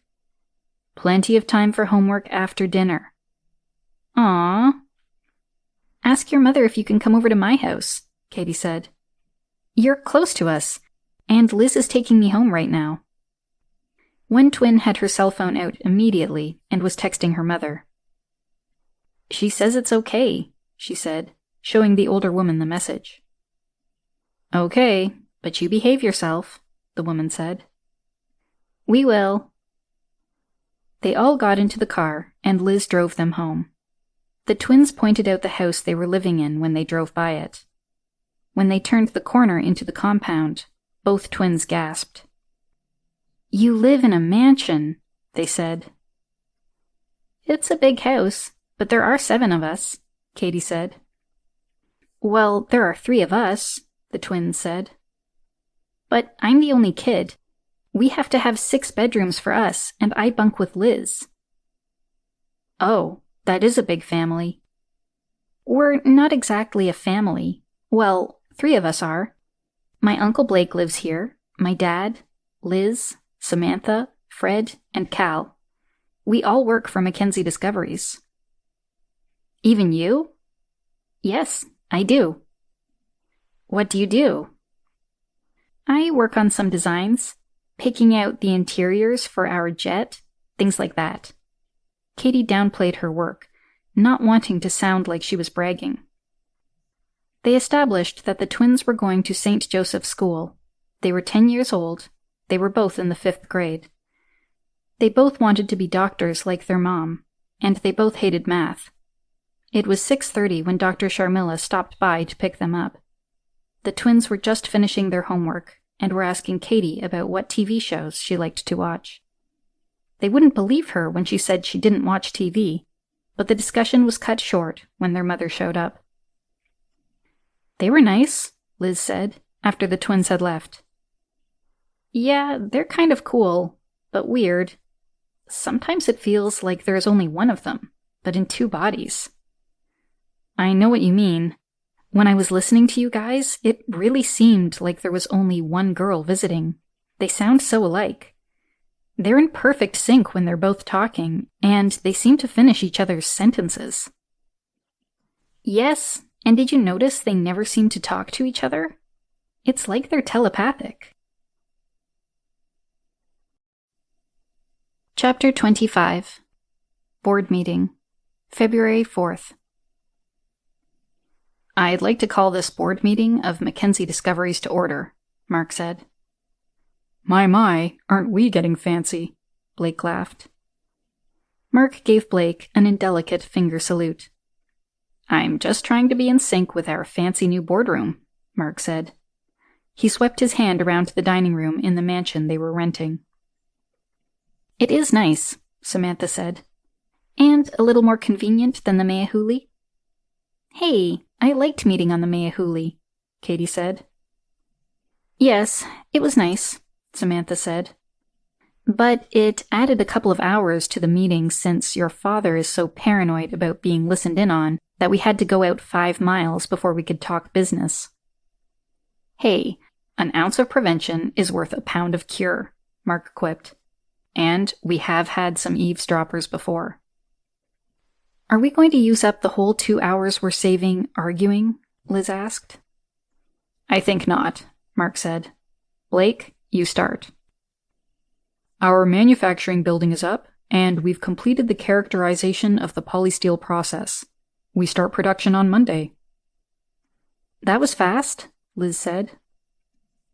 "Yeah, the process dialed in right away. It just took the week, and I think half the time was spent running the test a second time just to verify results." "Do we have enough workers lined up?" Mark asked. "Yes, we're going to start with just 1 shift on 1 line until we iron out how to move the material around and resolve any other logistical issues," Blake said. "We'd like to avoid any industrial accidents." "How are you going to handle the Islanders' tendency to decide that today's a better day for fishing than for work? Fred asked. As I recall, that drove the businesses in Hawaii nuts. Blake and Cal laughed. Cal, why don't you explain? Sure. What we've done is hire 2 pools of workers, regular staff who are on the schedule and about half as many temporary staff. If a regular staff member decides they'd rather go fishing today, they call into the office, and we pull in a temporary staff person to substitute for them. What happens if the temporary staff guy also thinks it's a good day to fish? We'll just call the next one. That's why the pool is 50% of the regular staff size. The temporary guys get a 30% bonus for the days they work. Why wouldn't they all decide to be temporary? Fred asked. 3 12-hour shifts a week guaranteed versus trying to hope that you get 2 temp days a week isn't a good bet. People have to eat. The temp staff is mostly made up of the wives, brothers, or kids from the regular staff. Makes a good household income, Cal explained. A lot of families are interested in doubling up. One takes the first 3 days, and the other one the second 3 days. We're considering letting regular workers do 1 temp day a week, when they're off shift, to augment the temp pool. I like it, Mark said. Sam, do you see any issues? No, Cal worked with me to set it up, Samantha said. The government really likes the idea. Moving on, Mark said. What about battery production? We're shifting them to the same schedule and rules that Cal came up with starting Monday, Blake said. Workers are really excited about that. We have 150,000 batteries ready to ship out. That's an impressive ramp-up on the batteries, Mark said. I hope you threw a small party for the team. Small party? I threw a big party, Blake said. My mistake. Big party. Do you have anything, Cal? Some of the workers are really pushing us to get the dorms added. They like the idea of coming on day 1, spending 2 nights, and going home on day 3. The 45-minute commute on the ferry is a bit much. That would make the I'm going fishing today syndrome less of a problem, Fred added. Sounds good, Mark said. Blake, can we expedite the construction? Already on it. We've poured the concrete pad, so it will go up fast. Katie? Mark said. We have a big battery order from Tesla, but we need to get another customer. The phones, pads, and notebooks look promising, but I think we have to do an in-person visit to close the deal. We're eventually going to need more customers than I can find via the internet. I'm not sure how to do that. We could take the batteries to a trade show, but who would we send? Katie said. Same thing about visiting the tech companies. Who goes?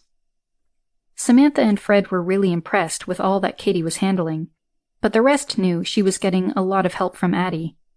Of course, they also knew that Addie couldn't do it all, especially thinking of things like trade shows and tech reps. That's on my list, Mark said. We need a salesperson to do the meet and greet part. Working through the internet works pretty well to start, but we really need someone who can walk in and close the deal. Trade shows are a great idea.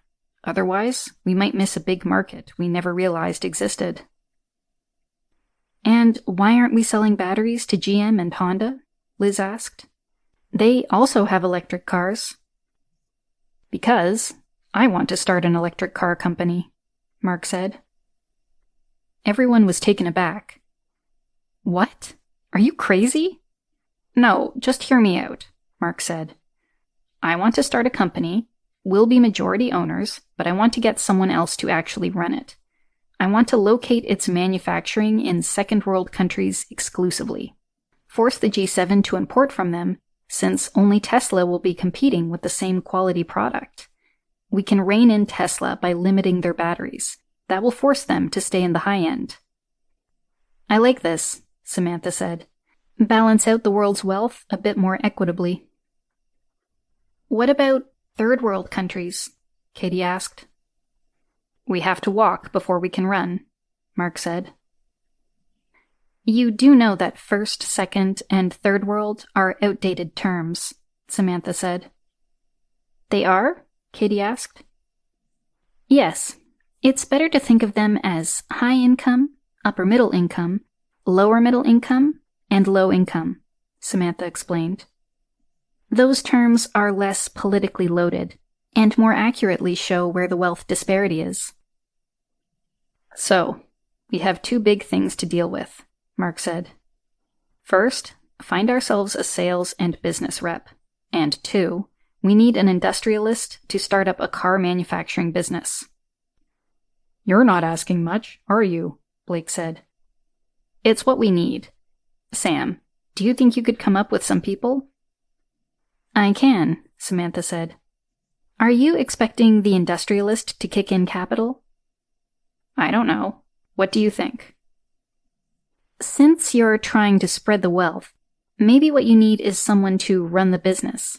You can have the countries where you locate the plants kick in the capital in exchange for profit sharing from the plants you locate there.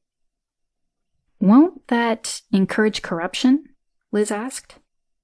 Not if you structure it right, Samantha said. If you're willing to pick up and move if they try to coerce you, and you make it a straight profit share to the Treasury with public disclosure. Doesn't that set us up for looking corrupt? Liz asked. Remember, these countries have a long tradition of the big guys taking more than their fair share and lying to the rest about how much they're sacrificing. You're right, Samantha said. Why not do it as public bonds and base the bonds on the US dollar? The countries have to fund the plant. We pay off the bonds over 10 years, and they get that revenue, plus all the taxes and jobs. I like that better, Mark said. If we start small, we can adjust as we grow. So, we start with electric cars? Samantha said. What about electric scooters? Katie said. If we want to help the environment, getting all those scooters off the roads would be a great start. Do we have a design for an electric scooter? Mark asked. We kinda do, Katie said. It's not finalized, but I've been working on it. How big are they? Liz asked. From the equivalent of 100 CCS to 2000 CCS, Katie said. But we should start out with the small ones. That would be a great way to start out the whole manufacturing partnership, Samantha said. Get the scooter model up and working in a couple of countries in the next few months, and expand to cars later in the year. Okay, find us someone who wants to run a big business, Mark said. Actually, I guess, find us a couple of people. Why don't you just buy a small international company and expand it? Cal asked. We'd get all the baggage with it, Mark said. But you get lots of good infrastructure, Cal countered. You could lop off the top few levels of management and rebuild a pretty decent company in a lot less time. Mark looked at Samantha. Sure, I can look at some potential companies to buy. Some that are already into small engines or scooters, Blake suggested. Moving on, how about our planes? Mark asked, looking at Katie. Uncle Blake says he can start the shells next week. We're going to print one and take it all the way through the process and prove it out before we start a second. Why wait? Mark asked. We don't want to waste a bunch of material if we have to change something, Katie replied. Can't we recycle the material? Mark asked. Addie? Katie asked. Samantha looked up from her tablet. Who is Addie? Our tech consultant, Mark said. She's usually available on the comm, and she usually listens in on the meetings. We should list her on the roll, Samantha said. I'd rather not, Mark said. Is there a problem with that? If she doesn't vote, then it's okay, Samantha said, a little skeptically. Addie says we have to build a recycler, Katie said. It looks easy to do. I'll put it on the list, Blake said. We'll probably have other reasons to use it. I should have thought of it before. Thanks. How about power? Mark asked. The arrays are up and running, Blake said. I'll send you the specs. Blake's eyes darted up in his HUD, and he blinked. The power specs for the solar array showed up in Mark's HUD, along with the specs for the small fusion reactor they had brought in from the Secura. Blake had quietly installed it in a corner of the building. It was only a 2-meter cube, and was hidden behind the battery backup system and power panel for the building. I see we won't be running low, Mark said. I don't think so, Blake said. We should be able to run a night shift. Good. Admiral Michaels. Come in, Captain. An update from the Cook Islands? This isn't actually from the Cook Islands, the captain said. The FBI picked up some information that Mackenzie Discoveries is offering an Alzheimer's treatment. They are? Is it effective? I had some checking done. McCormack's daughter's great-grandparents on her mother's side were diagnosed with Alzheimer's 4 years ago. Apparently, they were quite advanced last year. The agent who visited them last week says they're sharp as a tack and look and move about like they're in their 60s instead of their 80s. There are 2 other cases that seem to have miraculously been cured after a trip to the Cook Islands. They're in the file. We have indicators of several others, but we can't get any confirmation due to the security around them. Security? Yes, sir. It seems they are all very wealthy individuals. And how much does this service cost? Admiral Michaels asked. Rumor is that it cost $500,000. Pricey. The FBI says they don't think they'll have trouble finding clients. The CIA is interested since it seems they're picking up a few clients from Europe, including Eastern Europe. Russia? Can't tell. I assume you've alerted our man down there? Yes, I have, but I expect that the CIA will be sending someone. Do you want to keep our man in place? Yes, but tell him to be extra discreet. I'd prefer the CIA didn't notice we have an asset in place. Yes, sir. Anything else?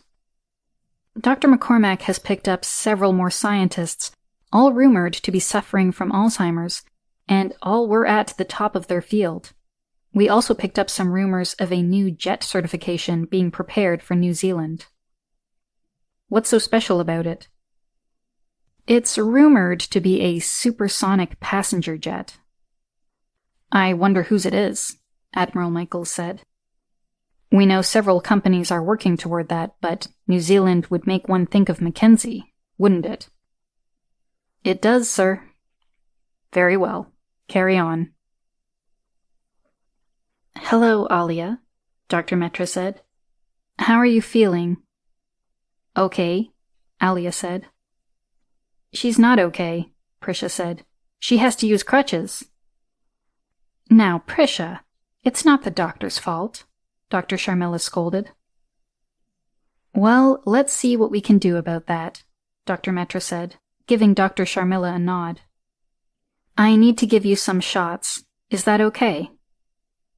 Alia nodded her head, and Prisha moved over next to her twin, grabbed her hand, and held it. Since we have to give you a bunch of shots, I'm going to put this in your leg. That way I only have to stick you once. Is that okay with you? Alia nodded bravely as Dr. Metra showed her the peripheral venous catheter, a PVC that she would insert into the vein. We're going to put it in a vein in your leg, Dr. Metra said. That's the biggest vein, so we'll be able to put lots of medicine in. So hop up here on the bed. Alia hopped onto the bed with help from Prisha, who refused to let go of Alia's hand. Are you ready? After Alia nodded her head, Dr. Metra swabbed the area with an antiseptic and a numbing agent. Then she inserted the PVC into the vein. Now, that wasn't too bad, was it? No, Alia said. Is that all? Now we have to give you the injections, Dr. Metra said. But they go into the valve we put in, so they won't hurt one bit. Okay. First, we're going to get rid of all those bad genes that gave you this disease, Dr. Metra said. She injected Alia with a large syringe of genetically modified viruses. They would transport the replacement gene to the site of all the bad genes and replace them with the gene they had pulled from Prisha's DNA. See? That didn't hurt at all, did it? No, it just felt funny, Alia said. It did? Well, I guess that's okay, Dr. Metra said. Now, since Prisha doesn't like you having to use crutches, we're going to give you a few shots to help you build your muscles back up. Do you like that idea? Alia and Prisha nodded their heads vigorously. This first shot is going to find those weak muscles and give them some extra protein. Dr. Metra gave Alia a massive injection of nanites. These were carrying neutral muscle tissue that would be directed to her leg muscles. Dr. Metra used the scanner and the field generator that was built into the bed Alia was lying on to direct the nanites to the muscles she wanted to enhance. Once they were there, she dropped the suppression field, and they immediately deposited their load into the muscle tissue. Okay, and the last thing we need to do is let all this get inside you so it can help all your muscles start to get better fast, Dr. Metra said. Then she hung an IV bag next to the bed that was full of pluripotent stem cells made from Prisha's blood. They would start repairing all the damaged tissue in Alia's body. You have to lie there for 1 hour. Can you do that? Alia and Prisha both nodded their heads solemnly. I'll leave you with them, Dr. Metra said, as she removed her gloves. How long will it take? Dr. Sharmila asked. She should start regaining strength right away. I would estimate a week before she's strong enough to go without the crutches. That soon? Dr. Metra nodded her head. Yes, I think so. If you prefer, you can remove the PVC when the drip is done. Otherwise, I'll be back in an hour to check on you. Dr. Sharmila hugged Dr. Metra. She was crying, but didn't want her daughters to notice. Chapter 26. Spies on the Beach. Blake and Cal were having drinks at the local bar, letting a little steam off after work. Blake was seeing if his luck with the local women would continue after he'd had his scars repaired. He'd been having a difficult time getting a date when he and Mark were in Hawaii.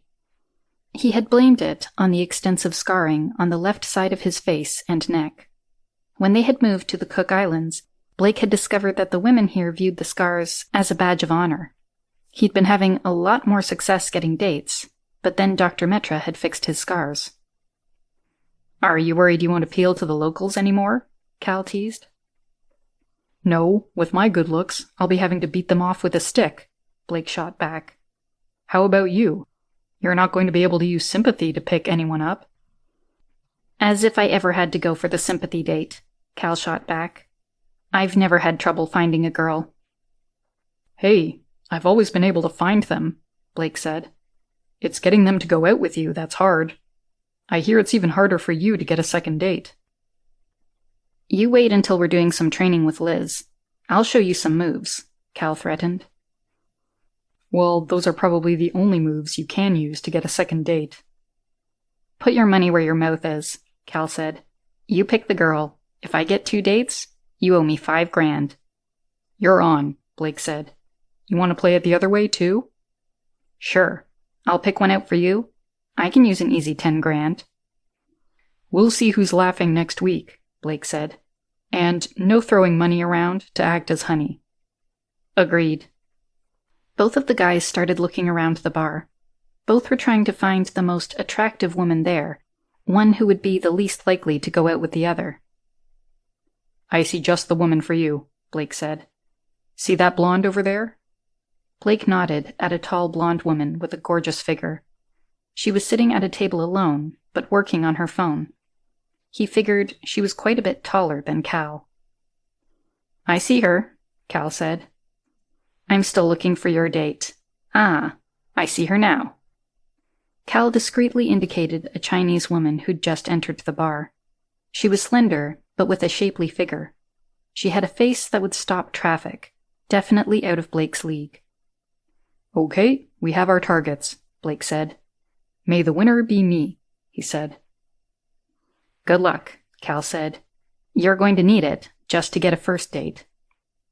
Both men got up and moved toward their selected woman. "Hi," Blake said. "You look like you're lost." "I'm looking for a nice restaurant to eat dinner," the Chinese woman said. "Someone recommended this place." "This is a nice bar, but just an okay place to eat," Blake said. "I prefer flambé myself." "Is that French?" "More international, but they have some nice French dishes," Blake said. "Could you tell me how to get there?" "I can walk you there, if you like," Blake said. "I was just going over there to have dinner myself. My name is Blake, by the way." "I'm Yingyue." "It's nice to meet you, Yingyue," Blake said. "What brings you to Rarotonga?" "I am writing an article for my magazine," Yingyue said. "Rarotonga has become a vacation destination for people from China." Blake held the door open for her as they left the bar. He took a quick glance over his shoulder to see how Cal was doing. He saw Cal just sitting down at the table with the blonde. "Hi, my name's Cal. You look like you might like some company." "I might," the blonde said, in a deep, sexy voice. Her accent was obviously from Eastern Europe. "Why would you be someone I would want for company?" "Well, I've been in Rarotonga for a little over 4 months, so I know the lay of the land, but with a newcomer's perspective. I can help point out where the interesting things are." "And what do you think I might find interesting?" "The nice places to eat, especially the places that cater to the locals," Cal said. "I know a bit about where to shop, where to fish, if you're into that, the best swimming beaches, or where to go snorkeling." "Snorkeling? I would like to do that," she said. "Do you know where I could find someone who could take me out to a good spot?" "Well, I have access to a big yacht," Cal said. "It's my boss's, but he lets me use it." "Then sit down and tell me about this yacht and where we could go snorkeling." It was the 3rd week of soccer practice when Alia came carrying her crutches. "Hey, Alia, no crutches today?" Katie called out as the twins made their way over to her. The twins were continuing to go home with Liz and Katie after soccer practice. There they would study and get some help from Katie once in a while. Katie had been watching Alia getting stronger for the last week. Nobody said anything, but she assumed that Dr. Metra had started treating her. "I hate these things," Alia said. "I hate them too," Prisha said. "We want to burn them." "You can't burn metal," Liz said, while stifling a laugh. "Why not?" both twins said together. They were clearly upset at not being able to make the symbolic gesture of burning the accursed crutches. "Well, we can ask Dr. Sheely if he can burn them for you," Katie said. "Yes." While the girls were practicing, Liz checked with Dr. Sharmila to see if it was okay for the twins to go over to Dr. Sheely's lab and destroy the crutches. Dr. Sharmila only asked that Liz take a video of the momentous event. After practice, Liz drove them to Dr. Sheely's lab. "Dr. Sheely, this is Alia and her sister Prisha," Liz said, introducing the 2 girls. "I think you already know Katie." "I know of her, but we haven't met," Dr. Sheely said, giving Katie a nod. Katie was quietly pointing to the twins to let Dr. Sheely know that it was their show. "Now, what can I do for you young ladies?" Dr. Sheely said, as he sat on his heels so he would be the same height as the twins. "We want to burn these crutches," Alia said. "She doesn't need them anymore, and we hate them," Prisha added. Dr. Sheely looked at Liz. She nodded to let him know it was okay to destroy the crutches. "Let me see one," Dr. Shealy said. Alia handed him one of the crutches. Aluminum. Well, we can certainly burn them, he said. Oh, boy. You'll need to wear some glasses, Dr. Shealy said. He looked around his lab until he found 2 pairs of welding goggles that would protect the twins' eyes from the bright light of burning aluminum. He gave them to Liz while he took the pair of crutches and placed them in a metal box on the workbench. Liz helped the twins put on their goggles. She and Katie adjusted their specs to provide the necessary protection, and they all lined up in front of the workbench. Now I'm going to start up the plasma torch, Dr. Shealy said. Then you can take this handle here and steer the beam until it burns up those nasty crutches. The twins gasped as they realized they would get to do the deed. After Dr. Shealy started the torch up, they both took hold of the control handle. They guided the torch over the crutches, moving it slowly as they giggled.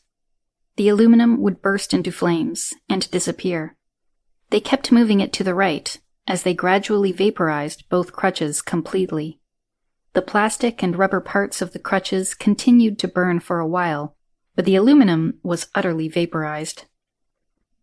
That was so cool, they said together. I'm glad you liked it, Dr. Shealy said. Is there anything else I can do for you? The twins shook their heads. Thank you, Dr. Shealy, Katie said. It is a big event for them. I could tell. Someday you can explain it to me better, but now you should go and celebrate. Celebrate? The twins squealed. How about ice cream? Liz suggested. Yeah. Both Blake and Cal had managed 4 dates that week. Neither of them cared that they'd each lost the bet. They were just having a great time. On Saturday, Blake was heading out for another date when Mark snagged him before he could leave the house. Blake, Addie tells me you have a new girlfriend. Oh yeah, and man is she hot, Blake said. She also told me she tried to access your comm last night. Yeah, she tried. She didn't get anywhere. Why do you think she tried to get into your comm? I suspect because she's a Chinese spy. If you think she's a spy, why are you going out with her? What part of hot did you not understand? Blake asked. Besides, what was she going to find out? You can't hack our comms. Well, she could find that out. What's going on? Cal asked as he came down the stairs. We're talking about how Blake has been letting a Chinese spy lead him around by the nose, Mark snorted. Oh, yours is a spy too, Cal laughed. What do you mean by yours is a spy too? Mark asked. Well, I'm pretty sure the blonde Blake thought wouldn't go out with me is a Russian spy, Cal said. Who outed you? He asked Blake. Addie had to tell Captain that Yingyue tried to open my comm, Blake said.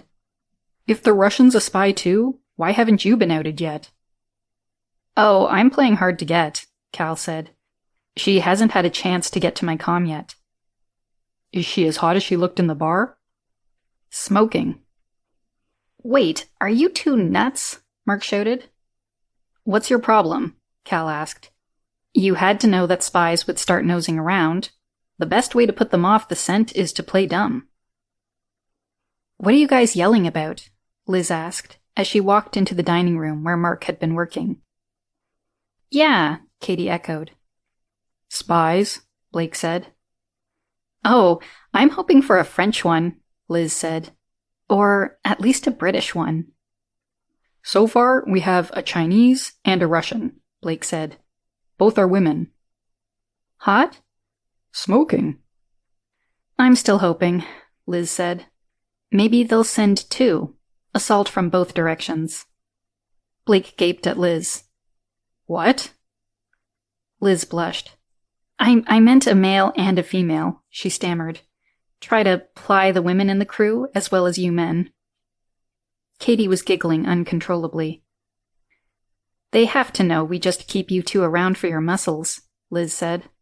They're going to have to send someone to get to the brains here. Katie's too young, Blake said. Besides, she's always got a bodyguard with her.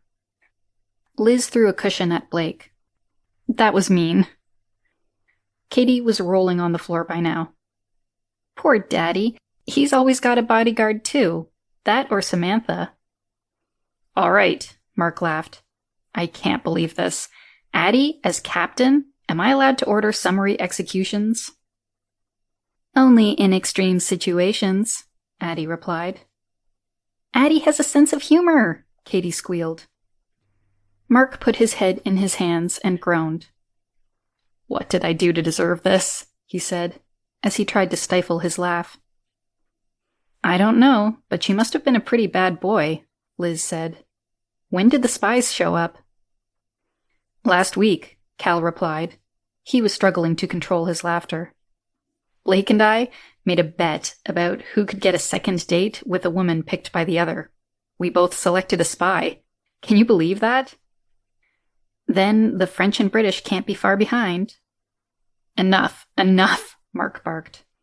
As funny as this is, it is serious. Can I at least get you 3 overgrown teenagers to give reports on any spy activity? That way we can have Addie track them, and we can correlate notes among everyone. I've had Addie tracking my girl, Cal said. Addie? Mark asked. Captain, I detected the unusual interest in Mackenzie business by the Russian woman when Sir Cal started dating her. I notified him of it and have been tracking her since. The same is true for the Chinese woman. Has there been any unusual activity? Mark asked. Besides their interest in Sir Blake and Sir Cal, none, Addie said. Liz and Katie started laughing uncontrollably again. Addie, you wound me, Blake said. I could not have, Addie said. I didn't use any weapons. Katie squealed. Addie has wit, even. Dry wit, Addie replied. There must be an American spy here, Mark said. Oh yes, he's been here quite a long time, Addie said. Who is it? Mark asked. He is the man who is usually sitting in the Surf's Up bar, Addie said. You mean that scrudsy-looking white man in the Hawaiian shirt? Liz asked. If you mean by scrudsy that he needs to shave and take a bath, Addie said, then that is him. He's never tried to talk to me, Liz said. He has confined himself to taking photos and talking to the locals and any of the construction crew or the people working for Mackenzie Discoveries, Addie said. He seems to prefer to sit there and drink beer all day. Oh, this is too much, Mark said. Addie, please track and advise me whenever you detect any suspicious persons who are likely to be a spy. Yes, Captain, Addie said. Captain and Sir Liz, I must advise you that a British man landed on Rarotonga this afternoon. He has been behaving suspiciously, asking the locals questions about production on Manue. Yes, Liz pumped her fist. Chapter 27. Board Meeting, February 18th. I call this meeting to order, Mark said. How is everybody doing? Not as well as Uncle Blake and Cal, Katie giggled. Mark gave Katie a harsh look, while Cal, Blake, and Liz laughed. What am I missing? Samantha asked. Just some beach action, Blake said. Katie, are you spying on your uncle? Samantha admonished. Not me, Katie giggled, looking all innocent. Enough, Mark said. Let's get on with business. You 5 can go to the bar afterward to carry on your salacious giggling and gossiping. Blake, how are the construction crews coming along? I've got them coming in as fast as I can put them to work, Blake said. That does bring up an issue, Sam said. The government on Rarotonga is not happy with their new guests. It seems they're a bit overly boisterous for the small island. Is there any way we can put them on Rarotonga? That's a long commute, Blake said. But I can sympathize with the locals for not wanting them around. Can we put them up here on Manue in the dorms? We can, and I have a few staying there, but you get the same problem. Why don't you put them on a ship? Katie said. Some old cruise ship, where they can have their own bars with entertainment and a cafeteria to eat at. Then they can go to Rarotonga on their days off. I like that idea, Samantha said. I'm sure we can find one of these smaller cruise ships for sale. If we set it up right, we can make half their wages back by providing restaurants, bars, and entertainment.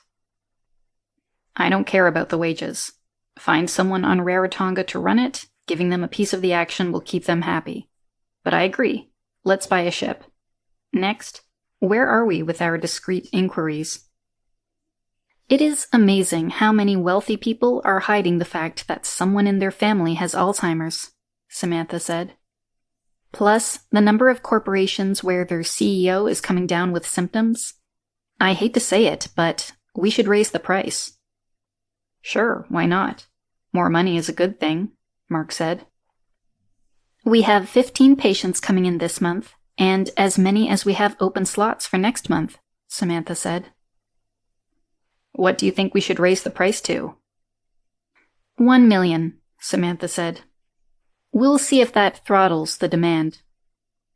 Okay, go forward with that. Don't forget, I'm holding you to 50% charity cases. I won't forget. Do we have any? Can I start looking now? Samantha asked. I thought we had to wait until we moved to the new clinic. Hey, we're not hurting for money that much. We can take whoever you find. Is it okay if it's friends or friends of friends? Samantha asked. Of course, Mark said. That goes for everybody. If any of you have a relative or family friend who needs help, we'll take care of them. Now I remember why I like you so much, Samantha said. Me too, Katie giggled. Blake, how are we doing with production? Isn't this Fred's problem? Blake asked, hoping to avoid the grilling that he knew was coming. Hey, I manage the orders, Fred shot back. But it's your job to figure out how to deliver them. Besides, this is just internal demand. Blake ran his hand over his face as he sighed. I know you'd like better results. We have production of the polysteel up. As I estimated before, we're over 3 months away from being able to start construction on Delphi City. What's the bottleneck? Mark asked. Those damn beams and columns, Blake said. They take up a lot of space to manufacture. We need lots of them, and the process is kind of slow since we can only deposit a few millimeters of polysteel at a time. Katie sat forward in her seat with a jerk. Why is that a problem? We have to run the plasma head the entire 200 meters of the beam, Blake said. Then we have to stop and add the foam to form the eye part of the beam, adding a layer of it every 20 passes. Katie shook her head. I don't understand. Why are you adding foam? Because it's an I-beam, Blake said. Once we finish the base, we have to mask off everything except the eye part until we get to the top plate. Why are you confused? Would you do it a different way?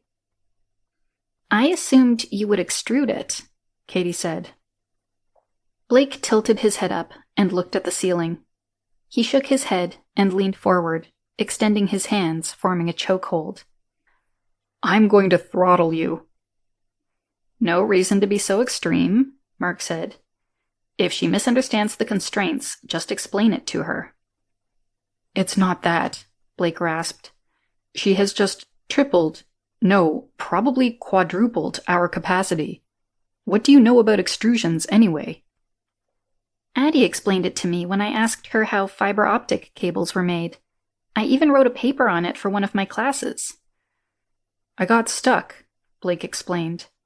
I started with the plating and the pontoons. I was spraying them on a form, so I just extended that process to the beams and columns. It never occurred to me to wipe the slate clean and look at other processes. By extruding the beams and columns, we won't have to worry about floor space, since we can stack them.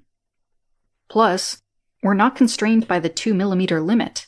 We can continuously deposit the polysteel while we pull the beam away from the die. Yada yada yada, Samantha said. What does it mean to the schedule? I think it means we can start building the city in 4 or 5 weeks instead of 2 or 3 months, Blake said. Now that is cause for celebration, Mark said, as he got up and opened the cabinet and brought out the Glenlivet. Wow, you must be happy if you're pouring the scotch, Blake said. Hey, you guys are usually giving me headaches, which, although that calls for scotch, it doesn't call for a toast, Mark said. He poured each of them a finger of scotch. He gave Katie just a splash. To Delphi City. To Delphi City. Sam, how is your search going for a company to buy? Mark asked, after everyone had a chance to finish their scotch. I think I found just the company, Samantha said. They're German.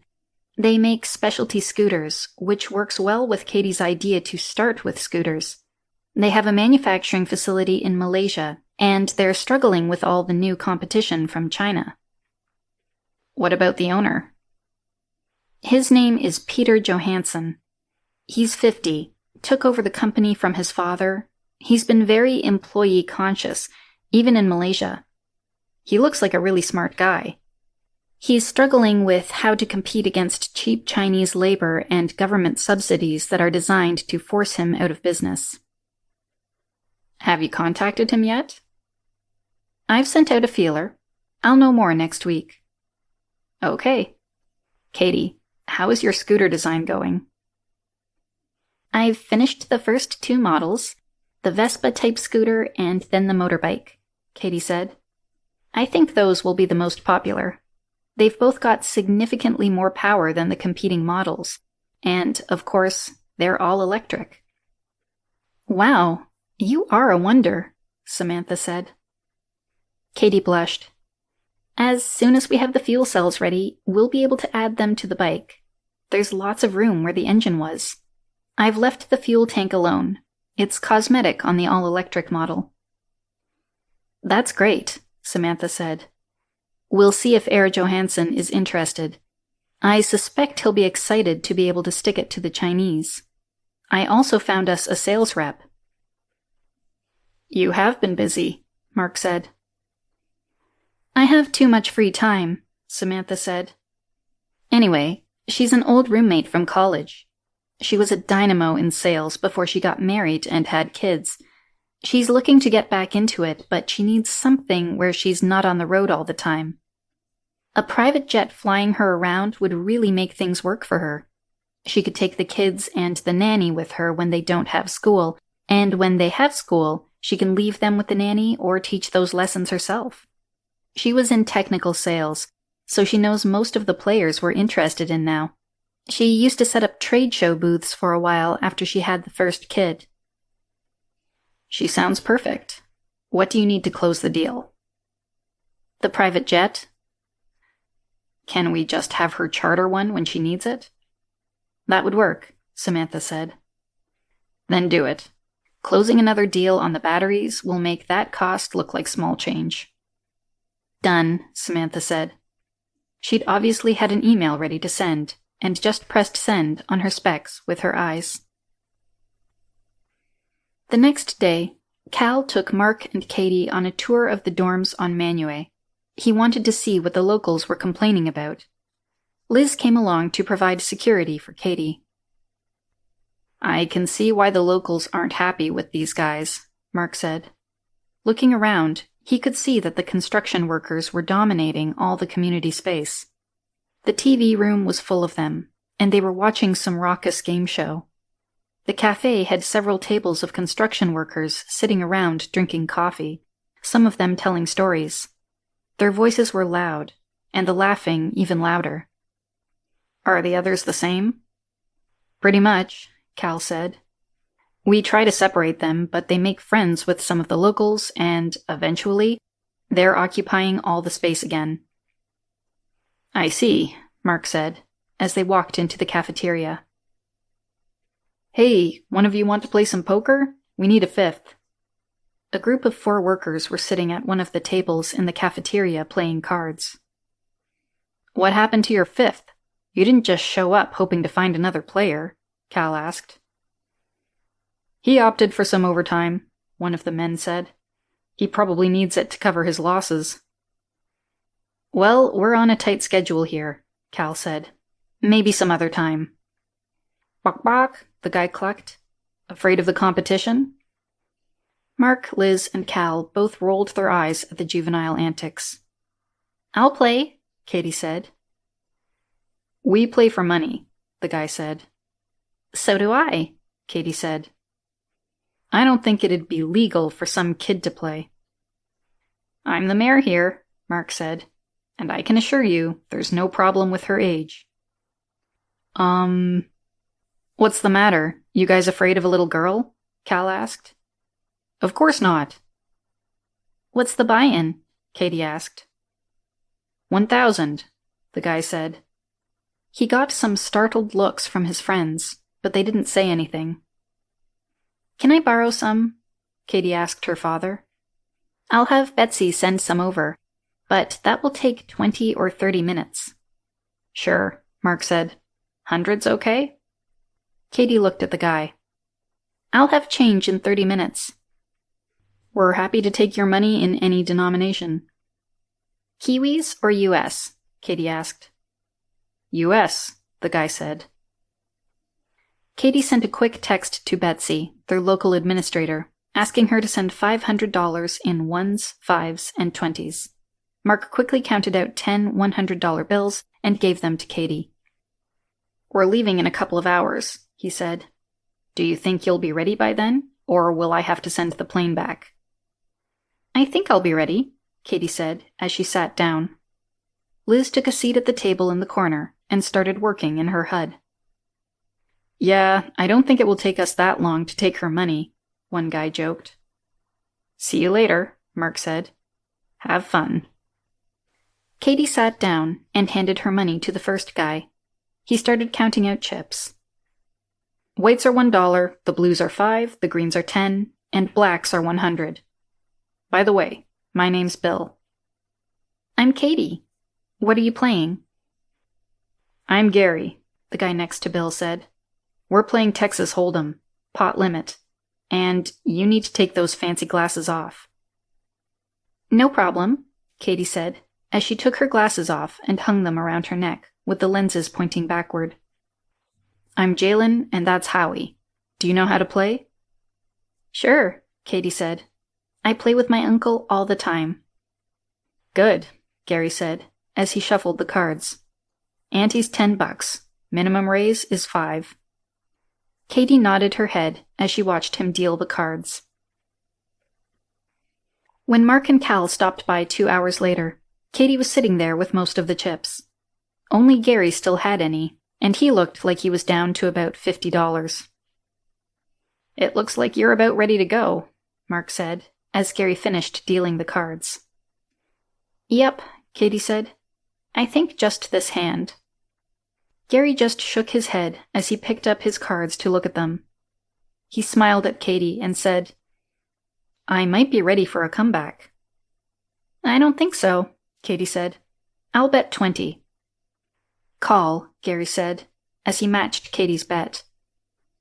He flipped over the flop, an ace of hearts, a 2 of diamonds, and a 5 of clubs. He smiled. Would you mind if I bought some more chips now?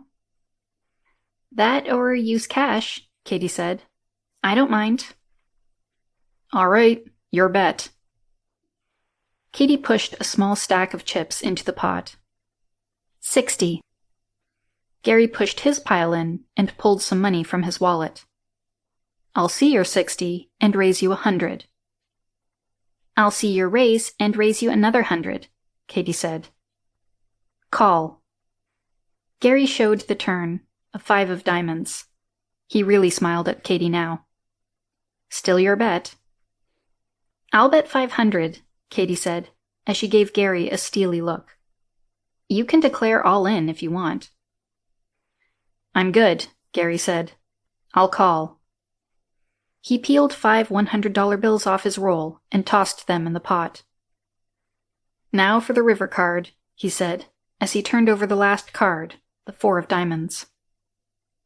I bet 500, Katie said. I see your 5 and raise you 1,000, Gary said, as he peeled off a wad of hundreds. Call, Katie said. I don't want to take all your money. She pushed a stack of black chips into the pot. I don't think that flush of yours is going to be good enough, Gary said. Full house, aces over 5s. He flipped his 2 cards over with a flourish and leaned back with a big smile. Told you I was ready for a comeback. I'm confused, Katie said. Well, let me explain it to you, Gary said. Hands go 1 pair, 2 pair, 3 of a kind, straight, flush, and then a full house. A full house beats your flush. But where I've played, a straight flush always beats a full house, Katie said. And I knew you didn't have 4 aces since I have the ace of diamonds and the 3 of diamonds.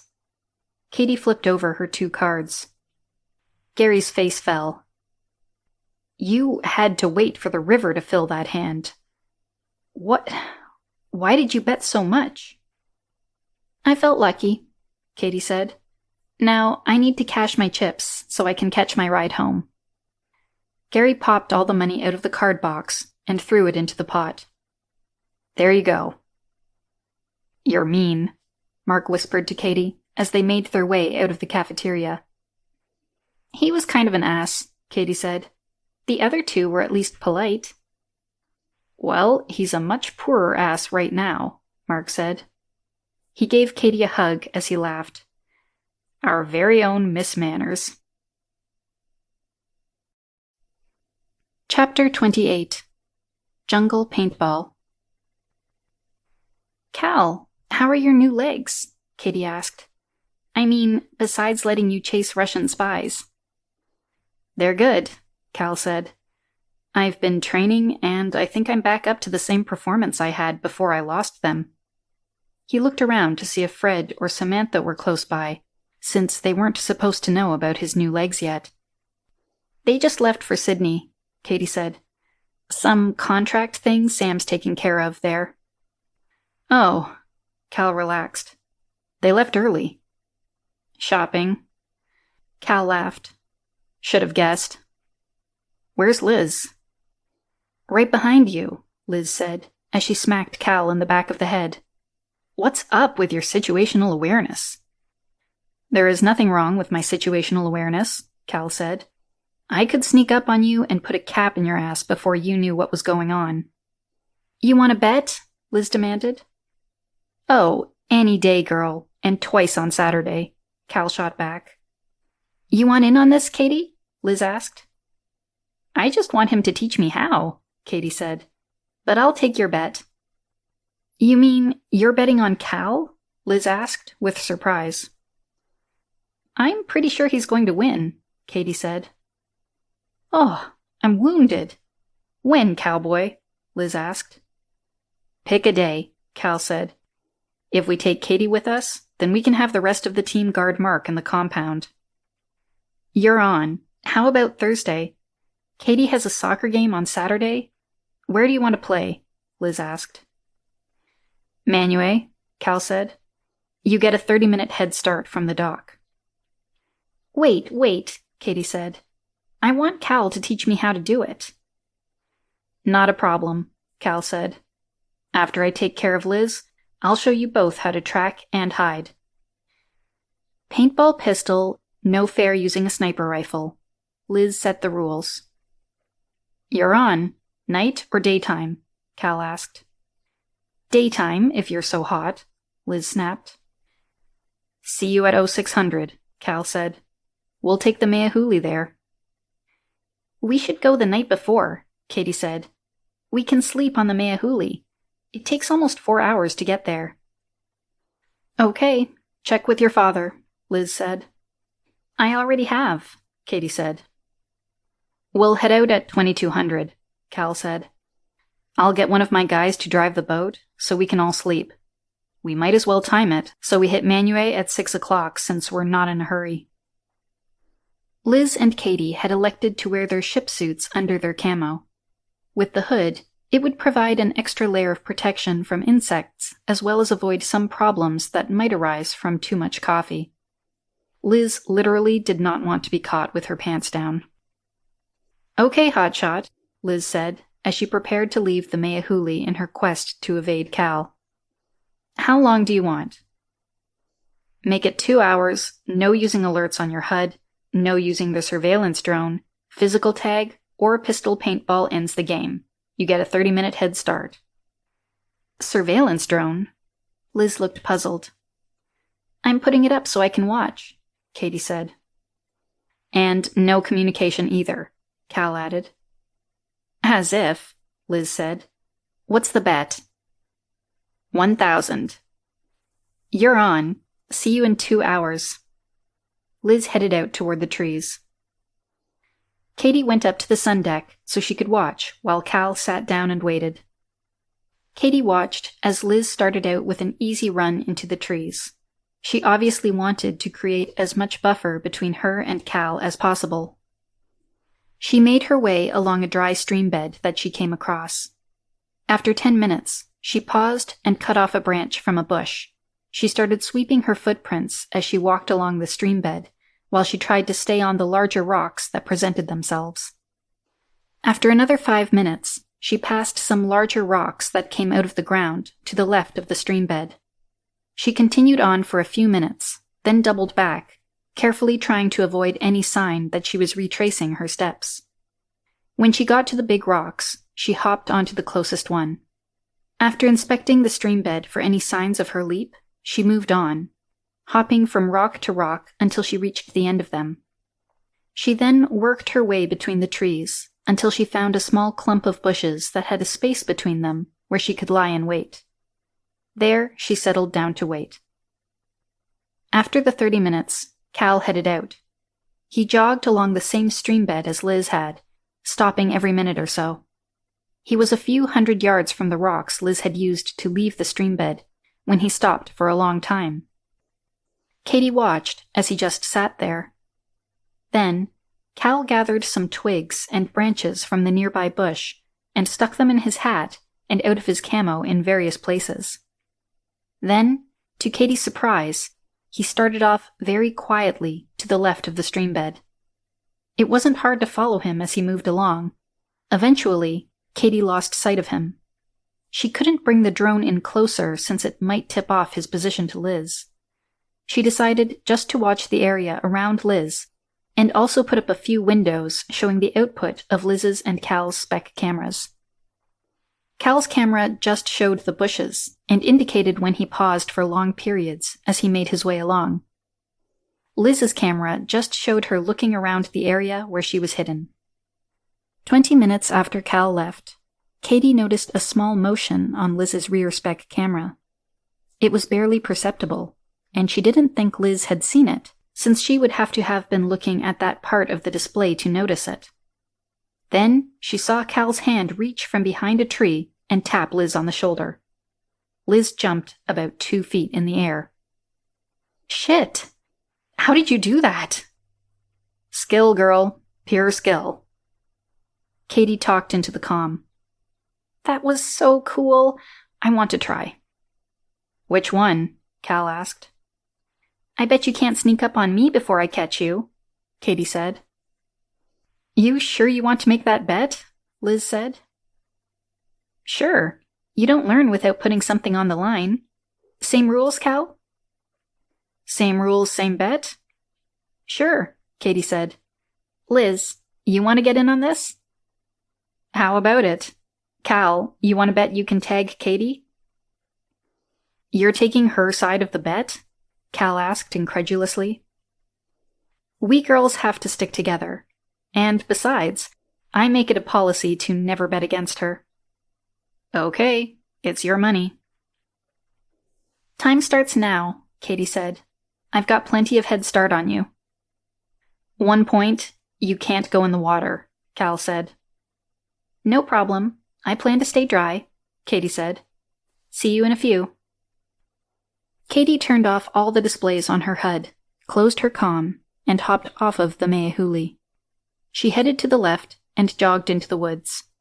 She only went about 10 minutes before she found the spot she was looking for. It was a small clearing in the trees, with a few big chunks of lava rocks in the middle. Obviously, what little soil had once covered this area had been eroded away, leaving the clearing and the rocks. She settled down against one of the rocks and waited. She figured Cal should be there in about 15 minutes. She turned the infrared channel on her spec cameras and raised her head up.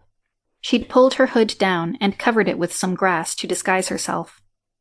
She started turning her head slowly from side to side, so her cameras covered the entire area. Right on time, she saw a heat signature approaching her from the east. She dropped down and arranged herself so she could track the signature. It approached very slowly and circled to the north. She had selected this spot because Cal would have to try and take a shot at her from the bushes. There wasn't enough cover for him to get close enough to tag her without her seeing him. Her plan was simple. She would know where he was, but he wouldn't know she knew. So, when he was preparing to take a shot, she would roll to the ground and start blasting at his location. She figured she could get off at least 4 shots before he had cleared his weapon. Cal surprised her again. Instead of preparing to take a shot from the edge of the clearing, he was slowly moving the edge of the clearing toward Katie. He'd constructed a blind out of the branches from local bushes and was moving it into the clearing an inch at a time. Even a foot would dramatically improve his shot angle. But to Katie's advantage, the tedious work tied up his hands.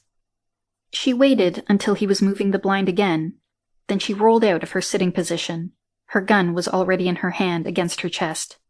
She extended her arm as she rolled and fired off shots continuously. Okay, you witch, I'm hit, Cal yelled. Sore loser, Katie shot back. How did you cheat? Cal asked indignantly. Both of them could hear Liz laughing into their comms. I didn't cheat, Katie shot back. I followed the rules. Let me rephrase. What did you see that Liz and I missed? You concede? Yes, I concede, Cal said. So, what did we miss? Infrared. Cal rolled his eyes and sighed. Don't tell me the cameras on our specs have an infrared channel. Okay, I won't, but they're super sensitive. Liz laughed. I thought you wanted to learn from Cal. I do, but I thought I should give you a chance to get your money back. What about my money? Cal asked, trying to look all hurt. I'll buy us all dinner, Katie said. Now, show us how you can be so sneaky. How did you know where Liz was? You went to the right way before she did. I listened, Cal said. I wasn't making any noise, Liz said. Not much, I suspect, Cal said. I listened to the sounds of the forest. Birds, even insects, make different sounds after they have been disturbed. You just have to listen to find where the sound is different. Really? Show us. Cal spent the rest of the day and into the night showing Katie and Liz how to make stealthy approaches. He showed them how to detect slight variations in sounds, to spot telltale signs that showed what someone was doing and how they were walking. Katie immediately found ways to use their specs to supplement their natural senses. They allowed them to do an even better job of detecting where someone was. Of course, the infrared was one of the best things, once you were relatively close. Chapter 29. Emergency Aid. Liz was watching Katie and the twins playing soccer on Rarotonga. The twins had taken to playing soccer with gusto. Alia had regained all her muscle mass, and it was impossible to tell the twins apart anymore.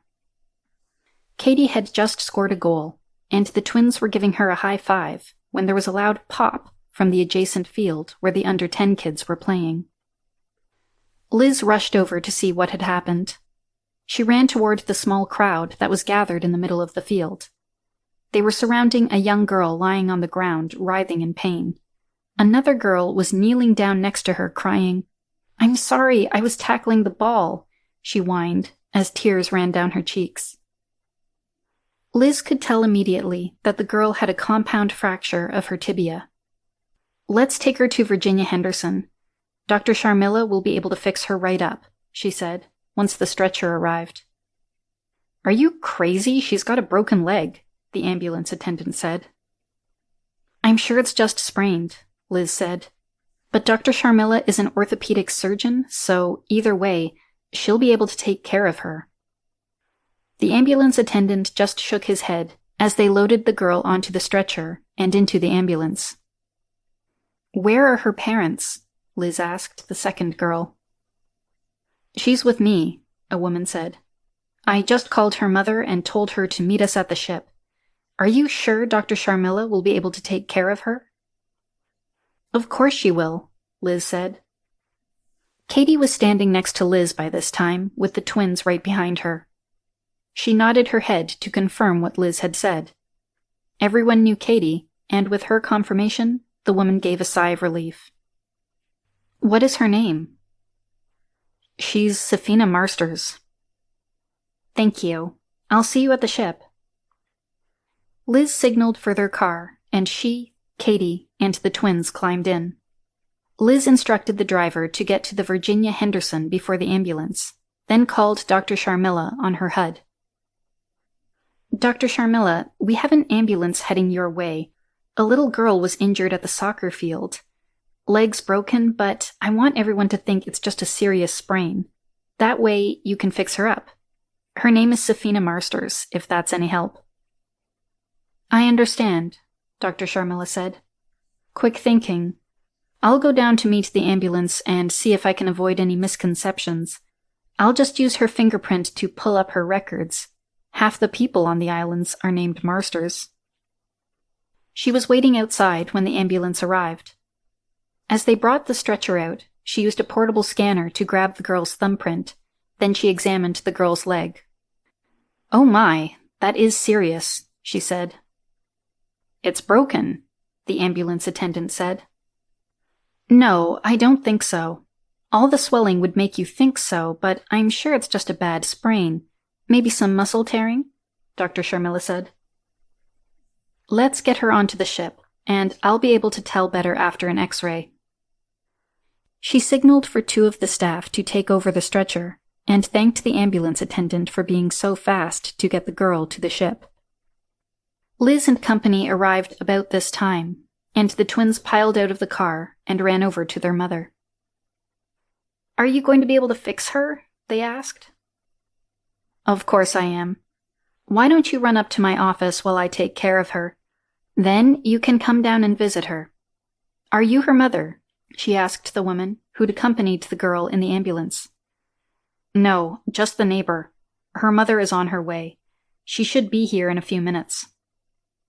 "Why don't you wait here with Katie and Liz?" Dr. Sharmila said. "They can show you up to the treatment room when her mother arrives. I'll just go and see what I can do right now." Dr. Sharmila left everyone on the pier while she climbed the gangplank back onto the Virginia Henderson. Once she was out of sight, she ran to catch up to the stretcher that was carrying the little girl. She signaled the two men pushing the stretcher to pause for a moment.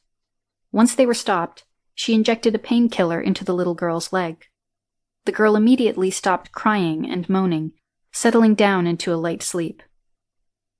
"Treatment room 4, she instructed. Once in the treatment room, she had them transfer the girl to the bed and asked them to leave. She strapped the girl to the bed, checked her vitals, and reviewed her records before proceeding. She took a quick blood sample and put it into the analyzer that was mounted to the wall of the treatment room. Then she brought an arm with a scanner on it down from overhead, like what is used in a dentist's office. She strapped a clamp to the girl's leg above the knee, and one to the leg at the ankle. Then she flicked her eyes up and engaged the imager. She could see the break clearly on her HUD. Nasty, she thought. She had the clamps pull the two ends apart until she was able to bring the broken bones into alignment. She carefully twisted them until they lined up perfectly. She injected nanites along the broken edge of the bones and let the clamps ease the two ends back together. Then she used another syringe to inject nanites around the pieces of bone that were buried in the leg's tissue. Dr. Sharmila relaxed while she waited for the nanites to do their job. The first set would deposit neutral bone material along the fracture before deactivating themselves so they could be flushed out. The second set would dissolve the bone fragments and let the body expel them. The first injection she'd given the girl had blocked the pain receptors in the area of the break and also had released a mild sedative. After 5 minutes, she prepared for the last part of the procedure. Dr. Sharmila could hear a woman she assumed was the mother talking to the nurse outside the treatment room. She injected the last set of nanites into the girl's leg. These would deposit neutral muscle and ligament tissue in the various tears around the break. She needed another 3 minutes before she could complete the treatment. She wanted to do that before the girl's mother entered the room, but she could hear the voices being raised. Just as she was ready to give up and let the mother in, she listened to her daughters talking to the mother. Smiling at how well they distracted the mother with their chatter, each one saying half the words while the other filled in the blanks. Listening to them through the wall, it was almost impossible to tell that more than one person was talking. Checking her watch, she prepared the last injection. It was a large syringe of stem cells that had just been manufactured from the blood sample she had taken at the beginning. The stem cells would find the neutral biomaterial and lay the girl's own DNA into them to restore the injury. After giving the injection, she opened the door to the treatment room. The girl's mother and the woman who'd accompanied the girl to the ship were anxiously waiting while the twins were chattering away. "Hello, I'm Dr. Sharmila." "I'm Jenny Marsters," the mother said.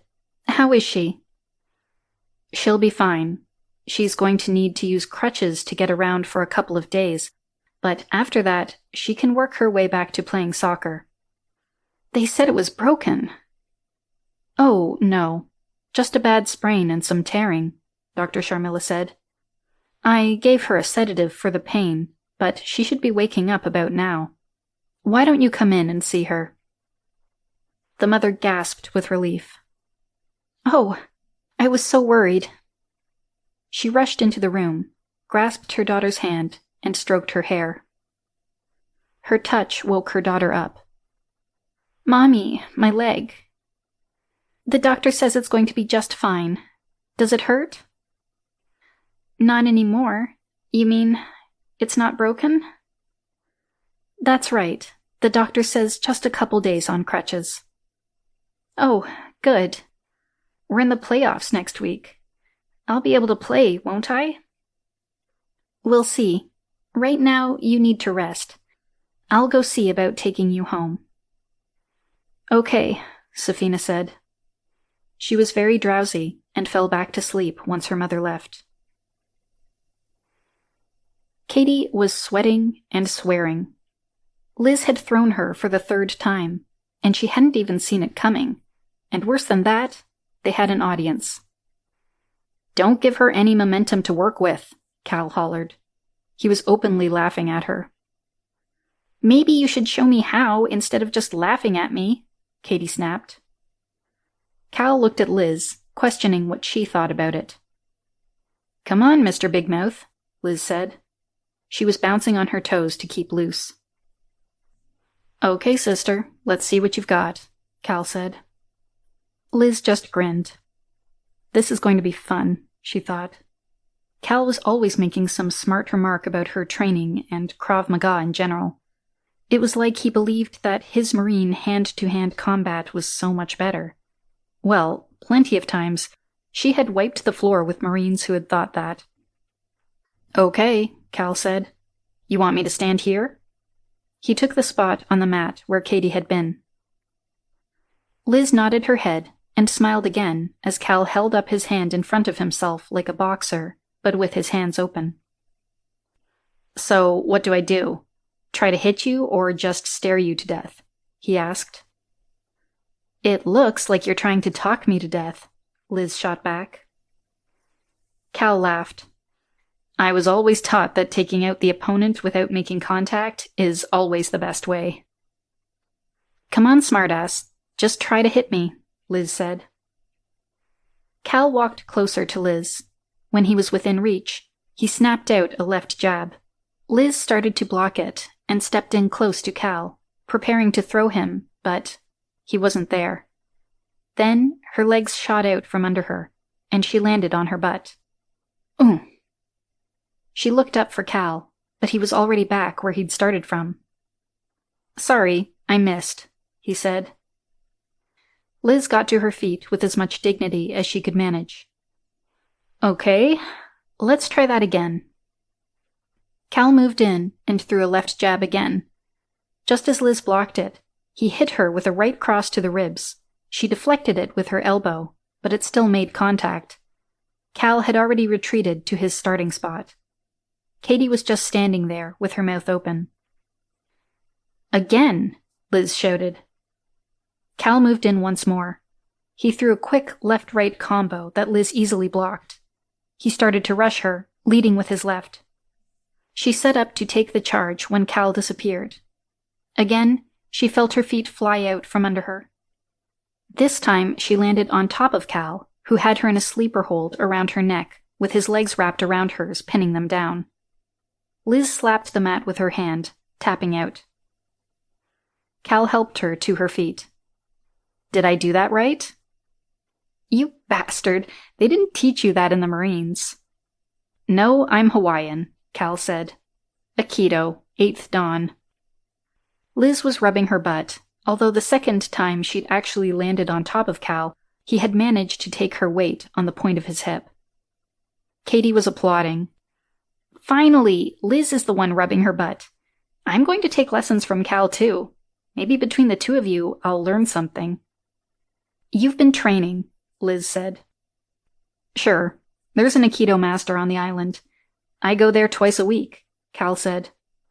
It took a while to shake the rust off, but it came back quickly. Well, I'm properly humbled, Liz said.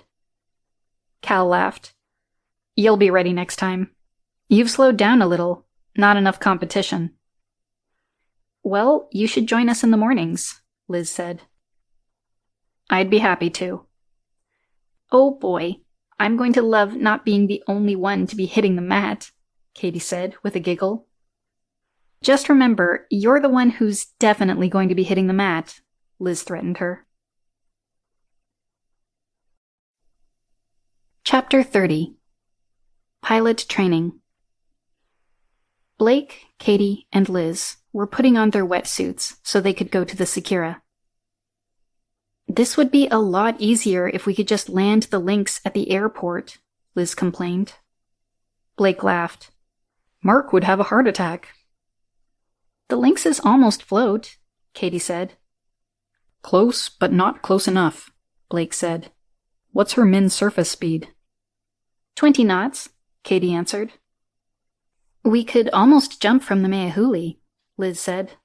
Problem would be if we missed. Why don't we use the tender from the Meahuli? Katie asked. I know your dad pulled that stunt with the Wave Rider, but he'd have a fit if anyone else tried it. Not fair. Fair has nothing to do with reality, Blake said. Haven't you learned that yet? Yeah, but... Dive, Blake said. It only took them a minute to swim over and climb into the cargo hold of the Lynx. It took another 3 minutes before everyone had cycled through the lock into the main cabin. Now we can relax, Blake said. Katie, are you going to drive it? No, just tell Addie to take us down. Okay. Hey, I have an idea, Katie said. Oh no, Blake said with mock fear. Liz slugged Blake. Give her a chance. She usually has good ones. I know, but they typically mean more work for me, Blake complained. Uncle Blake, Katie groaned. This one's easy. What do you have? We could have the Meahuli pull a dock, Katie said. Blake crinkled his forehead. A dock? Yeah, some kind of inflatable thing that the Lynx could drive on top of that would give it enough buoyancy to float. Then we could just walk from the Meahuli into the airlock. Blake's eyes floated to the top of his head as he thought about that. That probably would work. I'll work with Addie on a design. Cool. The next week, when they were going to the Sakura, they wore their regular clothes. Blake had Addie hold the Meahuli at 22 knots as he kicked the dock off of the rear platform. He opened the valve on the air compressor so the dock would fill with air, and 5 minutes later, it was floating and staying steady behind the Meahuli. How's that work? Liz asked. It has a sea anchor to keep it stable. When the Lynx pops her nose up on it, we'll close the sea anchor to maximize buoyancy. Then, we'll pull it in close. How does the Lynx get off the dock? When we're aboard the Lynx, Cal will drop the sea anchor and speed up the Meahuli. That'll pull the dock down a bit, and the Lynx will slide right off. This is so cool, Katie said, as she watched the Lynx surface and track behind the Meahuli. It popped up on the dock, and Blake had the winch pull the dock forward until it was pressed against the Meahuli. The Lynx just followed behind. Then Addie let the Meahuli speed bleed off until she and the Lynx were coasting along at a sedate 5 knots. After you. Blake motioned to Katie to go first. Katie scrambled onto the dock and made her way to the forward hatch of the Lynx. It was open, since Addie had opened it once the Lynx and Meahuli were stabilized. She crawled in and waved at Liz and Blake. This is so much more dignified, Liz said, as she followed Katie. After the Lynx docked in Flight Bay 2 of the Sakura, they had to wait for the 30 minutes it took to drain all the water out. Then they made their way through the lock and up to Flight Bay 1. They had to wait until Addie got clearance from Mark for them to enter the flight bay. After they made their way into Flight Bay 1, Liz said, "If we dock the Lynx in here, we wouldn't have to wait for all the water to get pumped out. Just enough so we could wade to our planes." That's clever, Blake said. Addie, can we dock the Lynx in here? No, Sir Blake, Addie said. Flight Bay 2 is the only one that is allowed to be opened remotely unless we're under operational status. Why? It's protocol, Addie said. Figures, Liz said. Addie, Katie interrupted, can we move the Foxes to Flight Bay 2? If the captain gives permission, I can move them, Addie said. How many do you want to move? 3, Blake suggested. Why not all 4? Katie asked. We shouldn't put all our eggs in one basket, Blake said. Besides, we only need 3. If we get a 4th pilot, we can use the Lynx. Would we be able to do our training simulations without having to get the captain's permission? Katie asked. Yes, only operations in Flight Bay 1 require the captain to sign off each time, Addie said. If we bring a dinghy, Katie said, we can save a bunch of time by only pumping the bay down halfway. I like the way this girl thinks, Blake said. Addie, open a comm to Mark. What's up? Mark said. You guys can't be through yet. We've come up with a big time saver, Blake said. If you have Addie move 3 of the Foxes to Bay 2, we can do our simulations without having to ping you. We'll cut an hour off of the transit time because we won't have to pump the bay dry. Who came up with that idea? Katie? Mark asked. No, Liz thought about docking where the Foxes were. Katie figured out how to work around the constraints. Okay, Addie, please move the Foxes to Flight Bay 2, Mark ordered. Only 3 of them, Katie interrupted, and after we're through for the day. Addie, when they're through with their training, move 3 of the Foxes to Flight Bay 2.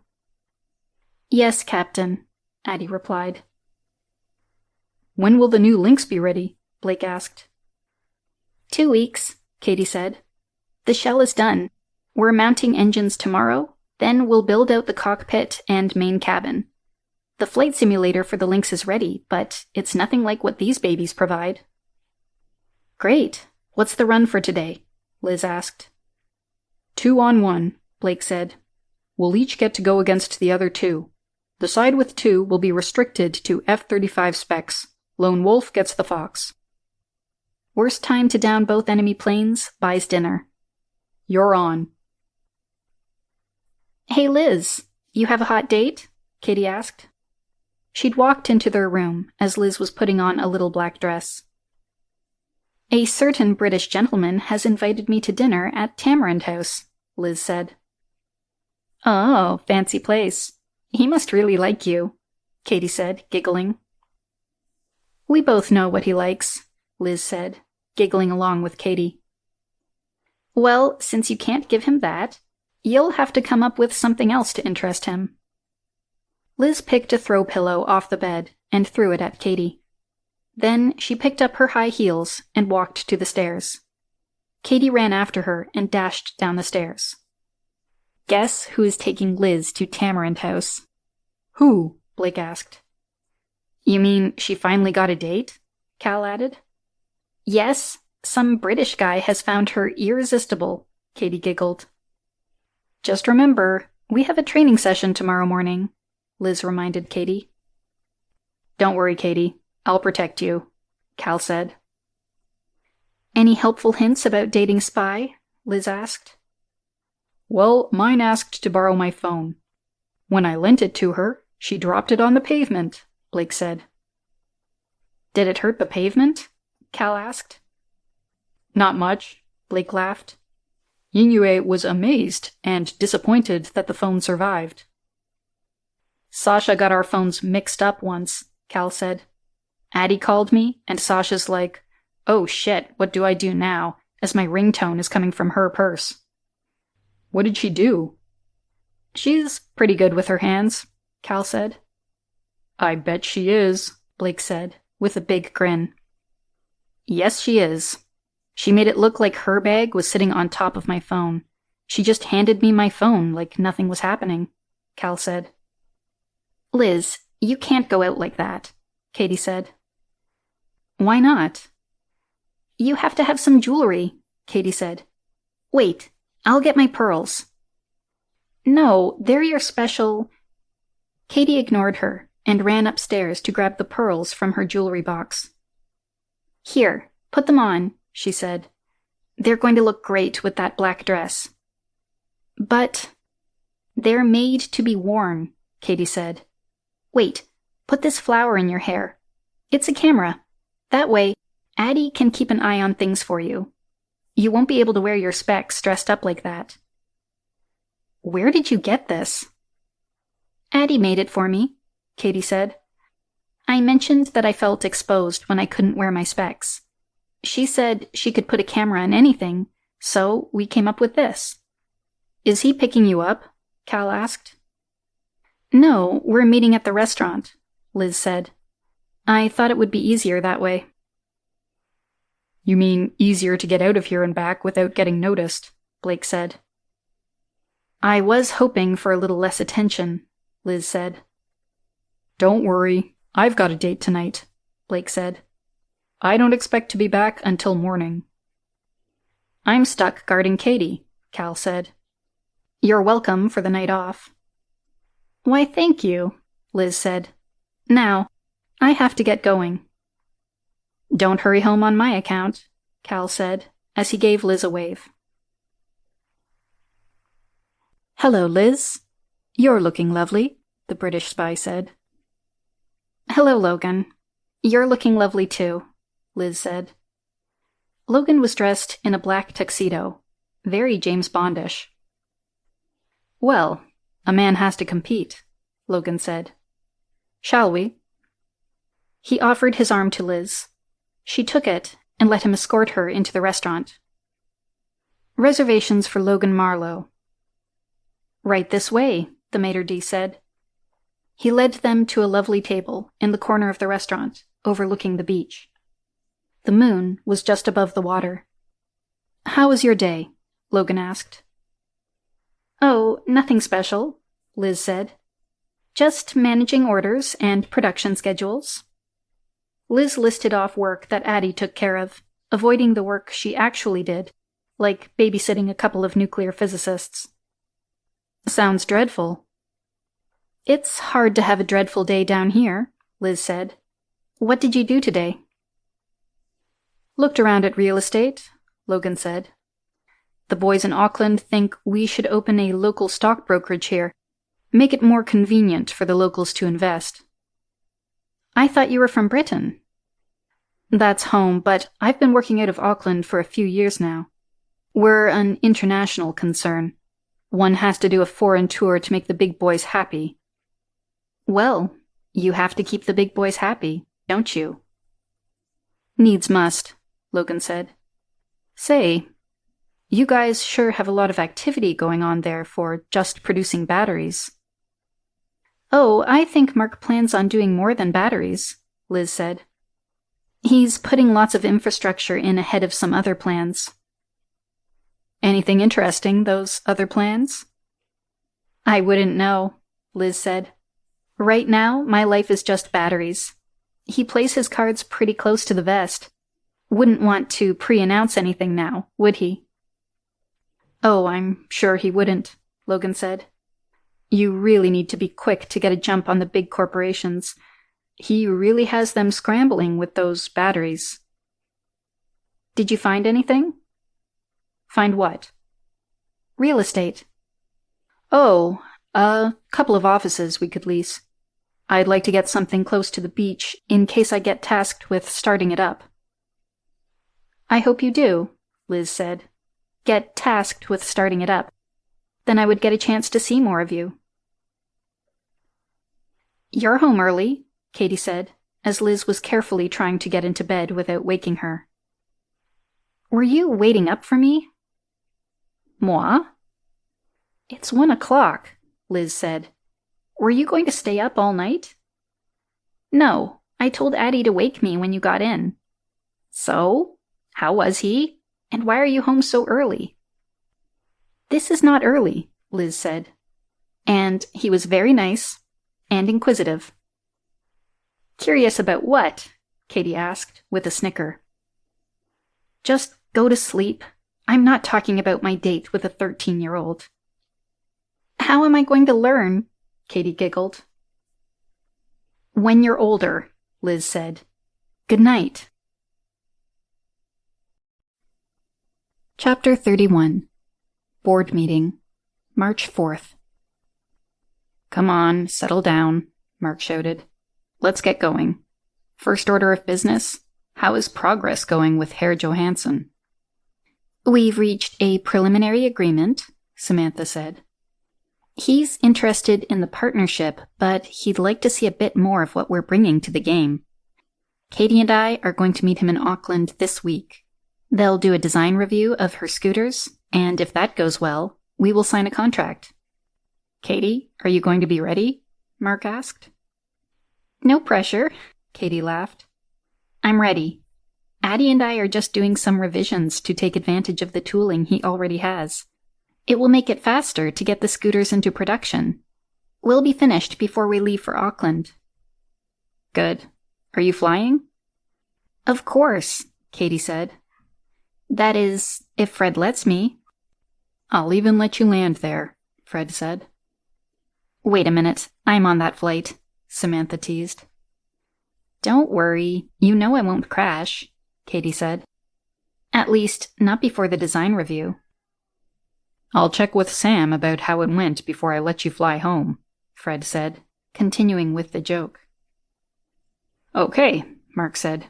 How's the search for a cruise ship going? I bought one, Samantha said. Already? Mark squeaked. Blake is in a hurry, Samantha explained. It's the Sky Princess. It can handle 500 passengers, and it is in transit right now. I've arranged for them to do as many of the repairs and refit as they can during the trip here. Once it's here, Blake will have to figure out how to finish them, but the ship should be able to handle his construction crew right away. How about managing it? Mark asked. One of the hotels on Rarotonga wants that contract. They seem pretty excited about it. They've even mentioned that they might like to buy it when we're finished with it. They think with all the money flowing into Rarotonga and the eventual population increases around the islands, there might be a niche market for short cruises. How is your old roommate doing? Mark asked. Marcy has locked Apple into a short-term exclusive on batteries for laptops and phones. Another exclusive with Milwaukee Tools for their batteries. That charter company is loving her. That's excellent, Mark said. She has really been doing a bang-up job. We need to come up with more things for her to sell. I'll pass that along to her, Samantha said. Cal, security? Mark prompted. We're up to 10 on active status, Cal said. We have 6 more who are going through medical. Some of them need a little time to clean up, but Dr. Metra says she feels good about them all. Labor situation okay? We're doing great, Cal said. We'll need to start talking about importing labor soon, but we need to see how many Cook Islanders decide to come back from New Zealand before we go there. Okay. Liz, how are our scientists doing?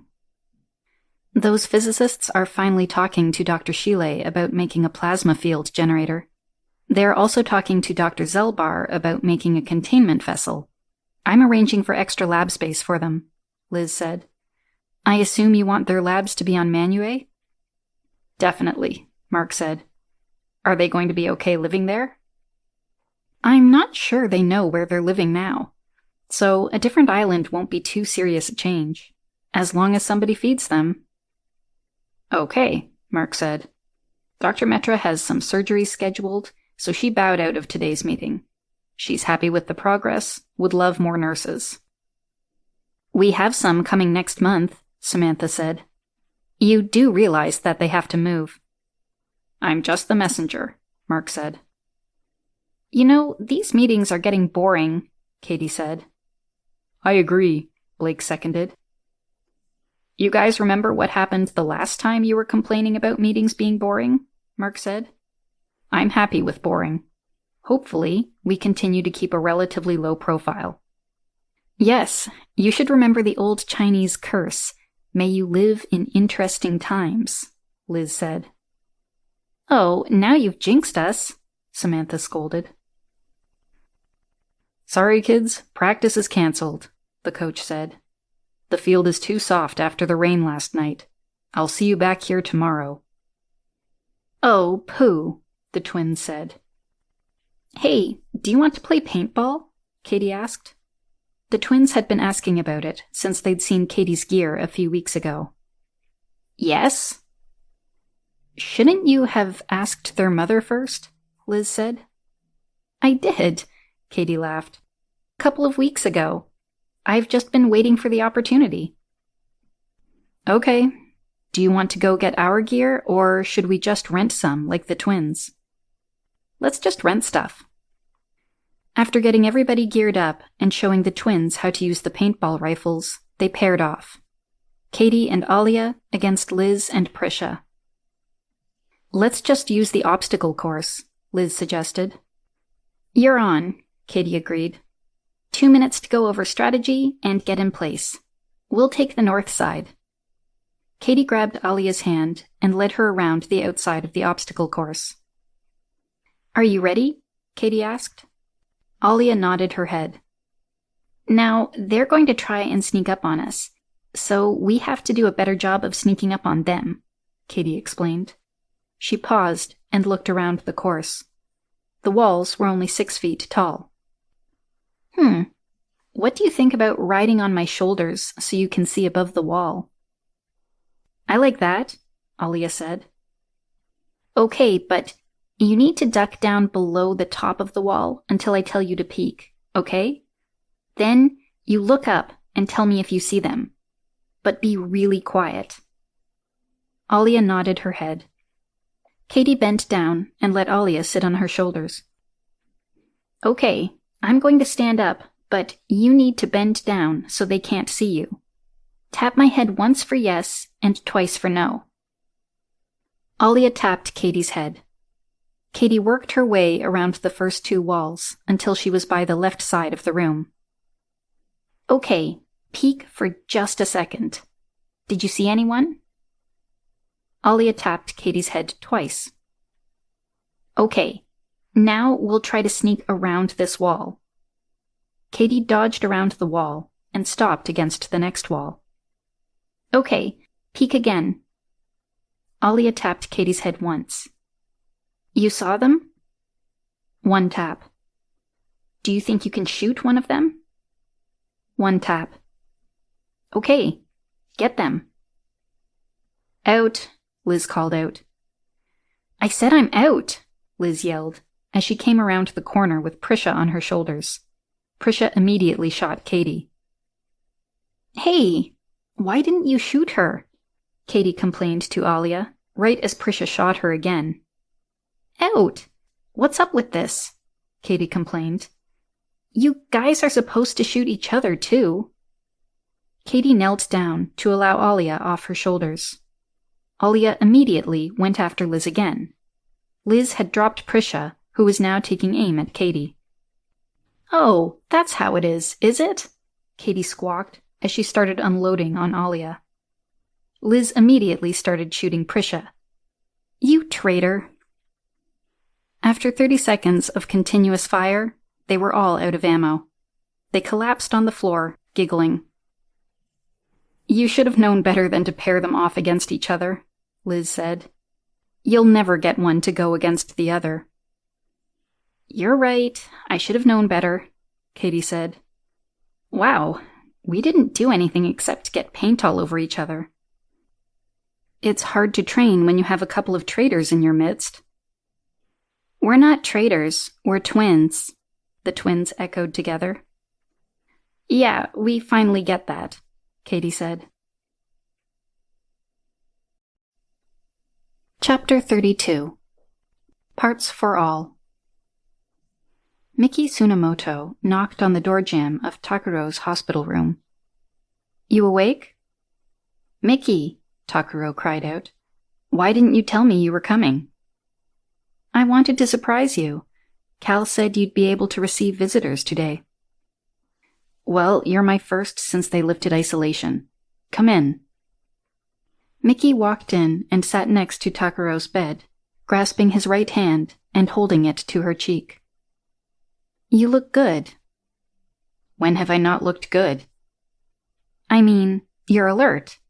Every time we talked on video, you looked pale and spaced out, like you were on dope or something. I was on something. Good stuff, too, Takuro said. Knock, knock, Dr. Sharmila said, as she entered the room. How is my patient doing? Great. How's the hand? Miki looked shocked. What happened to your hand? She said, as she looked at the hand that she was clasping. She meant this hand, Takuro said, as he lifted his left hand out from under the covers. Oh my god, Miki cried. It looks real. She reached across and gently clasped the other hand.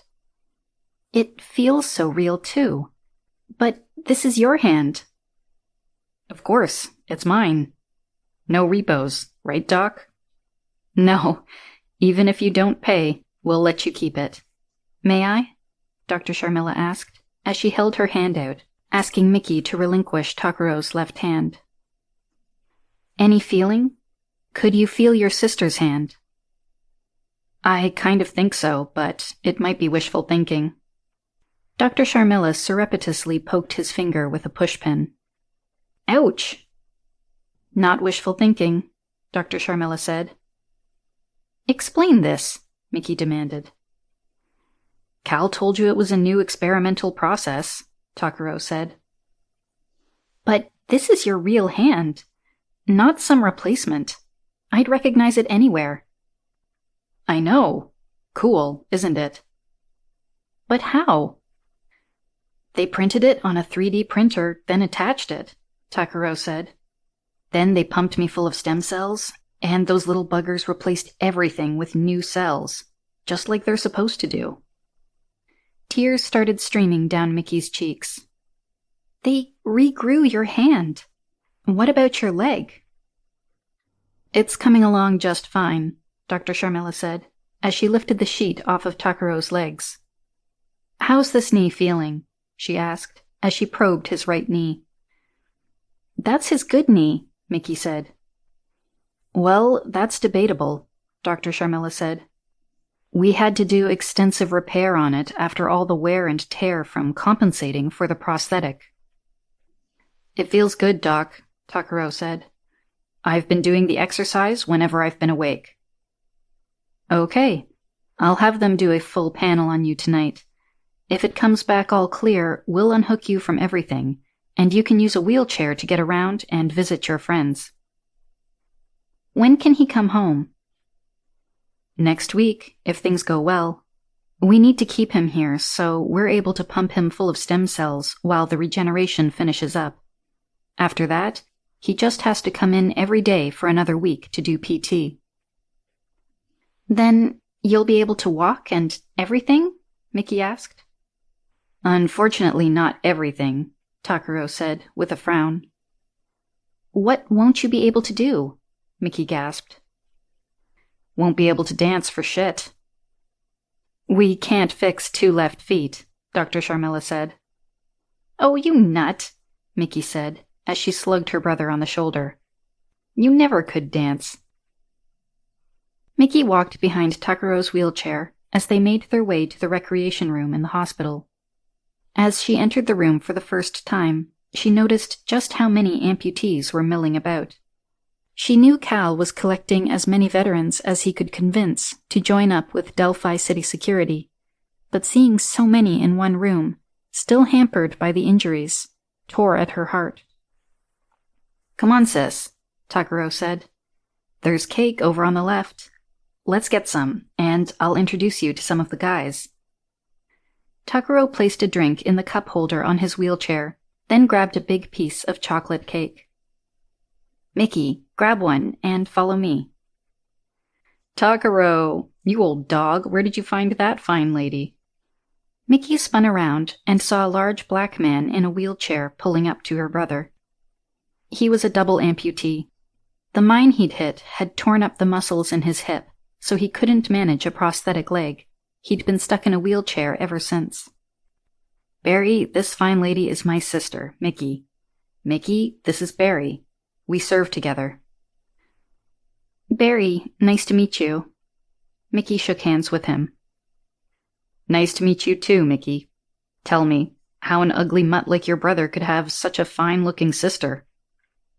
Well, he used to be good-looking, but then he started drinking and hanging out with guys like you, Mickey retorted. Good one. Well, Takaro, that leg looks mighty good. When will you be walking on it? I've got PT every day. I just took my first steps today. Feels weird since I don't have complete feeling in my foot yet, but the doc says not to worry. That's good to hear.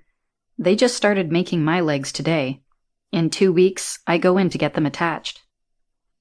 You sure they can make them that black? Takaro asked. Bro, they can make them pink, as long as they work. I hear you, Takaro said, as he gave Barry a fist bump. Like the new hand, Barry said. How's it working? Hand is just fine. Seems like I never lost it now. That is good to hear. Mickey, Takaro is proving out the process for the rest of us. I had to wait extra long because it took them more time to tune the process so that it could reproduce the fine musculature of a black man. You are so full of it, Barry, Takaro laughed. Anyone here for you? No, man.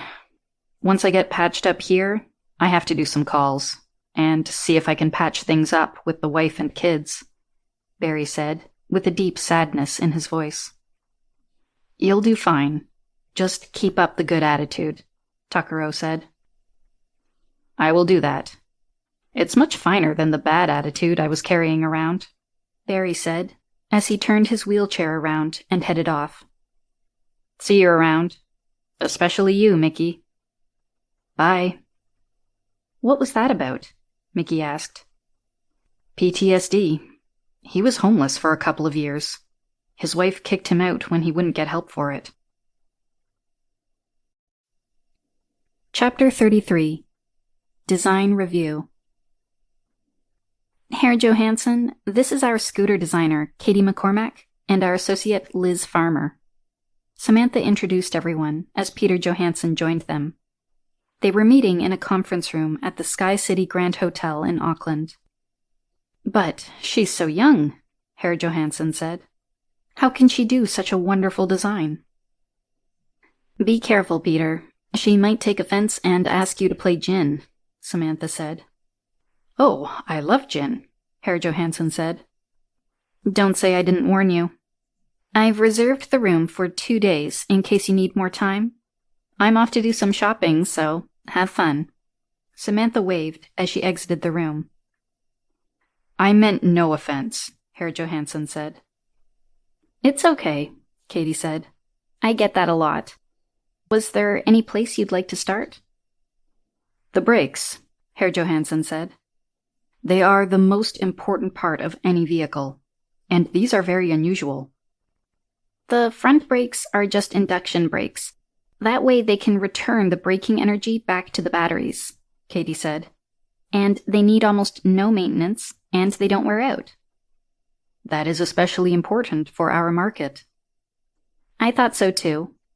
Now, the rear brakes are just the induction motor running in reverse, just like you see on all electric cars. We're connecting the rear wheel via a shaft and screw, so we have a lot of torque and, again, very little maintenance, unlike a chain. Yes, I like that, Herr Johansson said. But let's look at the induction brake design, please. 4 hours later, Katie and Herr Johansson were still at it. I changed the design of the front cowling so that it matches the tooling you already have, Katie said, as she flipped the page to bring up yet another of the spec details to answer Herr Johansson's questions. She was starting to think that the design review would never end. Ah, I see that. Very clever, Herr Johansson said. Eventually, I would like to switch over to polysteel, but we have limited capacity right now. Polysteel? I have never heard of it, Herr Johansson said. It's a new material invented by Mackenzie Discoveries, Katie said. It is much stronger than steel and way lighter. It's also corrosion resistant, kind of like titanium. When we have the capacity, we can form the main body as a monolithic shell that will reduce the weight and increase safety. The electric motor delivers 25 horsepower.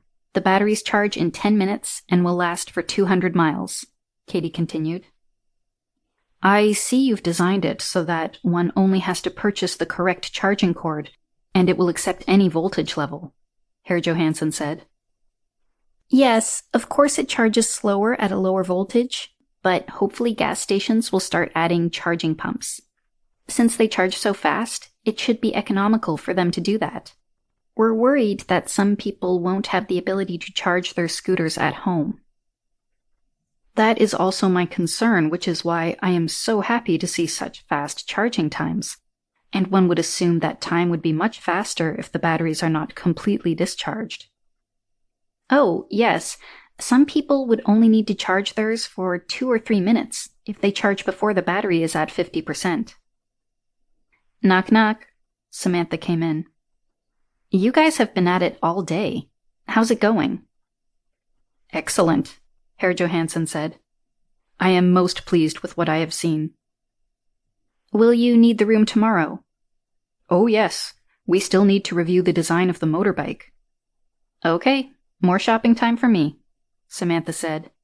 But now, why don't we break and have dinner? Chapter 34.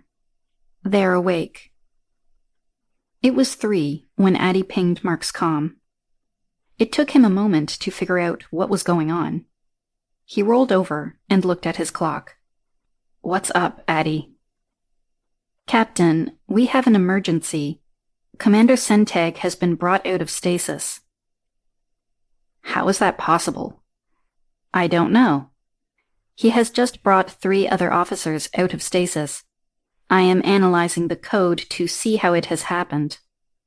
What are they doing? I do not know, Addie said. I am trying to lock down the medical bay, but there is some override in the system that I cannot shut down. Wake Dr. Metra. I'm on the comm, Dr. Metra said. How did they get out of stasis? Mark asked. I don't know. Commander Senteg must have programmed a back door and put it on a timer, Dr. Metra said. Addie, can you lock the bridge down? I have, Addie said. They have just exited the medical bay and are heading toward the officer quarters. Can you stop them? Mark asked. I have that area of the ship locked down, Addie said. I'm using the doctor's quarantine orders to isolate them from the crew areas. Is it working? Dr. Metra asked. Yes, they tried to get into the bridge, but my lockout held. Now they're heading down toward the flight bays, Addie reported. How are they able to operate the elevator? Mark asked. I don't know, Addie said. They have somehow overridden my lockouts. I'm trying to analyze the code now. Do you have the flight bays locked? Mark asked. I do, but I still don't understand how they overrode my lockout on the elevator, Addie said.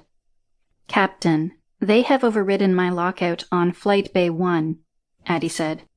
I was unable to depressurize the bay fast enough. What would that have done? The lock will not work with a pressure differential, Addie said. All 4 are now through the lock. I am continuing to depressurize the bay. Can you prevent them from launching the Fox? I should have been able to prevent them from exiting the medical bay, Addie said. Since they were able to override my program, I cannot say. I am continuing to analyze the code to search for their overrides. Can you disable the Fox? I am trying to, Addie said. They have destroyed the communication pod on the Fox and are now boarding. All 4? No, Captain. Just Commander Sentag and Lieutenant Maggles, Addie said. The other 2 are trying to get back out of the flight bay. Trying? I have depressurized the bay sufficiently that the lock will not cycle. Good. What is Commander Sentag doing now? He has just triggered an emergency launch sequence. I cannot override it. The bay doors are opening now. What about the other 2 crewmen? They are drowning, Addie said. Commander Sentag has launched the Fox. Can you track it? Without the communication pod, I will not be able to track the Fox. Launch the Lynx and try to follow him, Mark said. Captain, if he surfaces with the Fox he is in, he will be able to shoot the LX-9 down, Addie said. Use it to track him underwater, Mark said. Bring the other 3 Foxes up to rendezvous with the Meahuli. Alert the team that we need them on the Meahuli now. Yes, Captain. Launching the Lynx now. I should have him on sonar once it is out of the Secura. What's up? Blake said into the comm, loudly. We've got an emergency, Mark said. We need our pilots to get to the Meahuli and be ready to fly the Foxes. I'll brief you when you're aboard. Everyone scrambled out of their beds and raced downstairs. They grabbed a couple of jeeps and were tearing down the street toward the Meahuli. It only took 3 minutes before they were climbing the ramp onto the Meahuli. What the hell happened? Blake asked, as he and Mark ran to the bridge. One of the Foxes has been stolen. How? Commander Sentag had some kind of sleeper code running. It woke him and his friends up, and then let them into Flight Bay 1. I bet they were surprised to only find 1 Fox. Good thing we moved the others to Flight Bay 1, Blake said, as he fired up the engines on the Meahuli. We're going to piss the port authorities off, he said, as he pushed the throttle forward and freed them from the dock. Once free, He pushed the throttle all the way forward. The Mayhuli was quickly exceeding the 5-knot speed limit. Yeah, especially the 2 crew who couldn't get into the Fox, Mark said. What happened to them? Stuck on the Sakura? Drowned, Mark said. The commander did an emergency launch and flooded the bay. They were trapped there by Addie. Blake cocked his jaw. Well, at least we only have 1 Fox and 2 hostiles to worry about.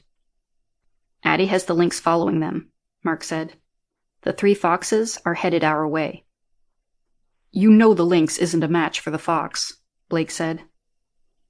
Its weapons don't work underwater, Mark said. If they surface, we'll have one of the Foxes peel off and track them. Captain, Addie interrupted, I've lost Commander Sentag and the Fox. Why? They've gone silent, Addie said. Without an engine signature, the Lynx's sonar cannot see them. Did they stop and go to the bottom? Possibly, Addie said. It is a greater probability that they are coasting along on their last vector. Add 2 of the Foxes into the search pattern. Bring the other one close to the Mayhuli, so if we locate our quarry, we can put a pilot on it quickly. So what now? Blake asked. You're the combat pilot. You tell me. We need to set up a rotation. We need to have a fresh pilot available when we locate it, Blake said. Liz, Katie, and I can go on 8-hour shifts, so one of us is always well rested. I'm not happy about putting Katie into a combat situation. Why? I'm our best pilot. Mark looked at Blake. Blake shrugged his shoulders. She keeps kicking our asses in the simulations. She was working on the simulator before I realized there was one available on our comms. Well, what are the odds of one of you winning a dogfight with the commander? Mark asked Blake. With Liz, Addie would actually do a better job. Either way, the chances are 50-50. You lose a Fox and the pilot. With you? Addie says 80-20, I outfly the commander. And Katie? 90-10. But a 10% chance of losing my daughter, Mark groaned. What if Addie flies it? Like I said, 50-50, Blake said. 70-30 if she has 2 Foxes to engage with.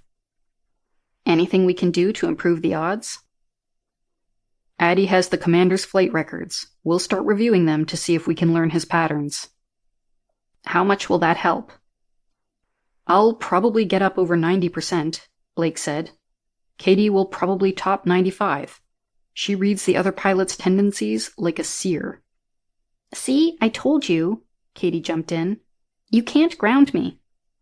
Okay, we'll see what happens, Mark said. First, we have to find them.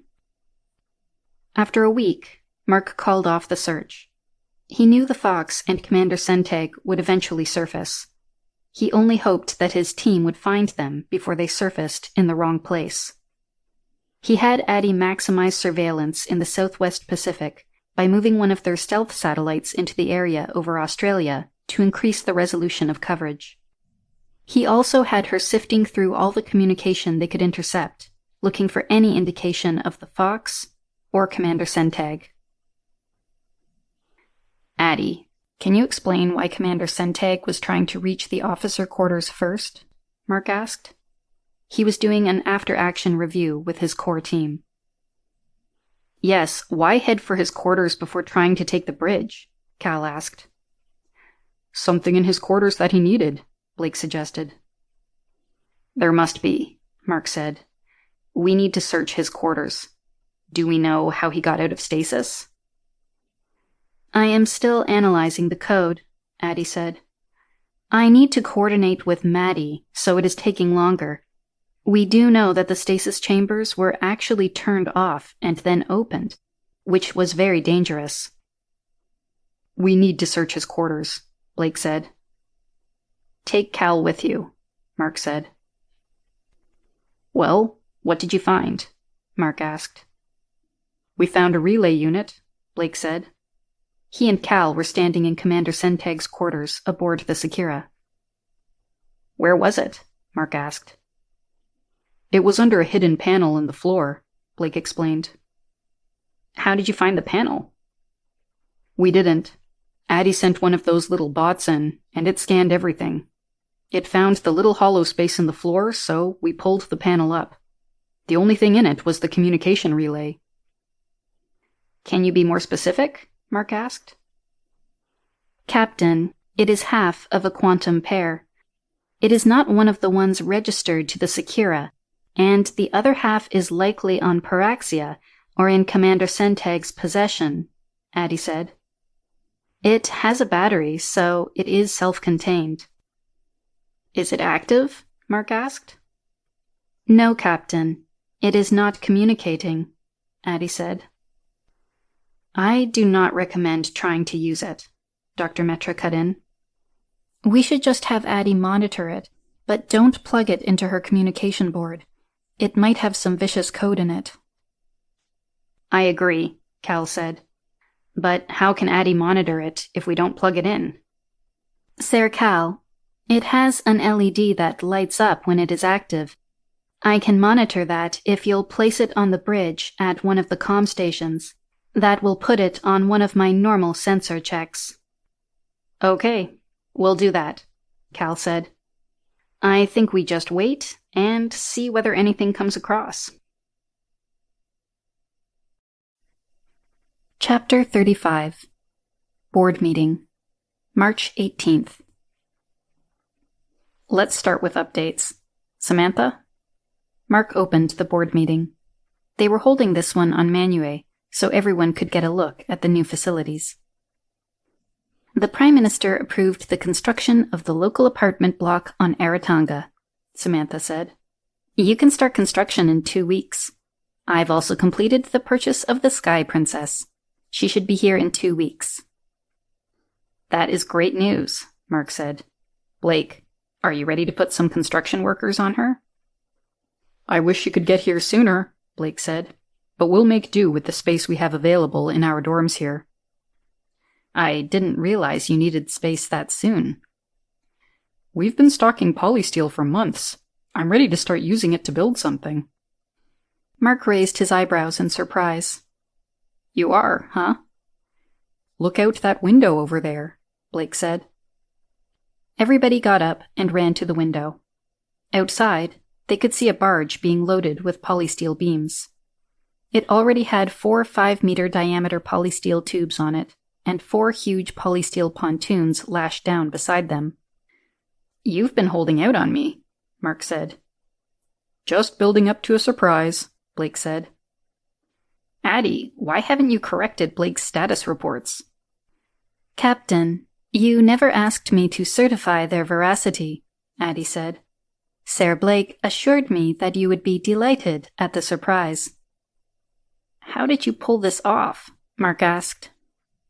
"The 3rd shift started last month," Blake said. "You've been a bit distracted, so you didn't notice, and I thought I'd let it slide." "When are they placing the pontoons?"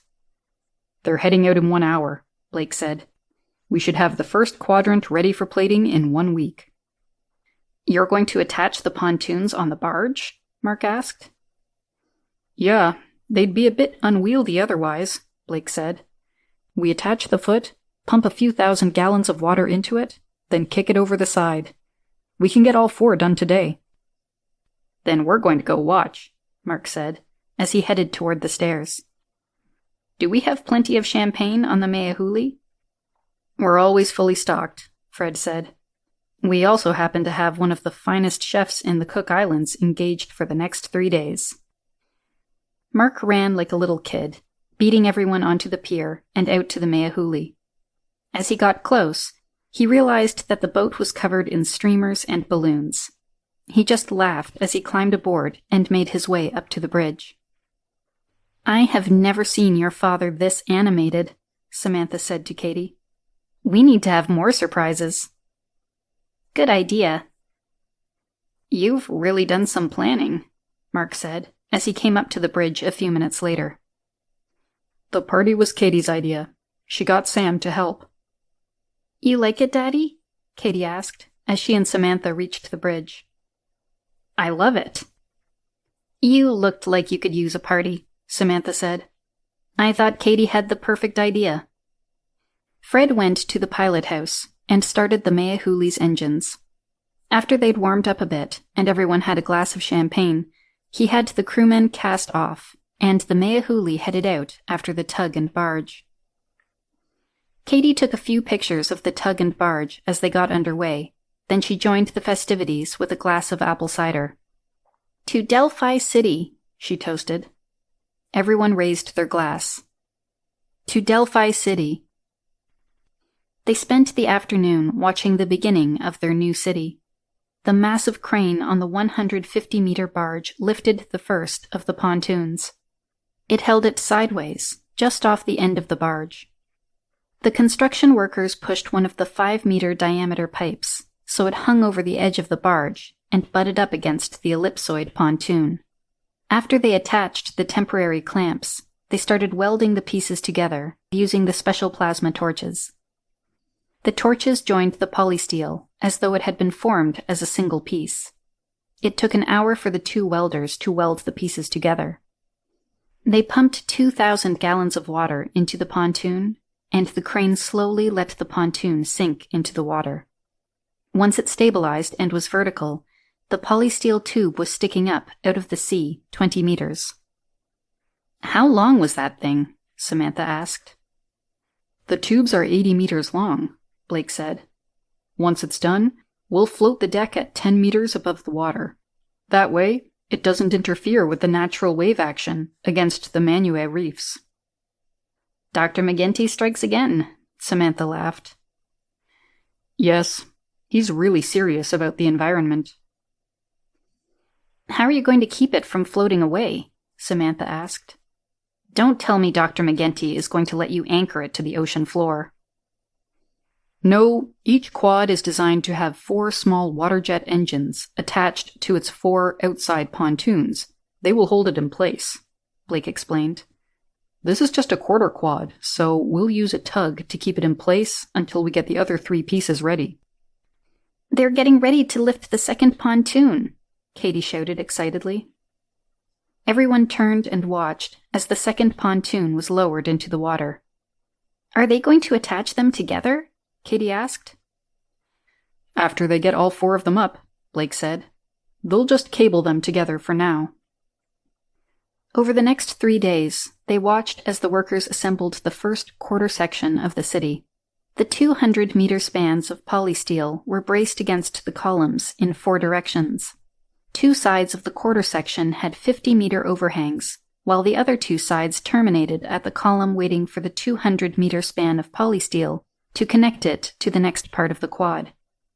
The last piece of decking was being lowered into place, as everyone stood with glasses ready to toast. Soon, they were looking at a 250-meter by 250-meter platform that would support the start of their new city. To Delphi City, Mark toasted as he raised his glass. Everyone raised their glass in reply. To Delphi City. Why are there so many holes in this deck? Samantha asked as she walked around. This is the underdeck, Blake said. We'll be adding a 10-meter tall wall around the perimeter with support beams.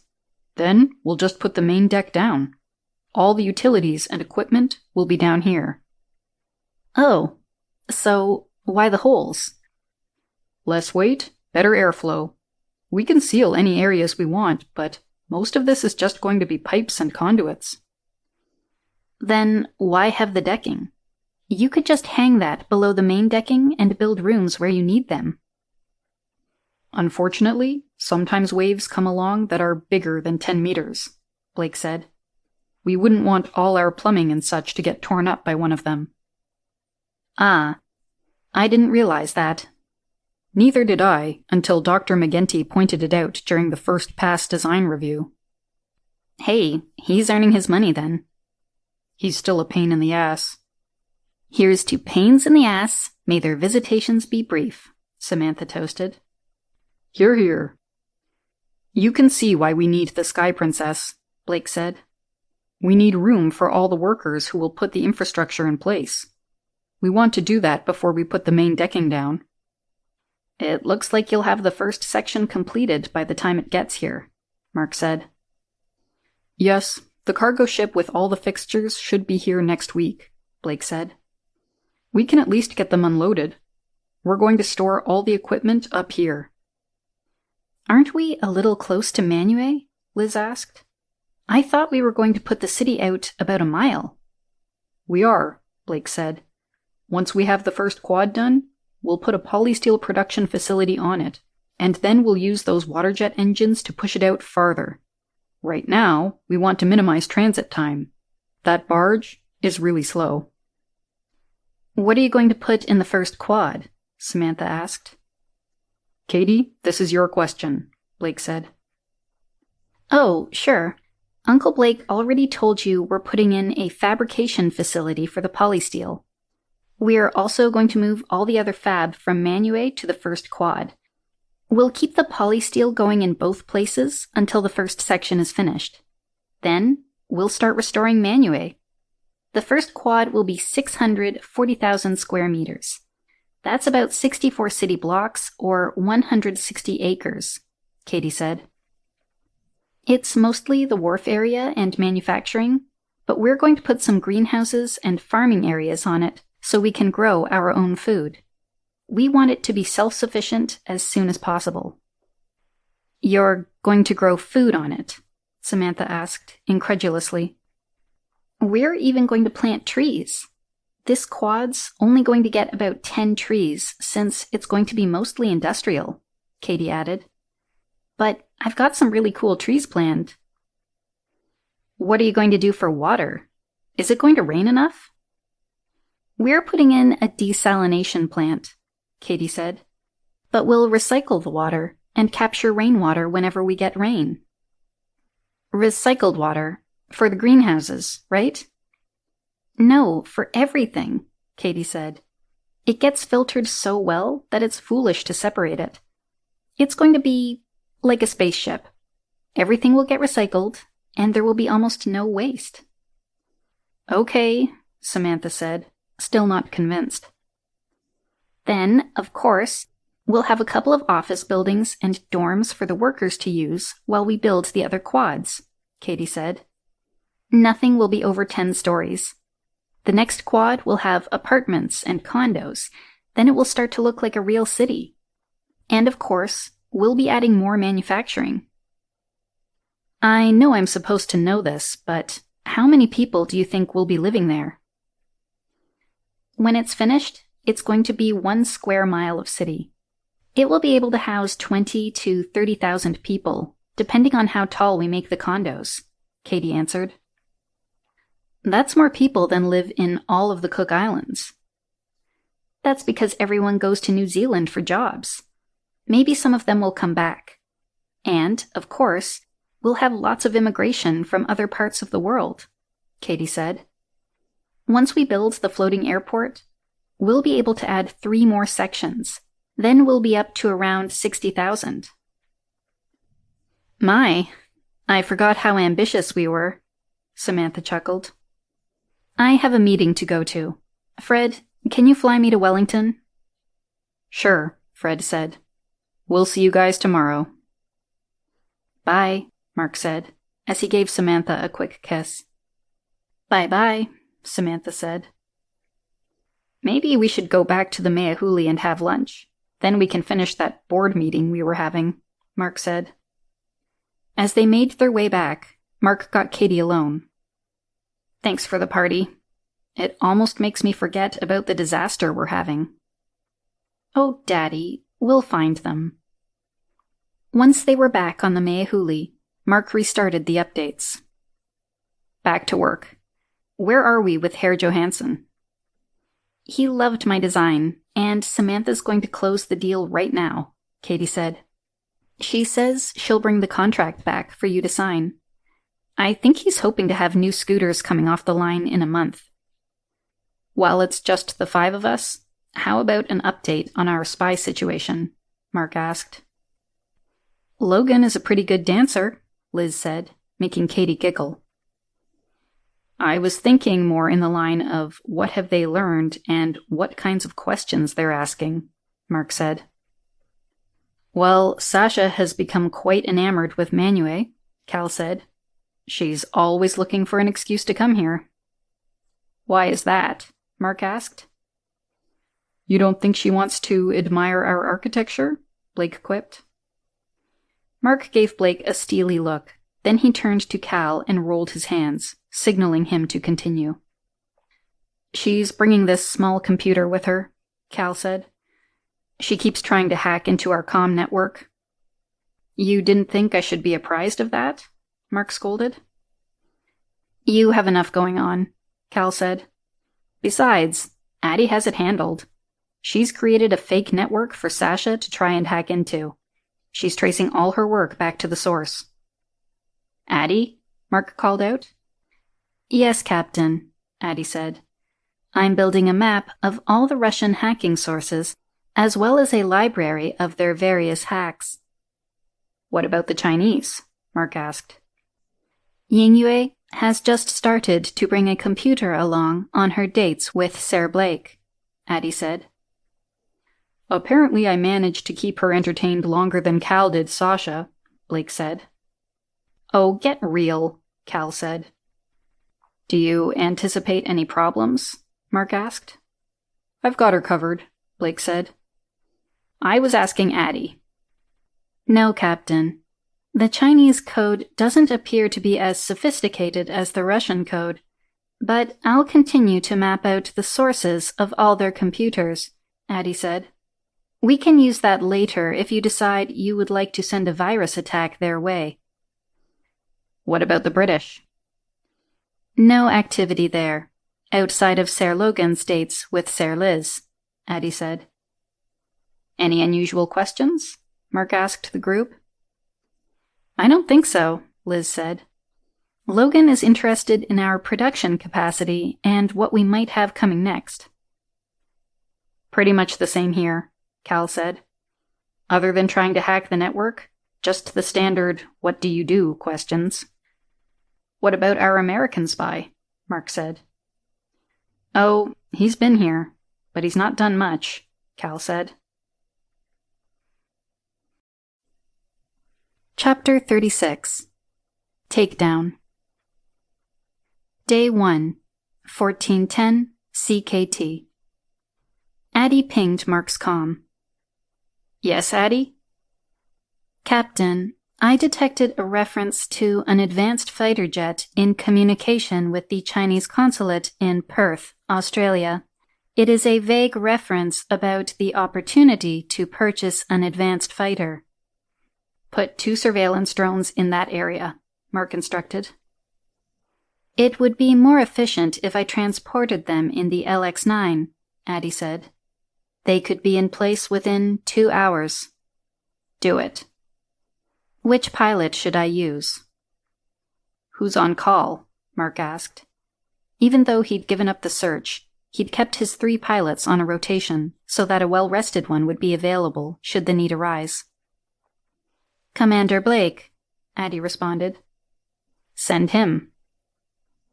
Addie pinged Blake's comm and gave him the instructions. Hey bro, good news? Blake asked. Maybe. Addie picked up a communication about an advanced fighter for sale. Sounds like Sentag is trying to sell the Fox to the Chinese, Mark said. I bet an invitation to bid is going out to the Russians as well, Blake said. Addie? I have instituted additional communication surveillance on all the embassies and consulates in Australia, Addie replied. Any idea where the communication originated from? Mark asked. It appears to have originated within Perth via cell phone, Addie replied. Where's the cell phone? It is currently turned off. Who is it registered to? It was purchased yesterday in Perth. You would call it a burner phone. I am accessing the surveillance cameras in that area to try and determine who purchased it, Addie explained. Blake? I'm already halfway to the Meahuli, Blake said. Should be airborne in 30. Cal's with me to drive the boat. Thanks, Mark said. He gave a big sigh and rested his head in his hands. Finally. Day 1, 1440 CKT. Okay, guys, we have a lead, Mark said, to open the meeting. Blake and Addie have 2 surveillance drones hovering over Perth. Now that we have a general location, we need a plan. My guess is that they landed next to one of those big farms or sheep stations back there. Then they took the farmer's family hostage and are using their home as a base, Cal said. How could they get away with that? Katie asked. Wouldn't the neighbors notice? Neighbors are miles apart out there. They probably don't go into town that often, Cal said. You could land the Fox on one of the roads and drive it into a barn or shed. Addie, check to see if there's any chatter about a family that's dropped out of sight in the last 3 weeks, or changed their town visiting habits during the same time period, Mark instructed. Yes, Captain. What do we do if we find them? Blake asked. Yes, and do we know how they overrode all the command codes and bypassed Addie? Liz asked. Yes, Mark said. Addie, explain for everyone. Yes, Captain. I discovered the virus that Commander Sentag placed in the systems. It was a very sophisticated piece of code. It contained the previous captain's credentials and exploited a defect that allowed them to still be active. Commander Sentag placed the code into the systems sometime before Dr. Metra ordered the quarantine.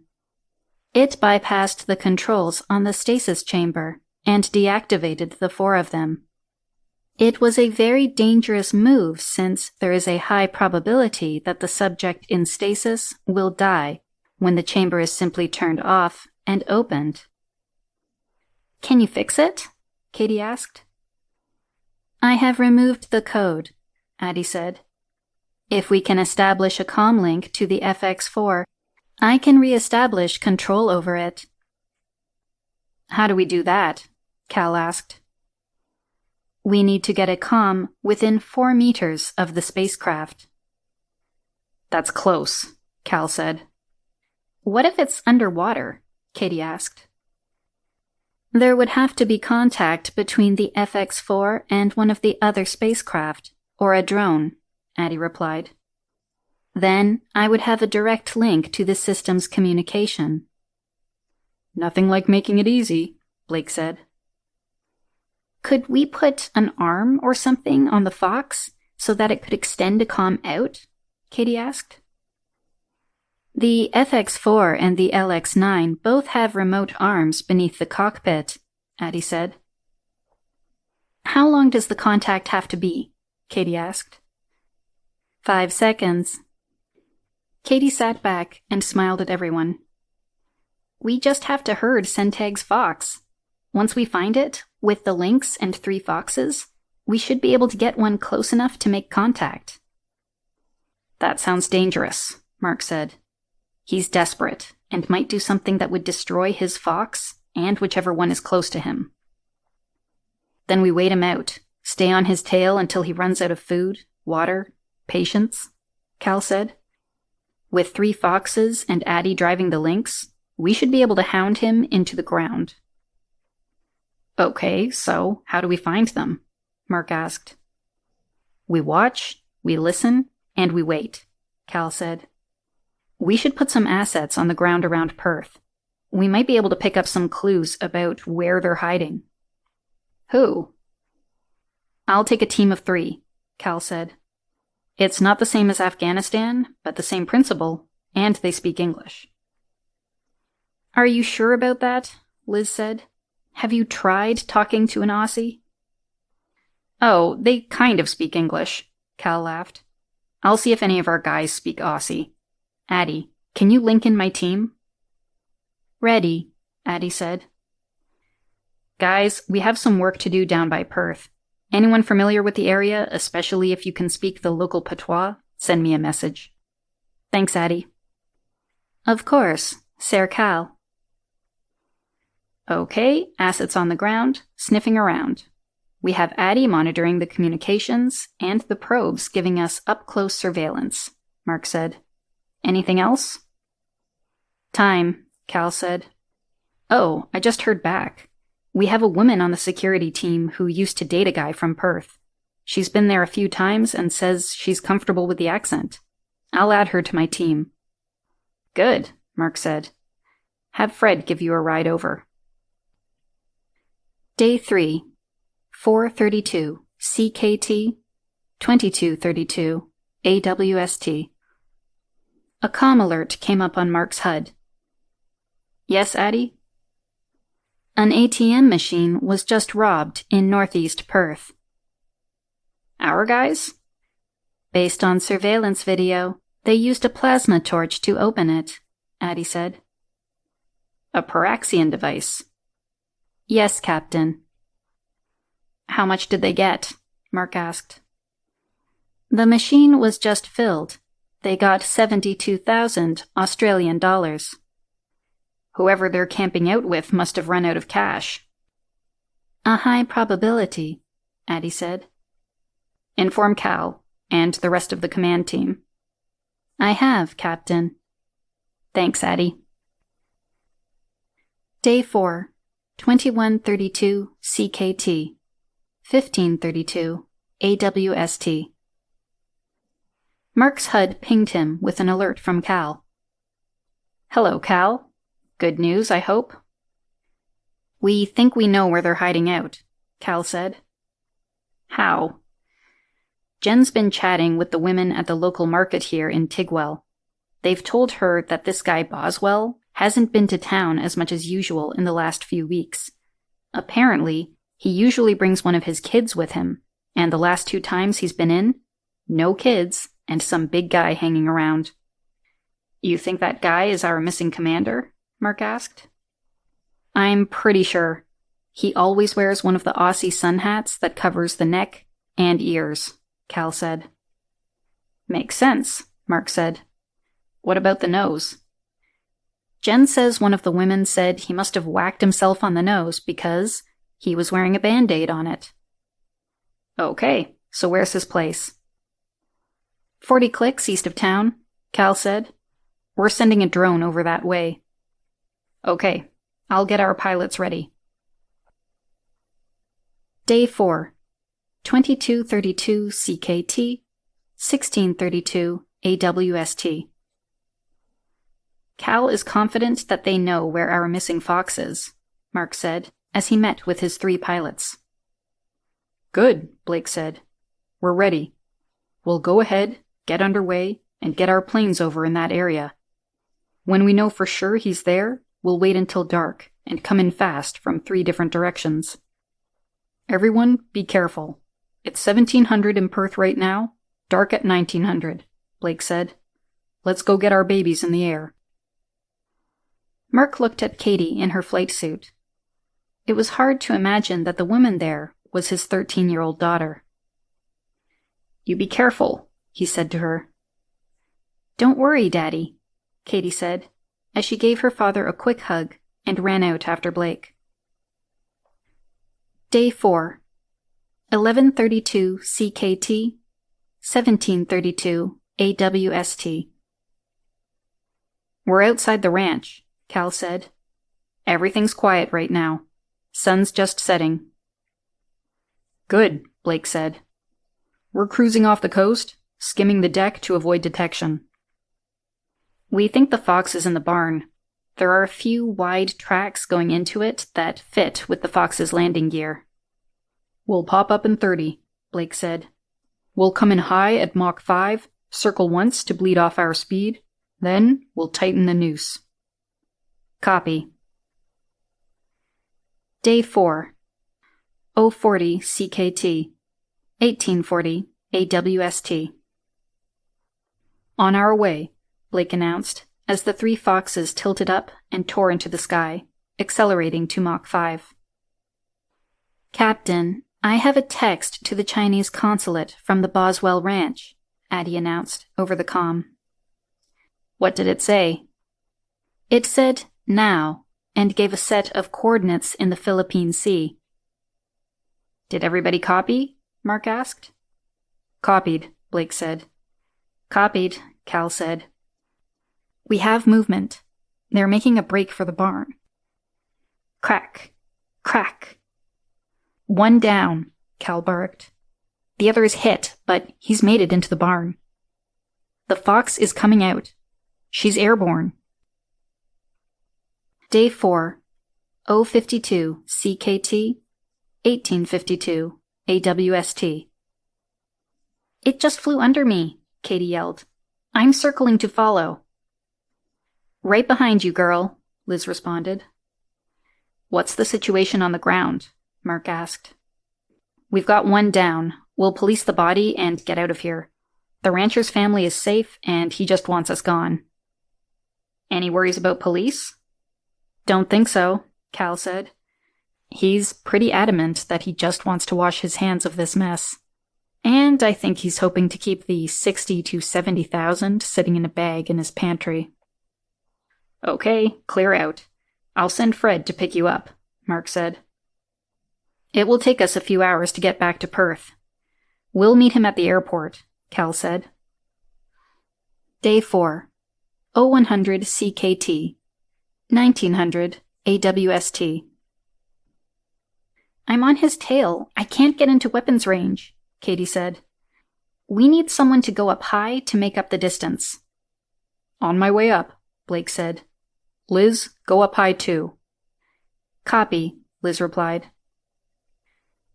Day 4. 120 CKT, 1920 AWST. We're ahead of him, Blake announced. Liz, come down on his tail. I'll circle and come at him head on. Weapons free. Copy. He's dropping to the deck, Katie barked. I think he's going to go submarine. Stay on him, Blake commanded. We don't want to lose him again. Copy. He's not getting away from me. Katie followed the other fox down to the ocean surface. They were both skimming the surface at Mach 5. He's going to turn and dump speed so they can submerge. Do you know which way? Not yet. Katie studied her quarry as they both raced across the surface of the ocean. Which way are you going to go? She whispered. She continued to watch him as she watched Liz's and Blake's foxes approaching. Liz, cut west and drop to the deck, Katie ordered. Katie watched as Liz's fox dropped to the surface and cut to the west, blocking their quarry's path. Just as Liz was drawing into weapons range, their opponent popped off of the deck, banked hard, and turned north. Gotcha, Katie said, as she was already banking her fox to the north. Using the turn to bleed off speed as fast as possible, in seconds, Katie was going slow enough to skim the water. She had closed the distance with their opponent, but was still outside of weapons range. He's going to go under any second. The other fox dropped down and submerged. First time, huh? Katie whispered as she submerged. She was able to accomplish it without having to drop off nearly as much speed as the other fox. Her fox was only 50 meters behind his once they leveled off at 80 meters. I'm on him, Katie announced. He's got nowhere to go. That's great, but you're still not going to be able to catch him, Mark said.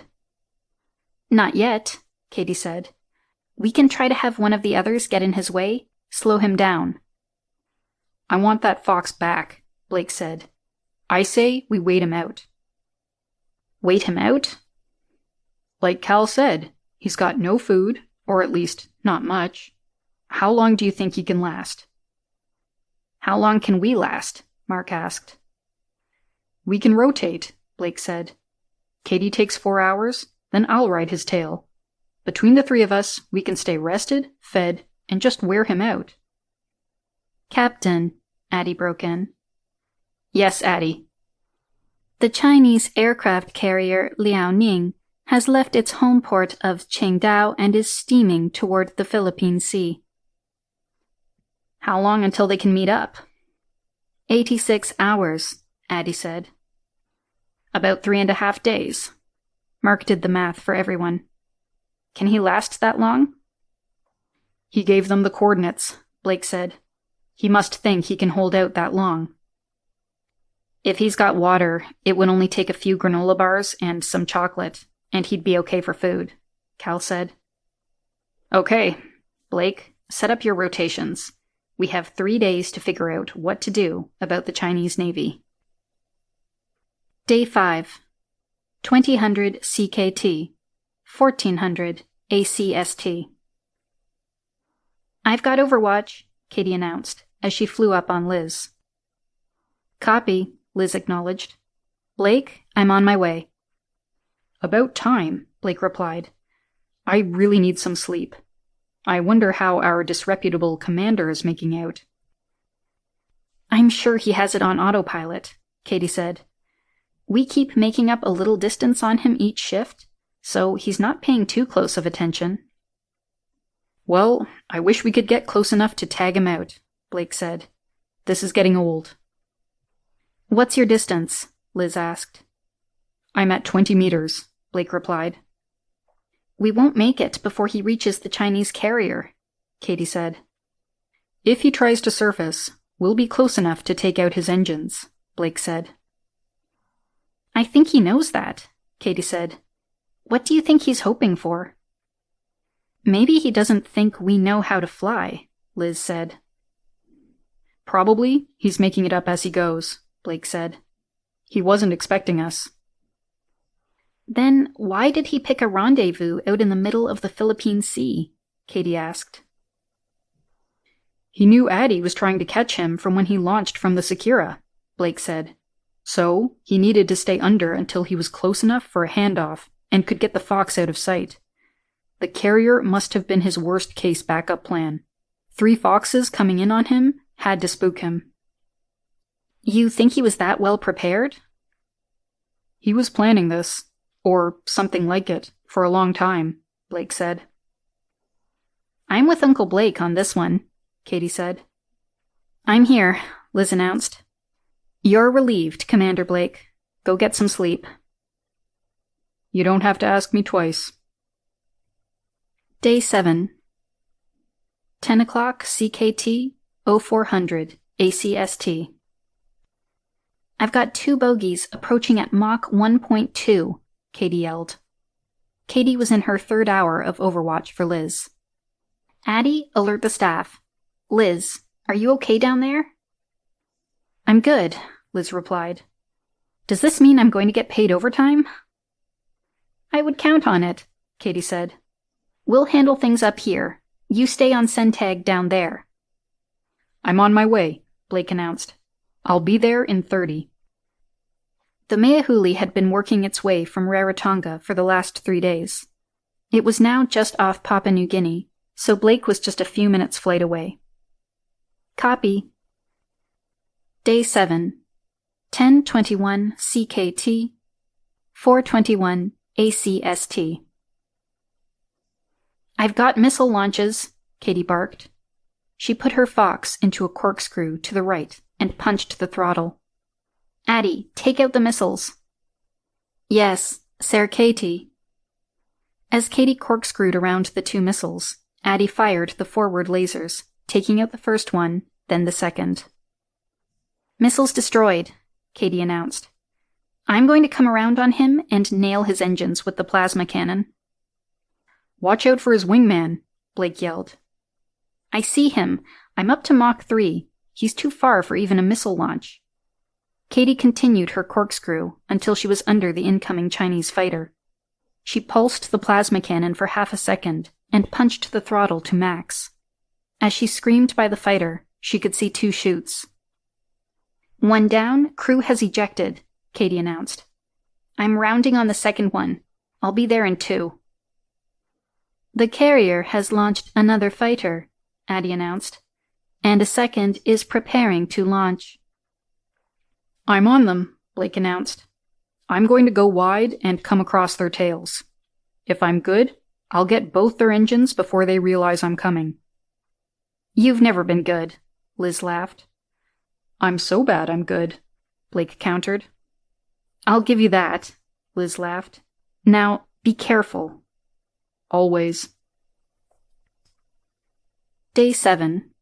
1024 CKT, 424 ACST. I'm crossing him now, Katie announced. He's launched 2 missiles. I'll take him out first, then deal with them. Katie pushed her throttle up until she was doing Mach 5. She corkscrewed up to the left. When her fox reached the top, she broke off of the spin for 1 second and then corkscrewed down in the opposite direction. "Ha! Knew you would fall for that," she laughed, as she saw the missiles lose target lock. Katie was just coming into range when the fighter launched another 2 missiles and dove hard for the deck. "No way, Buster!" Katie banked hard and got her nose turned around as she fired her plasma cannons. "Gotcha," she said with relish as the rear of the Chinese jet's engine exploded. She watched with concern to see if the crew would be able to eject. Finally, she saw 2 chutes. The 4 missiles that had been launched were searching for a contact after losing the target lock provided by the fighter. It only took Katie 2 minutes to knock them down. Day 7. 1027 CKT, 427 ACST. Uncle Blake, how are you doing? Coming up on our 2 friends now, Blake replied. Katie, I want you to drop to the deck. Come in on the carrier at Mach 3. When you get into cannon range, pop up, blast their launch deck, then get the hell out of there. Go straight up. Copy, Katie confirmed. Liz, how are things down there? Blake asked. I'm just sitting on his tail. No activity down here, Liz said. He's blind while he's underwater, Katie said. Copy that, Liz said. I'm on the deck now, Katie announced. Good. I'm getting ready to cross the tails of our 2 new fighters in 10, 5, 1. I scorched their tails. Both have lost their engines. I see chutes. I'm coming up on the carrier, Katie announced. 10, 5, 1. Plasma locked on, firing, going vertical. Katie's Fox shot into the air, corkscrewing as the carrier launched their air defense missiles. Within 5 seconds, she was doing Mach 5.2 and leaving the anti-aircraft missiles behind. The Chinese carrier is turning around, Addie announced. Good, Mark said. What about the pilots? They've sent out a search and rescue helicopter to pick them up. Katie, head back. I'll relieve you, Blake commanded. I'm supposed to relieve Liz, Katie said. Trust me, you need to take a break, Blake said. I'll switch places with Liz. You just got yanked out of bed, Katie said. I'll let Addie fly and take a nap until you can rotate back in. We'll get back on cycle after that. Day 8. 210 CKT, 810 EST. Admiral, there was an incident in the Philippine Sea yesterday. 4 Chinese Shenyang J-15 jets appear to have been shot down, a commander said, as he knocked on Admiral Michael's door. When did this happen? The Admiral asked. Approximately 4 hours ago. How did we find out? Admiral Michaels asked. We picked up comm traffic between the aircraft and the carrier Liaoning. The pilots reported an aircraft approaching. They said they gave the signal as instructed and did not get a response, so it appears that they assumed it was hostile. So, they were expecting a friend? The Admiral asked. It seems so. The Liaoning left port in a hurry and steamed at full speed to the Philippine Sea. So how did this result in them losing 4 planes? The first 2 pilots reported that they launched 2 missiles once they didn't get the proper response. No provocation? Correct, sir. They must have wanted a private party with their friend, Admiral Michaels said. And then? The approaching fighter instituted evasive maneuvers, shot down the 2 missiles, and then took out the first plane's engines. What was the second plane doing? It was trying to circle around to pin the other fighter in. The pilot reported that the enemy fighter accelerated away at Mach 5. He says it outran his missiles. Admiral Michaels sat up straighter and leaned forward. That's not believable. He also claimed that he could barely get a target lock on it, that it had almost no radar signature. How did he get shot down? That enemy plane circled around and dropped out of sight. When he saw it again, he launched 2 missiles. The plane evaded them, so he launched 2 more. He says the plane was doing Mach 5 when it banked behind him and destroyed his plane. Where do the other 2 come in? They were launched as soon as their first plane declared hostilities, sir. How were they taken out? The pilot reported a second plane came up off the deck and destroyed their engines with cannon fire. They said he couldn't respond in time because it was also doing Mach 5. So, are these pilots telling stories to save face after being shot down? I don't know, sir, but satellite imagery shows the Liaoning returning to port. She's missing the end of her jump ramp. So, the planes launched a missile at the carrier. Pretty surgical strike to just take out the end of the ramp, sir. And where are our friends? The Meahuli is off of Papua New Guinea. A bit far from their new home. Yes, sir. They turned around and headed back toward Rarotonga right after the incident with the carrier was reported. Now, that is interesting, Admiral Michaels said. That's what I thought. I assumed you would like to know. I don't see how the incidents are related, but it is a strange coincidence, sir. Yes, it is. Thank you, Admiral Michaels said. Day 9. 110 CKT, 1910 ACST. Uncle Blake, are you ready? Katie asked as she flew, prepared to replace Liz in Overwatch so that Liz could replace Blake in dogging their wayward fox. Definitely. I'm bored to tears. Any change in course? No, he's on the exact same course as he was yesterday. No pop-ups or jogs? No. Liz, have you noticed anything up there? No. Katie, what are you thinking? Blake asked. I'm thinking it's time to try and bump him, Katie said. Okay. You and Liz both come down and line up in front of him. Let's see if he tries to dodge, Blake commanded. On our way. Katie and Liz dropped onto the water and let their foxes slow until they could dive. Then they dove down in front of Blake and their quarry, proceeding on the course at their top underwater speed. Once they were synced up on course, Katie was positioned 10 meters to the right, and Liz was 10 meters to the left. We're synced up, Katie said. Slowing now. He's not moving, Blake said. Maybe he fell asleep. It's been over 3 days, Katie said. He's been sleeping before. What's changed? Addie? I can detect no changes, Addie said. He last came up to recalibrate his course 14 hours ago. That's a big gap, Blake said. Yeah, he's been popping up every 8 to 9 hours, Katie said. Let's see if we can bump him, Blake said. I'm sliding over, Katie said. She continued to let her fox slow down as she eased it over next to their target. Extending the arm. Contact. I have control, Addie said. I detect no life signs on the fox. Where's Commander Sentag? He appears to be in the pilot seat, Addie said. It seems he is dead. Get the foxes back to the Secura, Mark broke in. We'll figure out what's going on there. Dr. Metra and I will meet you there with the links. Day 9. 1410 CKT.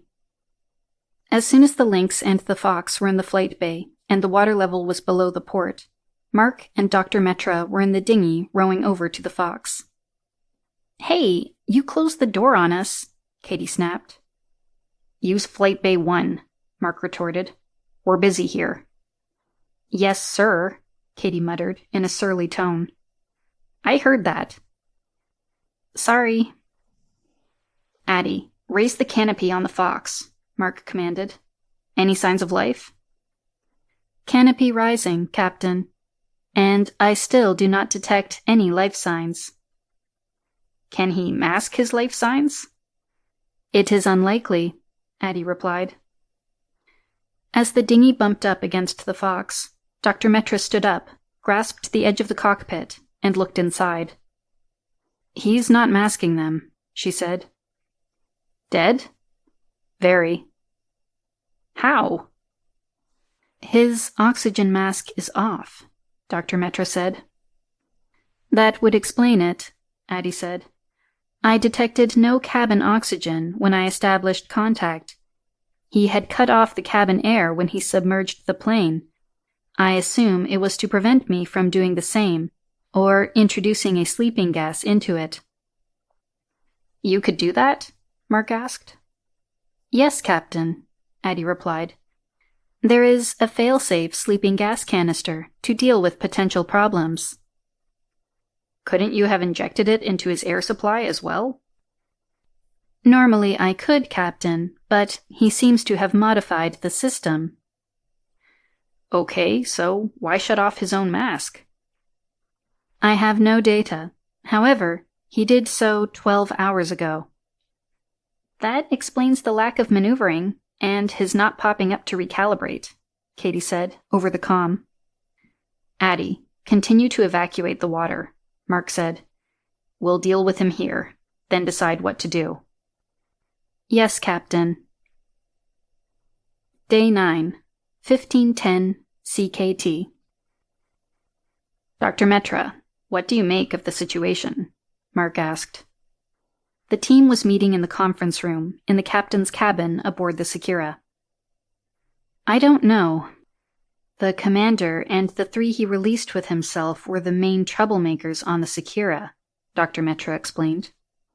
I would assume if he had other allies, he would have brought them along.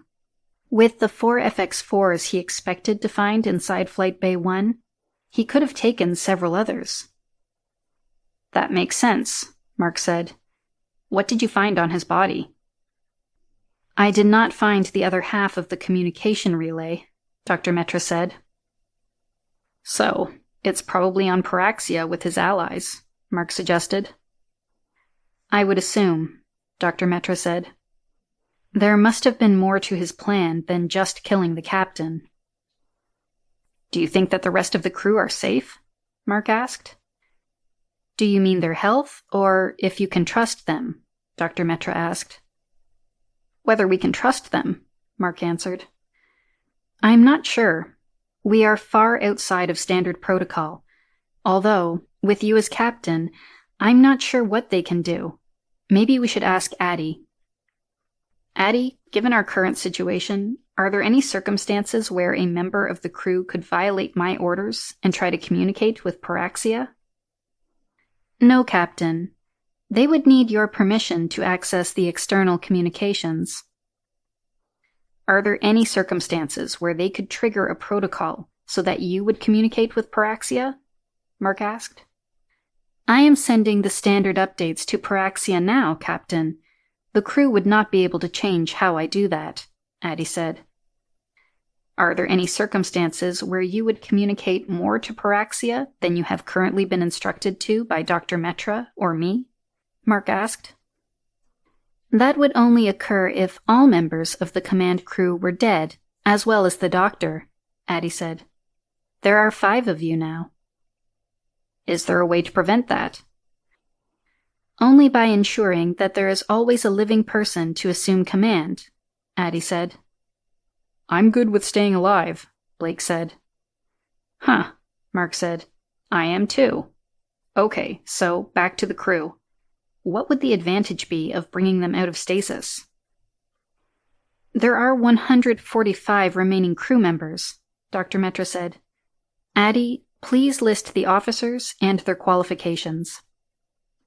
Yes, Doctor.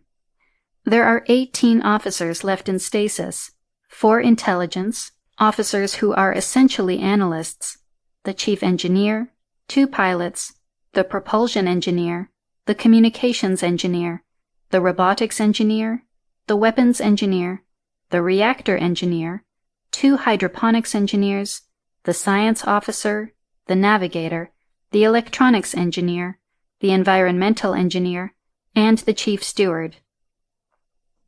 That is a nice collection of knowledge, Mark said. But explain the chief steward. The chief steward is responsible for life inside the Sakura. All the cleaning, the cooking, food supplies, the hydroponics and environmental systems, and all non-ship critical maintenance. I see. That makes sense. That is a lot of talent.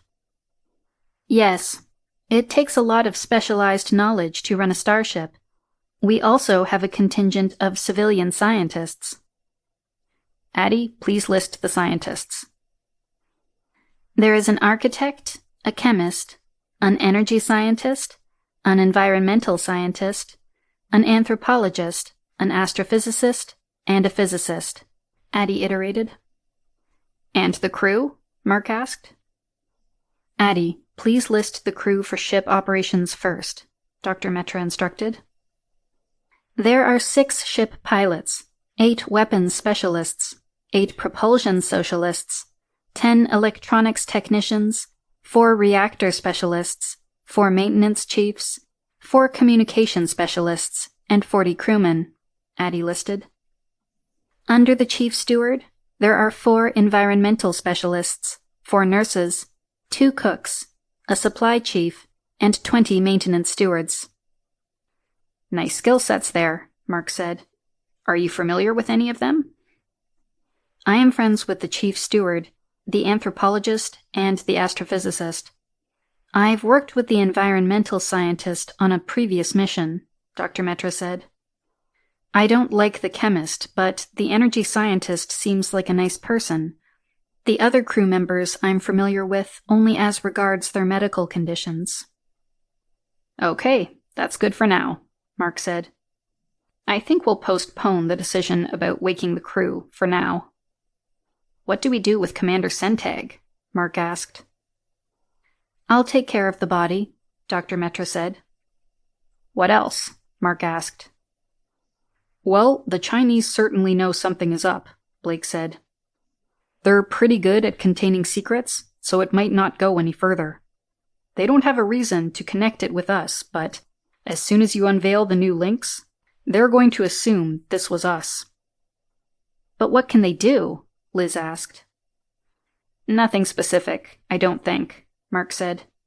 But they're obviously interested in the technology, so they might come looking for it.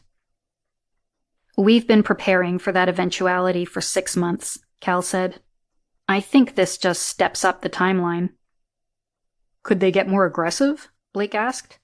Come in with commandos instead of spies? That is something we need to be prepared for, Mark said. Cal, I want a plan in 2 weeks. You'll have it. Chapter 37. Board Meeting, April 1st. Samantha gave Mark a quick kiss as she entered the meeting room. You look better. What do you mean by that? Mark asked. Every time I've seen you in the last 3 weeks, you've looked exhausted. You've been terrible company whenever we went out, but now you look like you just got back from vacation.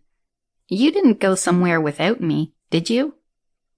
I've been here the whole time, Mark said. Must have been working too hard.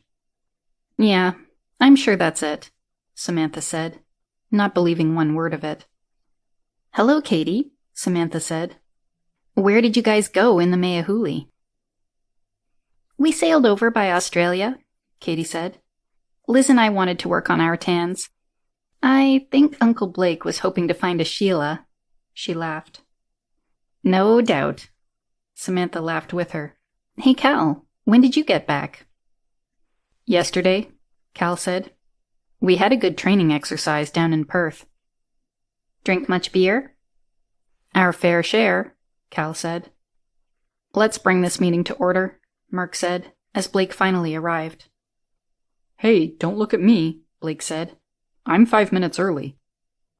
Remember, Dad always said you were late unless you were 15 minutes early, Mark said. And I followed that advice dutifully when I was at home and during my career in the Navy. But now, I'm trying to enjoy this island paradise and not let work ruin it for me. The meeting, Mark said. Where are we on construction? We have the Sky Princess here, so we're moving the construction guys onto her. We've started with the ones on Aratonga first. Hopefully, that will relieve some of the pressure that the locals are putting on Sam. It's already helping, Samantha said. They can at least see the light at the end of the tunnel. Quad 1 is complete. We're putting the buildings up as fast as we can. They're all mostly prefabs, so it's going fast. We can come back later and replace those we want, but this gets us off the ground the fastest. That's great, Mark said. Our first links came off the line yesterday, Blake continued. Hey, that was my announcement, Katie hollered. Payback is hell, Blake said. Katie stuck her tongue out at Blake. Just remember that, she muttered. Oops, I forgot that flows both ways. He laughed. Anyway, back to construction. Our polysteel production is really accelerating. Once we open the facilities on Delphi City, it will really start picking up. We're going to need to double that workforce, Blake said, giving Cal a look. Sam, Mark said, trying to move the updates along. For those of you who have been out of touch for a while, Samantha said, we have closed the deal with Herr Johansson.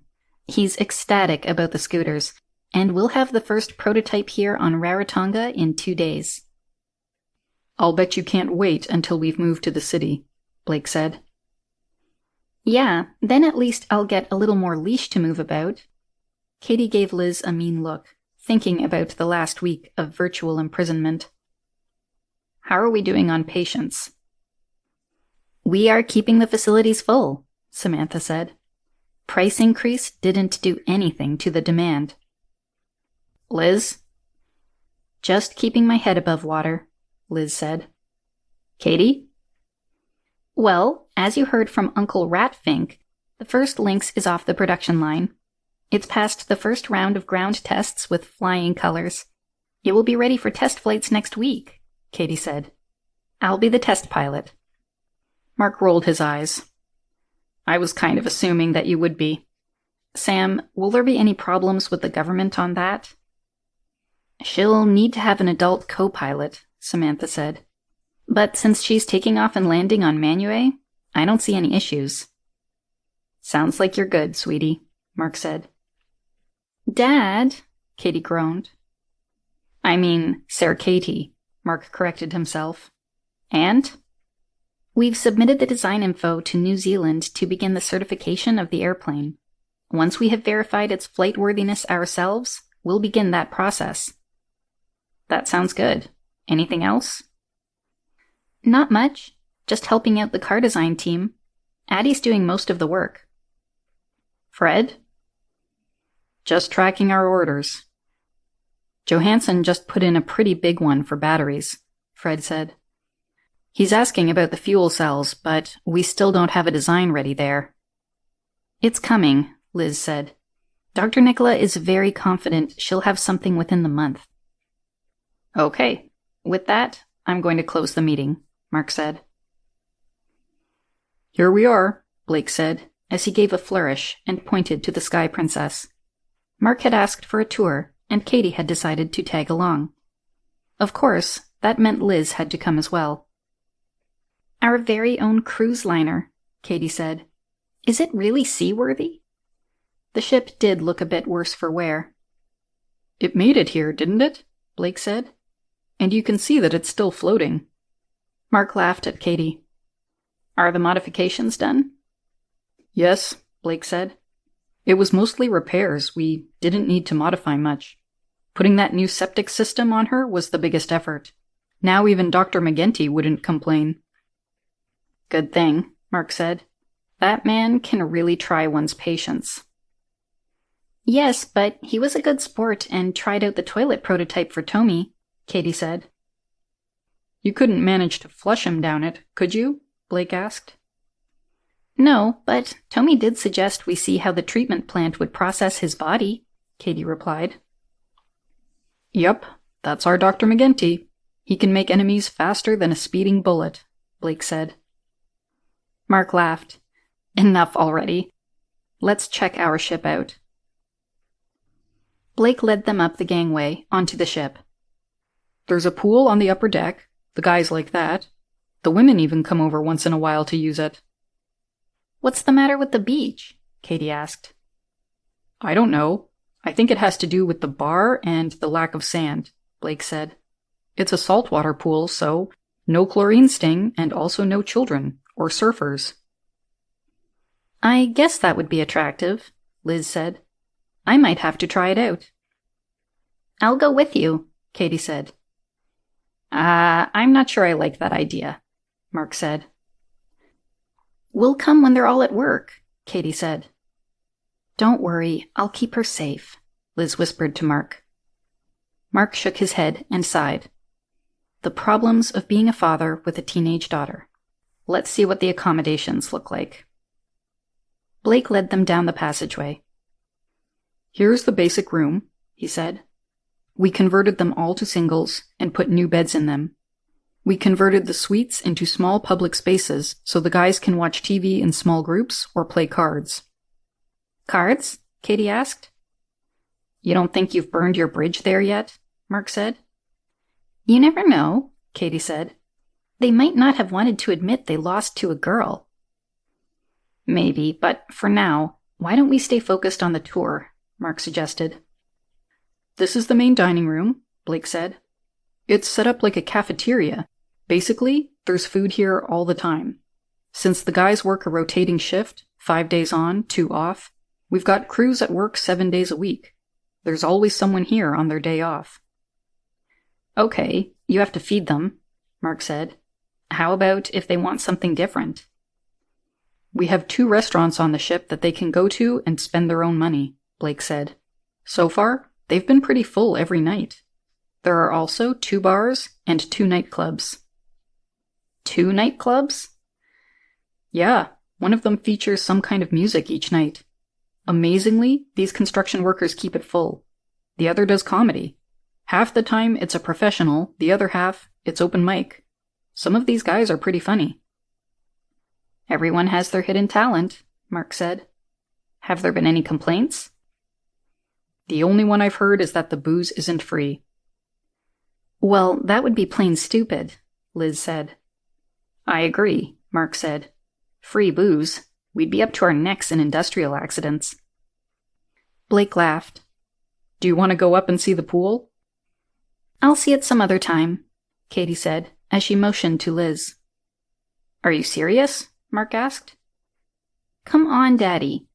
I never can get anyone to play. And why do you think that is?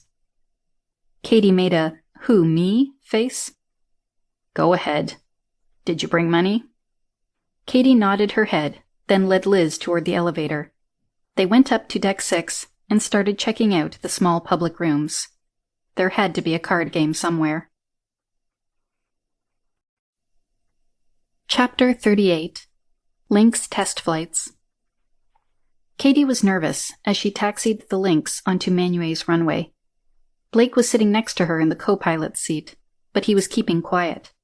Slowly, she ran through the various items on her checklist, verifying that each system was working as expected. She finally got to the engines. She held the brakes as she pushed the throttle forward. The engines roared as the jet fuel flowed through the superheating coils and into the combustion chamber. Seems like she has plenty of power, Blake said, finally breaking the tension in the cockpit. She'd better, Katie said. Are you ready for this? As ready as I can be, Blake laughed.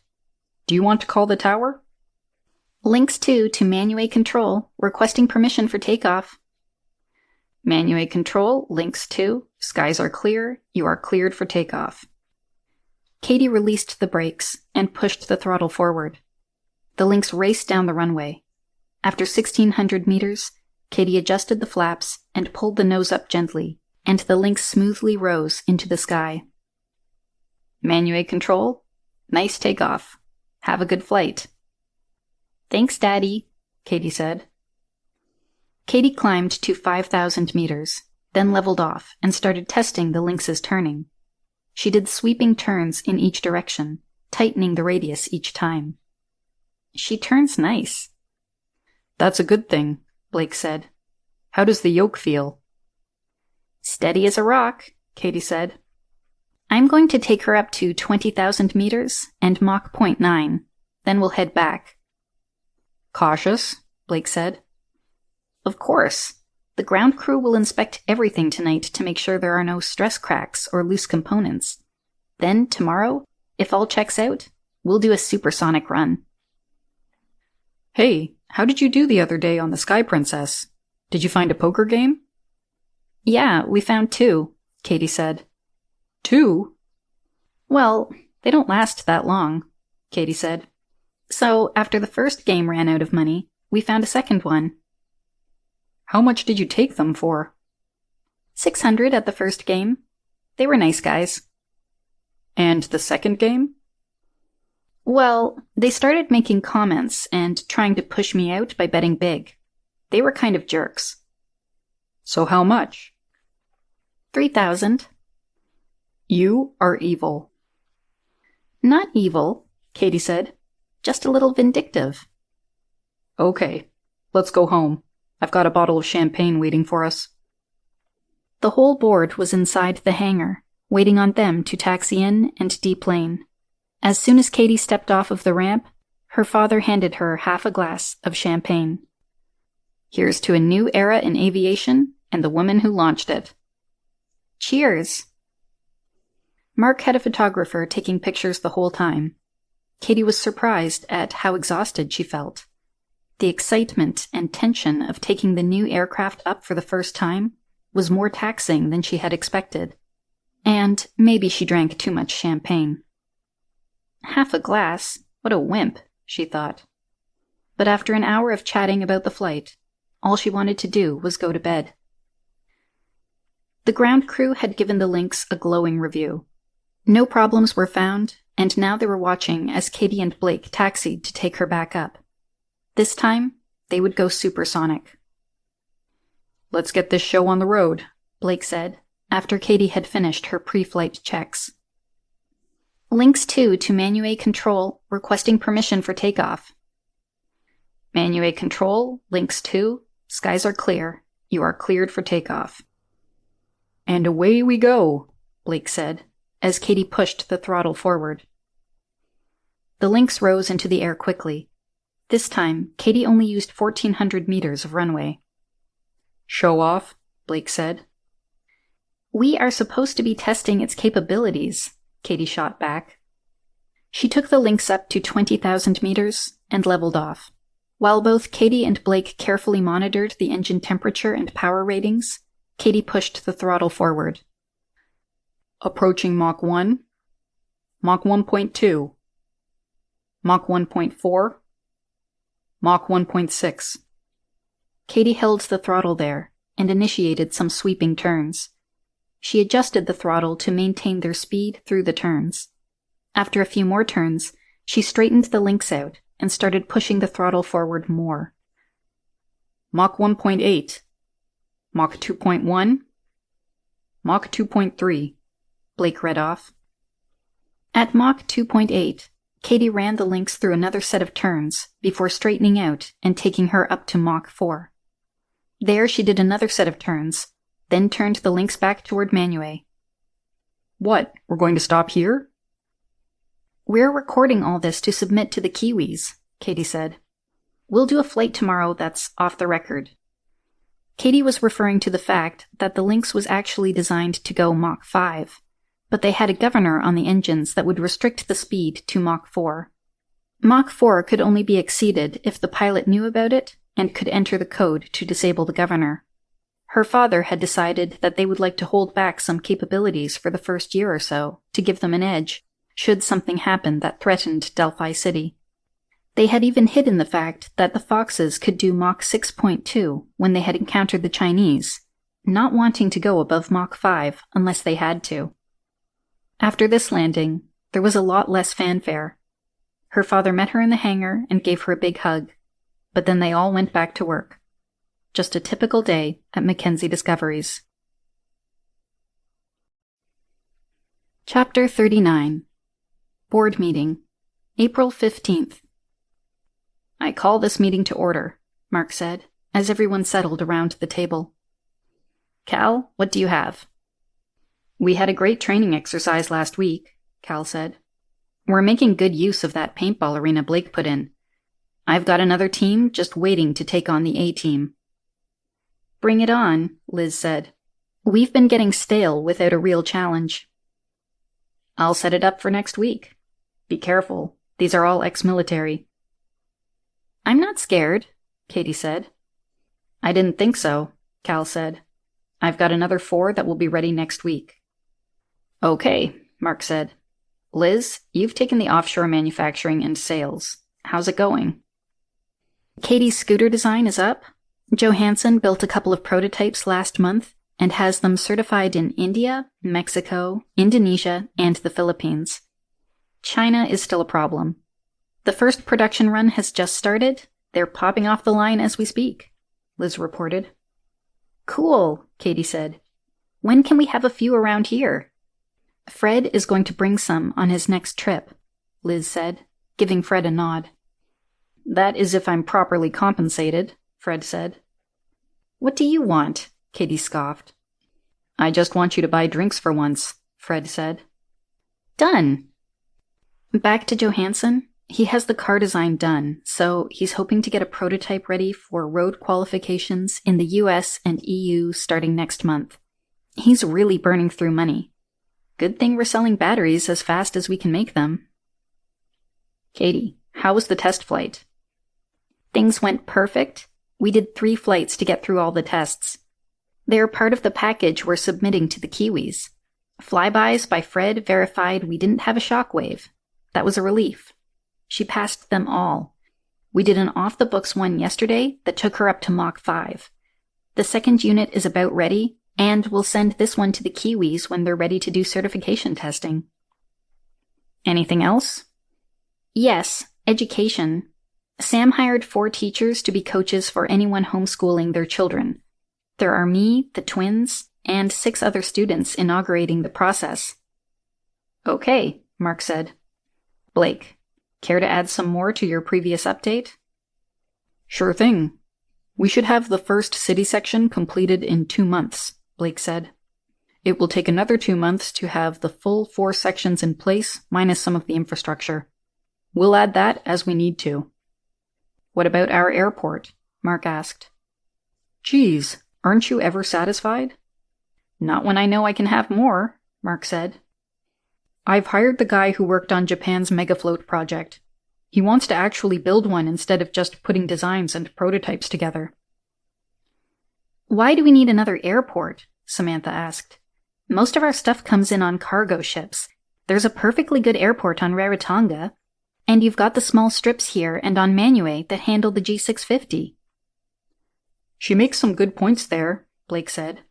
This airport is a huge investment. We'll need to pull in another $1 billion to get it done. The Lynxes could use our strip here, just need to upgrade it a little. Or, if you really want a floating one, you could do a much smaller airport than this monstrosity you're asking for. Mark just sat there, smiling. He laughed a bit then, folded his hands together, and leaned on the table with his forearms. I've been working on a little design project of my own. After our bit of excitement last month, I think we need to accelerate some of our plans. We need the extra runway length and support systems for this. He flicked up an image on the big screen using his HUD. Everyone turned and looked at it. What? You want to start using C-17s to ship stuff? Blake asked. That's not a C-17, Liz said. Look at the engines. What the hell? This is our new Oryx, Mark said. Do we really need a supersonic transport? Blake asked. It has to be supersonic, Mark said. How else is it going to make orbit? Finally, Katie shouted as she pumped her fist. Orbit? Samantha squeaked. There's no way that thing can make orbit, Fred said. Even if you strapped spare tanks to it, it'd never carry enough fuel. Ah, you make a fine point, Mark said.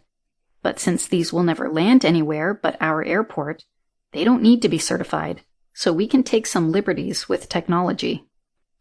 What technology? Fred and Samantha asked at the same time. Mark looked at Samantha in the eyes and clasped her hands. Dear Samantha, I've been holding out on you, he chuckled. Samantha tried to pull her hand free so she could slug Mark. Spill, you bastard! As you know, we have a couple of renowned nuclear physicists working for us. They've been working on a fusion reactor. What you don't know is that we actually have a fusion reactor already. They're just trying to reinvent it. What? Are you crazy? Samantha was completely nonplussed. I don't think so, Mark said. Blake and I found a spaceship last year.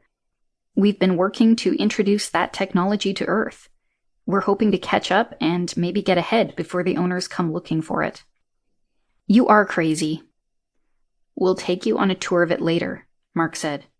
But for now, just trust me. We in fact have several fusion reactors. One is small enough to fit in this plane and drive its engines. In fact, that's what drives the Lynx, at least the original. The ones Katie is working on are going to have to use standard engines. Fred looked around the table. Katie, Blake, Liz, and Cal were just sitting there smiling. They acted no different than if Mark were telling them all that he'd just bought a new yacht. Mark, what's wrong with you? Samantha said. She had an almost terrified look on her face. Sam, Fred said. Sam, look at them. He pointed to their friends. Samantha looked around the table. He's not nuts?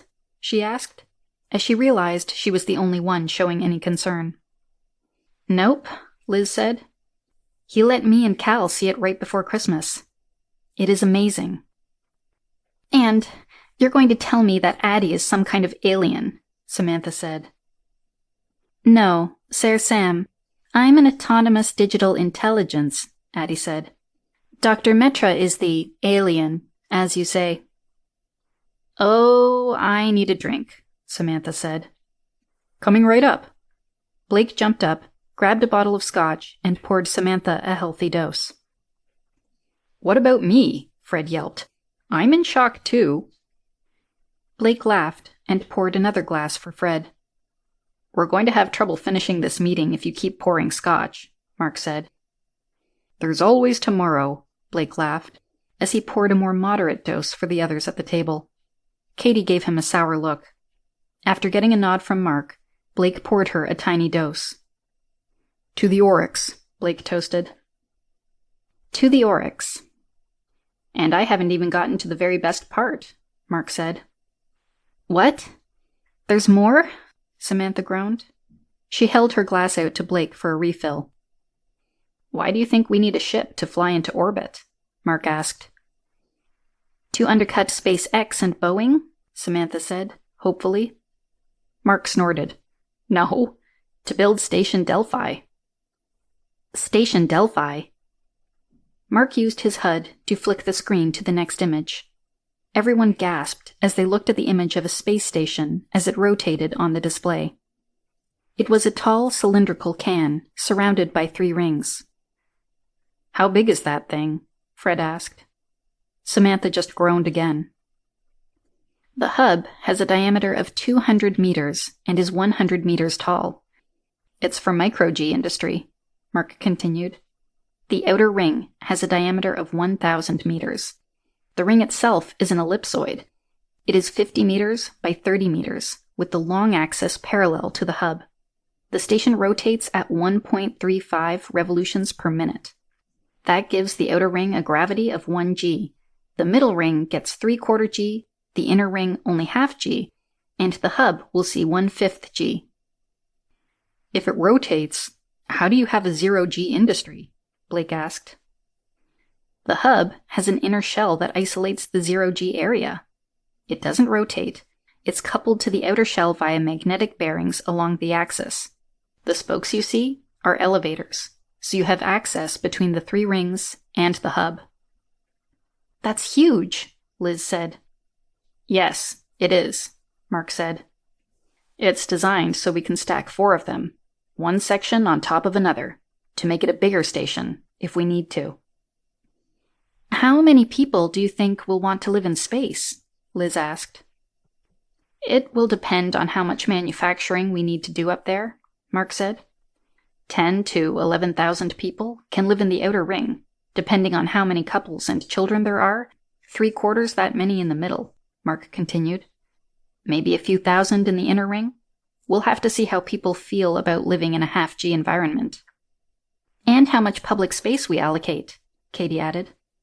Correct, Mark said. We will probably see between 20 to 30,000 per section.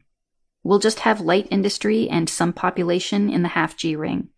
So the full station should house 80 to 100,000 people comfortably when it's fully built out. How are you going to lift that much material? Blake asked. Katie was squirming in her seat, beside herself with excitement. Do you have something to say? Mark asked. He could tell she was bursting at the seams. Yes, Katie said. Dibs. Double dibs. Afterward. Thanks for reading Delphi City. I hope you've enjoyed the second book in the Delphi in Space series. As a self-published author, the one thing you can do that will help the most is to leave a review on Goodreads and Amazon. The next book in our series is Delphi Station. Now the McCormacks are finally going to get into space, at least if the big governments on Earth don't stop them. They've managed to accumulate enough money to build a city, and now they're going to build a space station. That will create a safe place to manufacture their new technology, and a way to demonstrate to the world that humans have a future in space. But as they demonstrate more advanced technology, they attract more interest from the world's governments. The people in power aren't too happy about sharing it with some small company in the South Pacific. What will it take to keep their dream alive? Acknowledgements. It is impossible to say how much I am indebted to my beta readers and copy editors. Without them, you would not be able to read my books due to all the grammar and spelling errors. I have always subscribed to Andrew Jackson's opinion that it is a damn poor mind that can think of only one way to spell a word. So special thanks to my copy editor, Anne Clark, who also happens to be my wife, my beta reader and editor, Teresa Holmes, my beta reader and cheerleader, Roger Blanton, who happens to be my brother. Also important to a book author is the cover art for their book. I'm especially thankful to Mamir Baraki for the exceptional covers he has produced for my books. It is amazing what he can do with the strange PowerPoint drawings I give him, and how he makes sense of my suggestions, I'll never know. If you need a cover, he can be reached at momir.borocki@gmail.com.